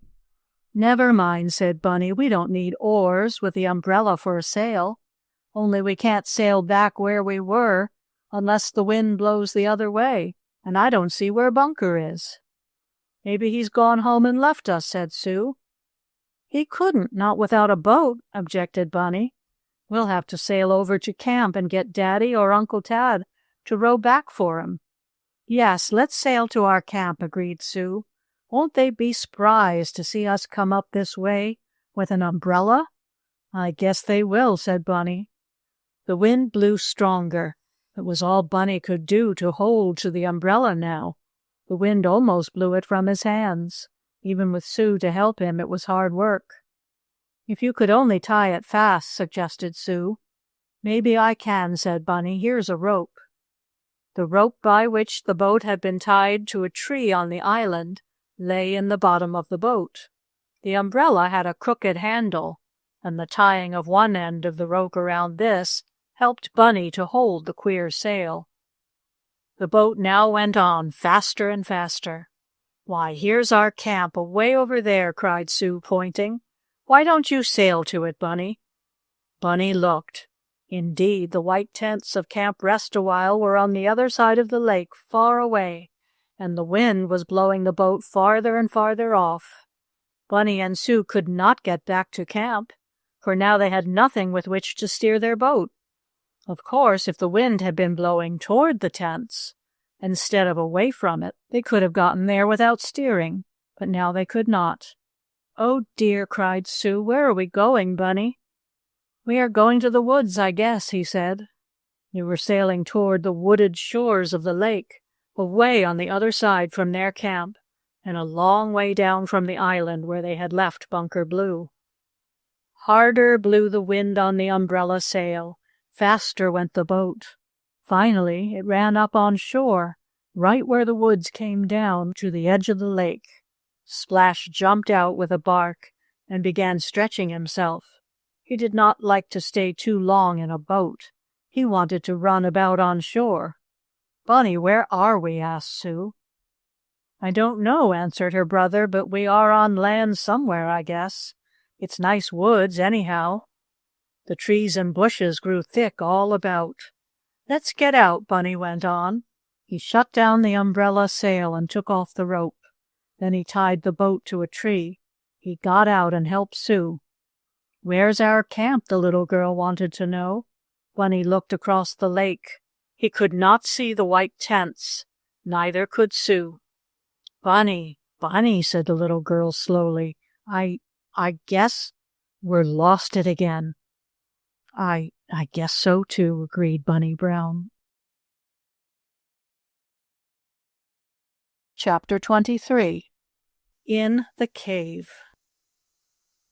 Splash, the big shaggy dog, ran up and down the shore of the lake, poking his nose in among the bushes here and there, barking loudly all the while. "What's the matter with Splash?" asked Sue of her brother. "Is there a wild animal here, Bunny?"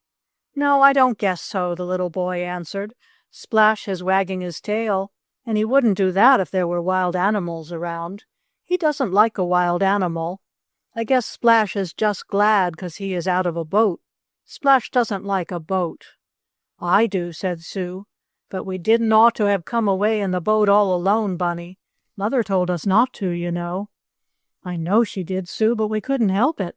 We were just going to look for Bunker Blue, and the wind blowed us away from the island. We couldn't help it." "No, I don't guess we could, Bunny. But what are we going to do now?" "I guess we'll have to walk back to Camp Rest-A-While," answered Bunny. "We can leave the boat here, and Bunker can come and get it."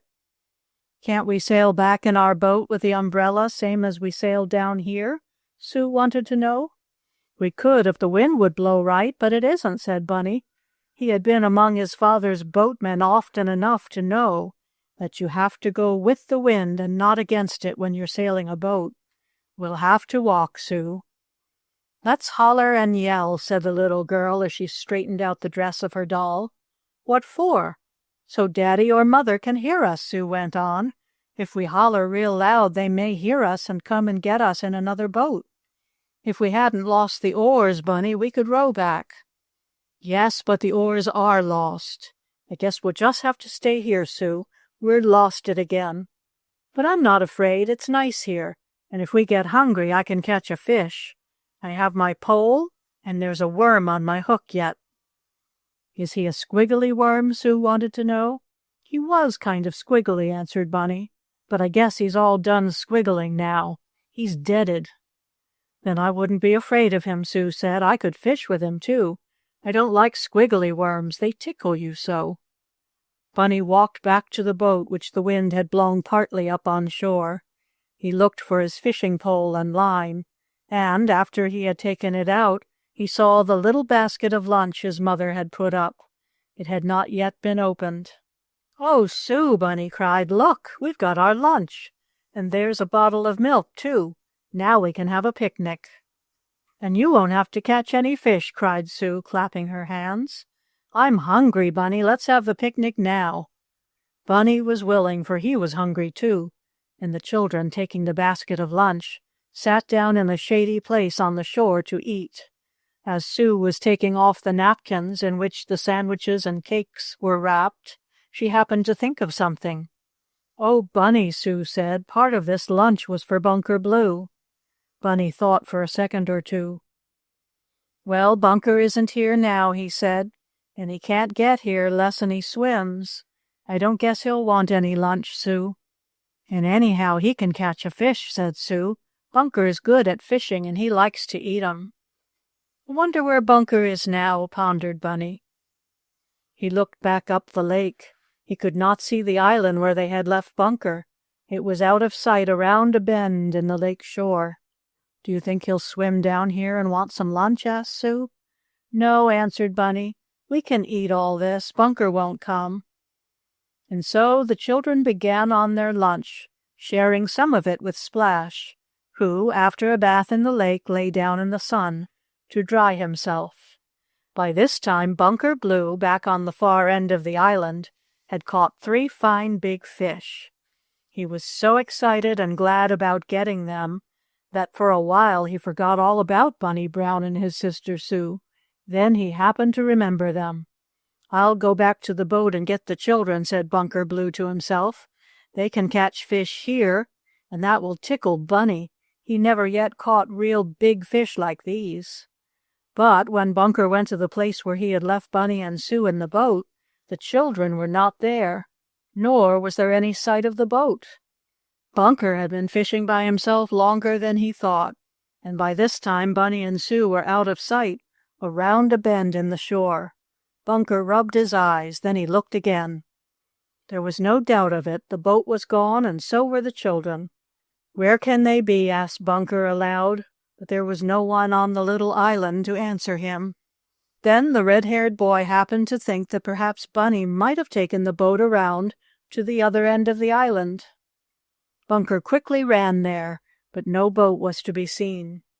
"They've either drifted away," said Bunker, "or else they've rowed themselves away. It's too bad, but they know how to behave in a boat. That's one good thing. They won't try to stand up and so fall overboard. I wonder if I could call to them." Bunker shouted, but Bunny and Sue were too far away to hear him. Bunker then sat down on a stone. He did not know what to do. He looked over to the main shore, where he could just see the white tents of Camp Rest-A-While. "Well, if we don't come back pretty soon, Mr. Brown will know something is wrong, and he'll get another boat and come over here," thought Bunker. "Then I can tell him what has happened, and we can go and look for the children. I guess they'll be all right. All I can do is to wait." All this while Bunny and Sue were eating their lunch. They were not frightened now, and they very much enjoyed their little umbrella sail excursion in the boat and the picnic they were having. But pretty soon it began to grow cloudy, and then it began to rain. "I don't like this," said Sue. "I want to go home, Bunny." Bunny himself would have been glad to be in camp with his father and mother, but he thought, being a boy, he must be brave and look after his little sister, so he said, "Oh, I guess this rain won't be very bad, Sue. We'll go back into the woods under the trees, then we can keep dry. And we'll take the lunch, too. There'll be enough for supper." "Will we have to stay here for supper?" asked Sue. "Maybe," answered Bunny, "but if we do, it will be fun. Come on." It was now raining hard. Bunny carried the lunch basket with the bottle of milk, now half emptied, in one hand. The other hand clasped Sue's. They went back in the wood a little way, and all at once Bunny saw something that made him call, "Oh, Sue, here's a good place to get in out of the rain." "What is it?" Sue asked. "A cave," cried Bunny. "It's a regular cave, like robbers live in. Come on, Sue, now we're all right. Oh, this is fun." And Bunny ran forward into the dark hole in the side of the hill. Right into the cave he ran. Chapter 24. Who is there? Sue did not run into the cave after her brother Bunny. She stood hugging her doll close to her, under a big evergreen tree, so that only a few drops of rain splashed on her. Bunny Brown, standing in the front door of the cave, as he called it, looked at his sister. "Come on in, Sue," he called. "It's nice here, and you can't get wet at all." I don't want to," Sue answered. "Why not?" Bunny wanted to know. "'Cause." That was all Sue would say. Then it began to rain harder, and the drops even splashed down through the thick branches of the evergreen tree. "Oh, come on," cried Bunny. "It's nice here, and dry, Sue. Why won't you come?" "'Cause I don't like those robbers," answered Sue at last. "I'd rather stay out in the rain than go in with those robbers." "What robbers?" asked Bunny, his eyes opening wide. "You said that was a robber's cave," declared Sue, "and I don't like 'em." Bunny laughed. "There's no robbers here, Sue," he said. "I only meant that this looks just like the pictures of a robber's cave. There isn't any robbers here. Come on in. It's nice and dry here." "Are you sure there's no robbers?" Sue wanted to know. "Sure," said Bunny. "Listen." He went back a little farther in the cave and cried, "Robbers, robbers, go on away." "That will drive 'em off, Sue," he said. "Now come on in." The little girl waited a half-minute to make sure no robbers came out after Bunny's call. Then she too ran into the cave. "Isn't it nice here?" Bunny asked. "Why, yes, I guess so." And Sue spoke slowly. She was not quite sure about it. "But it's dark," she went on. "All caves are dark," Bunny Brown answered. "They have to be dark or they wouldn't be caves. Nobody ever saw a light cave." "Well, I like a light cave best," said Sue. "How long has we got to stay here, Bunny?" "Till Daddy comes for us, I guess," he said. "We can't walk back to camp all alone. I don't know the way. We'd get losted worse than we are now." "Has we got to stay here all night?" Sue wanted to know. "Well, maybe," said Bunny slowly, "but we could easy sleep here. There's some nice dried leaves we could make into a bed, and we've some of our lunch left. We can eat that for supper and save a little for breakfast." "What will we give Splash?" asked Sue.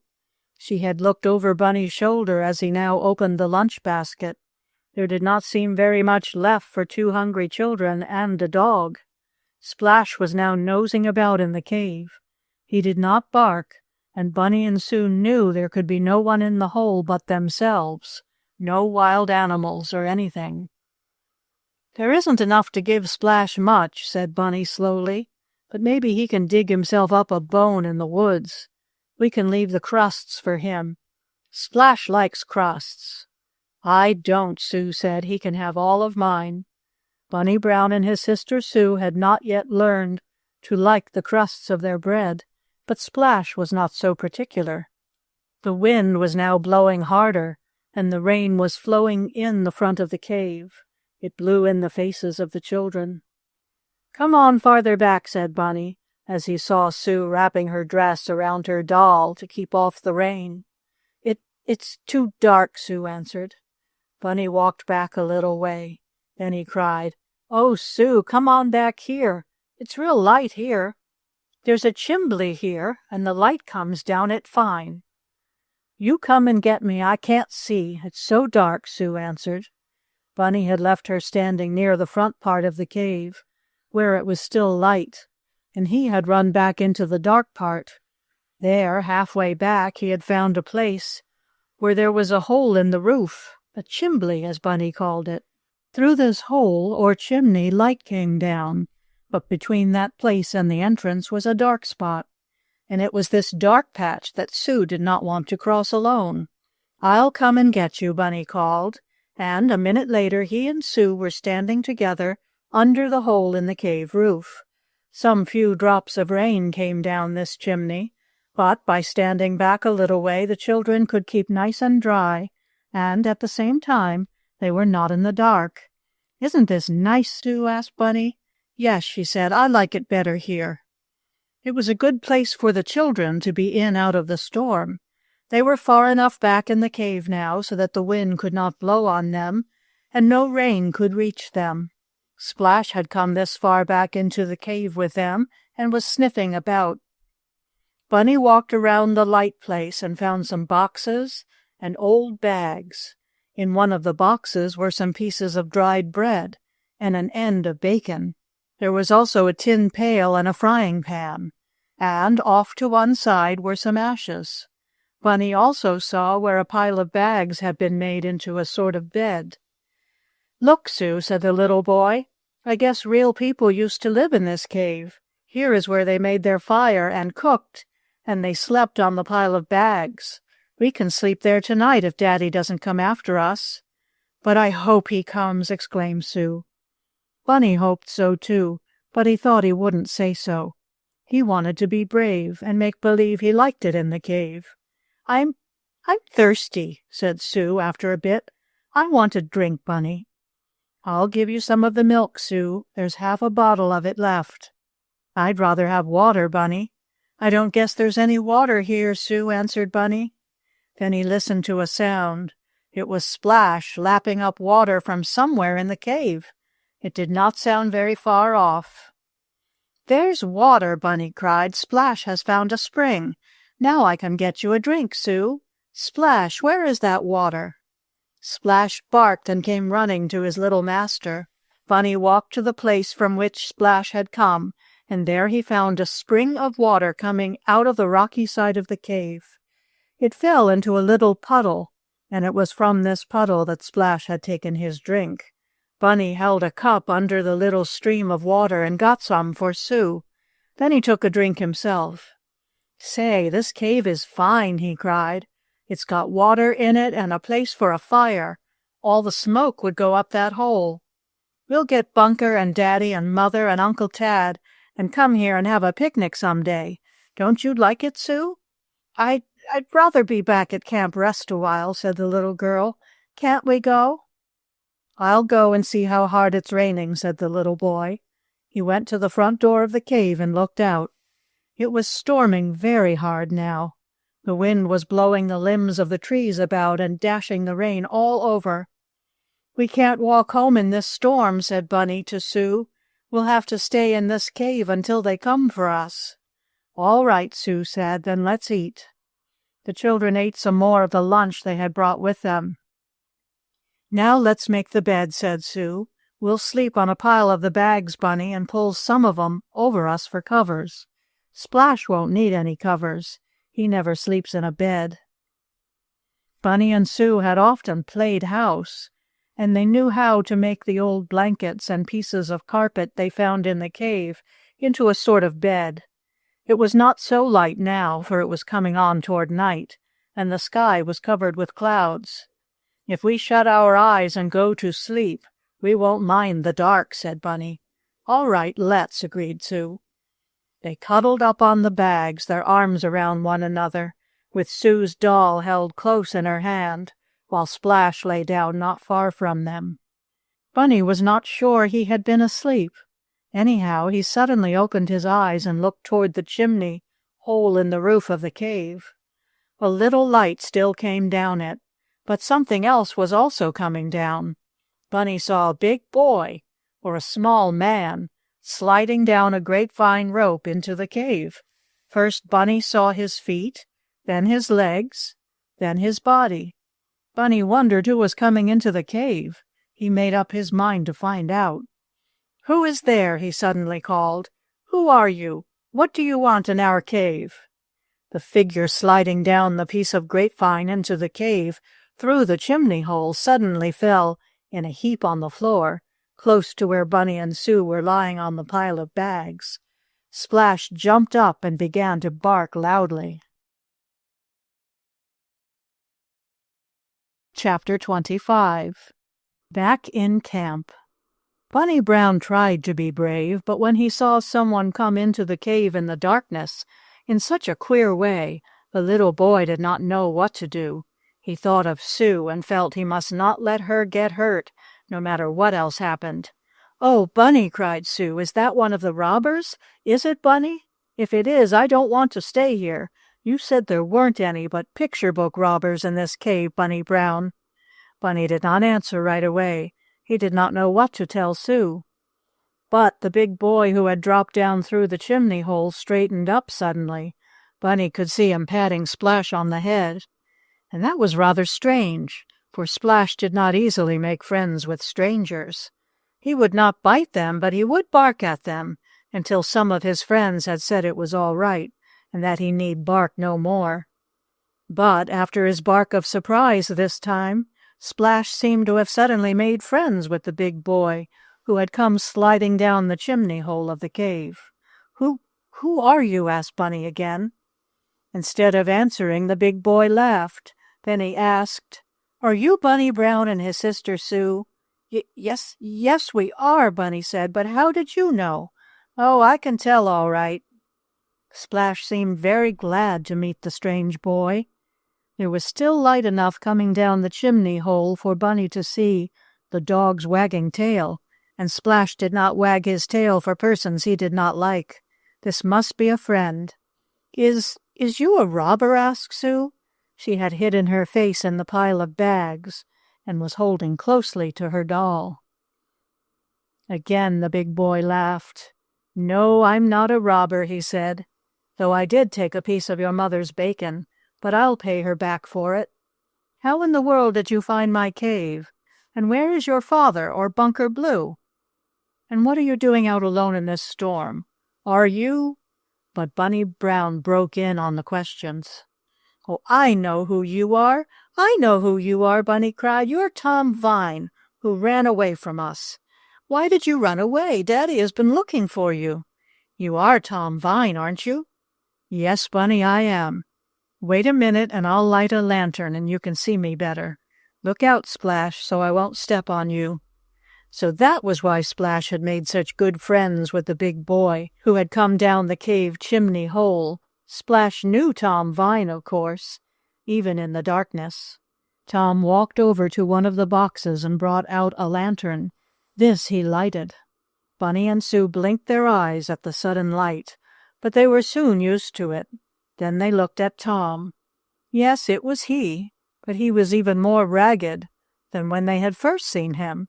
He was laughing, though, and did not seem sad. "And to think when I came home and slid down the chimney of my cave, which I sometimes do when I don't want to go around to the front door, to think when I did this I should find Bunny Brown and his sister Sue here," said Tom. "How in the world did you find me?" "We weren't looking for you," answered Bunny. "We were in the boat with Bunker Blue. He went on an island to fish, and we sailed away with the umbrella. We landed here, and I found this cave to get out of the rain. I told Sue it was a make-believe robber's cave." "Well, I guess I'm the only robber who ever lived in it," said Tom. "But what are you children going to do? Tell me all about how you got here." This Bunny and Sue did from the time they started out with Bunker Blue until Bunny opened his eyes to see Tom sliding down the grapevine rope. "And now I'll tell you about myself," said Tom. "Have you been living here in this cave ever since you went away from our camp?" asked Bunny. "Yes," answered Tom. "This has been my home. No one knew I was here. I wanted to keep out of sight of Mr. Trimble, for fear he'd make me go back to his farm." "Oh, he won't make you go back," said Bunny. "He's sorry he was so cross to you. He told Daddy so, didn't he, Sue?" "Yes, he did. I'm glad we found you, Tom." And she put her little hand in his big one. "And I'm glad I found you and Bunny, Sue. And I'm glad that Mr. Trimble isn't looking for me. I was getting tired of hiding out this way. I want to go back to your camp." "You can come," said Bunny. "Daddy wants you, I know, for he said he did. Come on back now." "Wait a minute," said Tom. "First I'll tell you how I came here, and then I guess we'll have to stay until morning, as it is storming too bad to leave the cave now." Tom then told that he had heard Mr. Trimble was looking for him to make him go back to the farm. "And as I was afraid he'd catch me, I ran away from your camp that day when I went for the pail of water," said Tom. "As I was at the spring, I saw Mr. Trimble going past, behind some bushes. He didn't see me because I stooped down. And when he got past, I ran away. I didn't want him to get me. I found this cave, and I've lived in it. I took some old boxes and bags from a barn. They were thrown away, so no one wanted them, I knew. Then I found this lantern, and I brought that here." "How did you get anything to eat?" asked Bunny. "Well, I took that," said Tom. "In the night I went back to your camp and took some things. I didn't think your folks would care very much." "They didn't," said Bunny. "Did you take the pie and the bacon and eggs?" "Yes," said Tom, "I did. I have earned some money, though, and I'll pay for them." "Did you knock down the pile of tins?" Bunny asked, "and make the noise in the night?" "Yes," laughed Tom. "I thought sure your folks would catch me then, but I got safely away, and ever since then I've stayed in this cave. I found it by accident. It made a nice dry place. During the day I would go off to different farms and work enough to earn a little money to buy things to eat. All the while I was afraid Mr. Trimble would find me. He was such a mean man." "But he's turned good now," declared Bunny, "and he's sorry he was bad to you. He wouldn't even shut you up in a smokehouse." And Bunny told of finding the fox in the little house. "So then I can go back to your camp, and Mr. Trimble won't try to get me, will he?" asked Tom. "Nope, he won't hurt you at all," said Bunny. "And please, can't we go back to our camp now? Daddy and Mother will be so worried about us." "Why, yes, I guess I can take you," said Tom. "It isn't very far, and there's a good road. I see you have an umbrella. That will keep Sue dry. You and I won't mind getting wet, Bunny, will we?" "Nope," said the little fellow. When they went to the entrance of the cave, they found that the rain had stopped, and the moon was shining. It was quite light in the woods. Leading Bunny and Sue by the hands, with Splash following after, Tom started for Camp Rest-A-While. He stopped for a moment on top of the cave to show the children the chimney hole, and how he had slid down it by holding on to a long grapevine that twined around a tree growing near the hole. The grapevine was like a long rope. Through the woods went Bunny, Sue, and Tom. As they came near the camp, they saw lanterns flashing, and voices called, "Bunny, Bunny Brown, Sue, Sue, where are you?" "Here we are, Daddy, here we are," cried Bunny and Sue together. "And Tom Vine is with us," added Bunny. Those carrying the lantern rushed forward, and soon Bunny and Sue were clasped in their father's and mother's arms, while Uncle Tad and Bunker were shaking hands with Tom and listening to his story of how he had found the children in the cave where he made his home. "And to think you two went off in a boat with an umbrella for a sail," cried Mother Brown to the children. "Don't you ever do it again." "We won't," promised Bunny. "But what happened to you, Bunker?" "Well, after you left me on the island," said the red-haired boy, "I waited until I saw your father coming after me in a boat. He took me to camp, and I told him I thought you and Sue had drifted down the lake. So we set out to find you, but you got here all right." "And I don't want to sleep in any more caves," said Sue. "I like it," Bunny said. "It was nice." The children were soon asleep in their cots in the camp tent, and after Tom had told his story to Mr. and Mrs. Brown, he too was given his old bed. He had nothing more to fear from Mr. Trimble, and he need not have run away, only he was afraid of the farmer.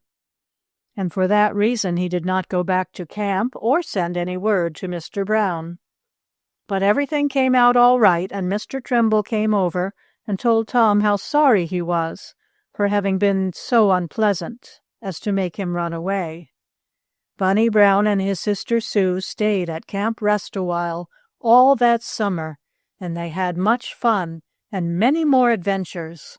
But I have no room to tell you about them in this book. Perhaps I may write another volume about them later. As for Tom Vine, he was taken to live in Belmere, where he worked at Mr. Brown's boat business with Bunker Blue. He did not have to live in a cave any more, and had a good home. And now, having told all there is to tell, I will let you say good-bye to Bunny Brown and his sister Sue. End of Bunny Brown and his sister Sue at Camp Rest-A-While by Laura Lee Hope.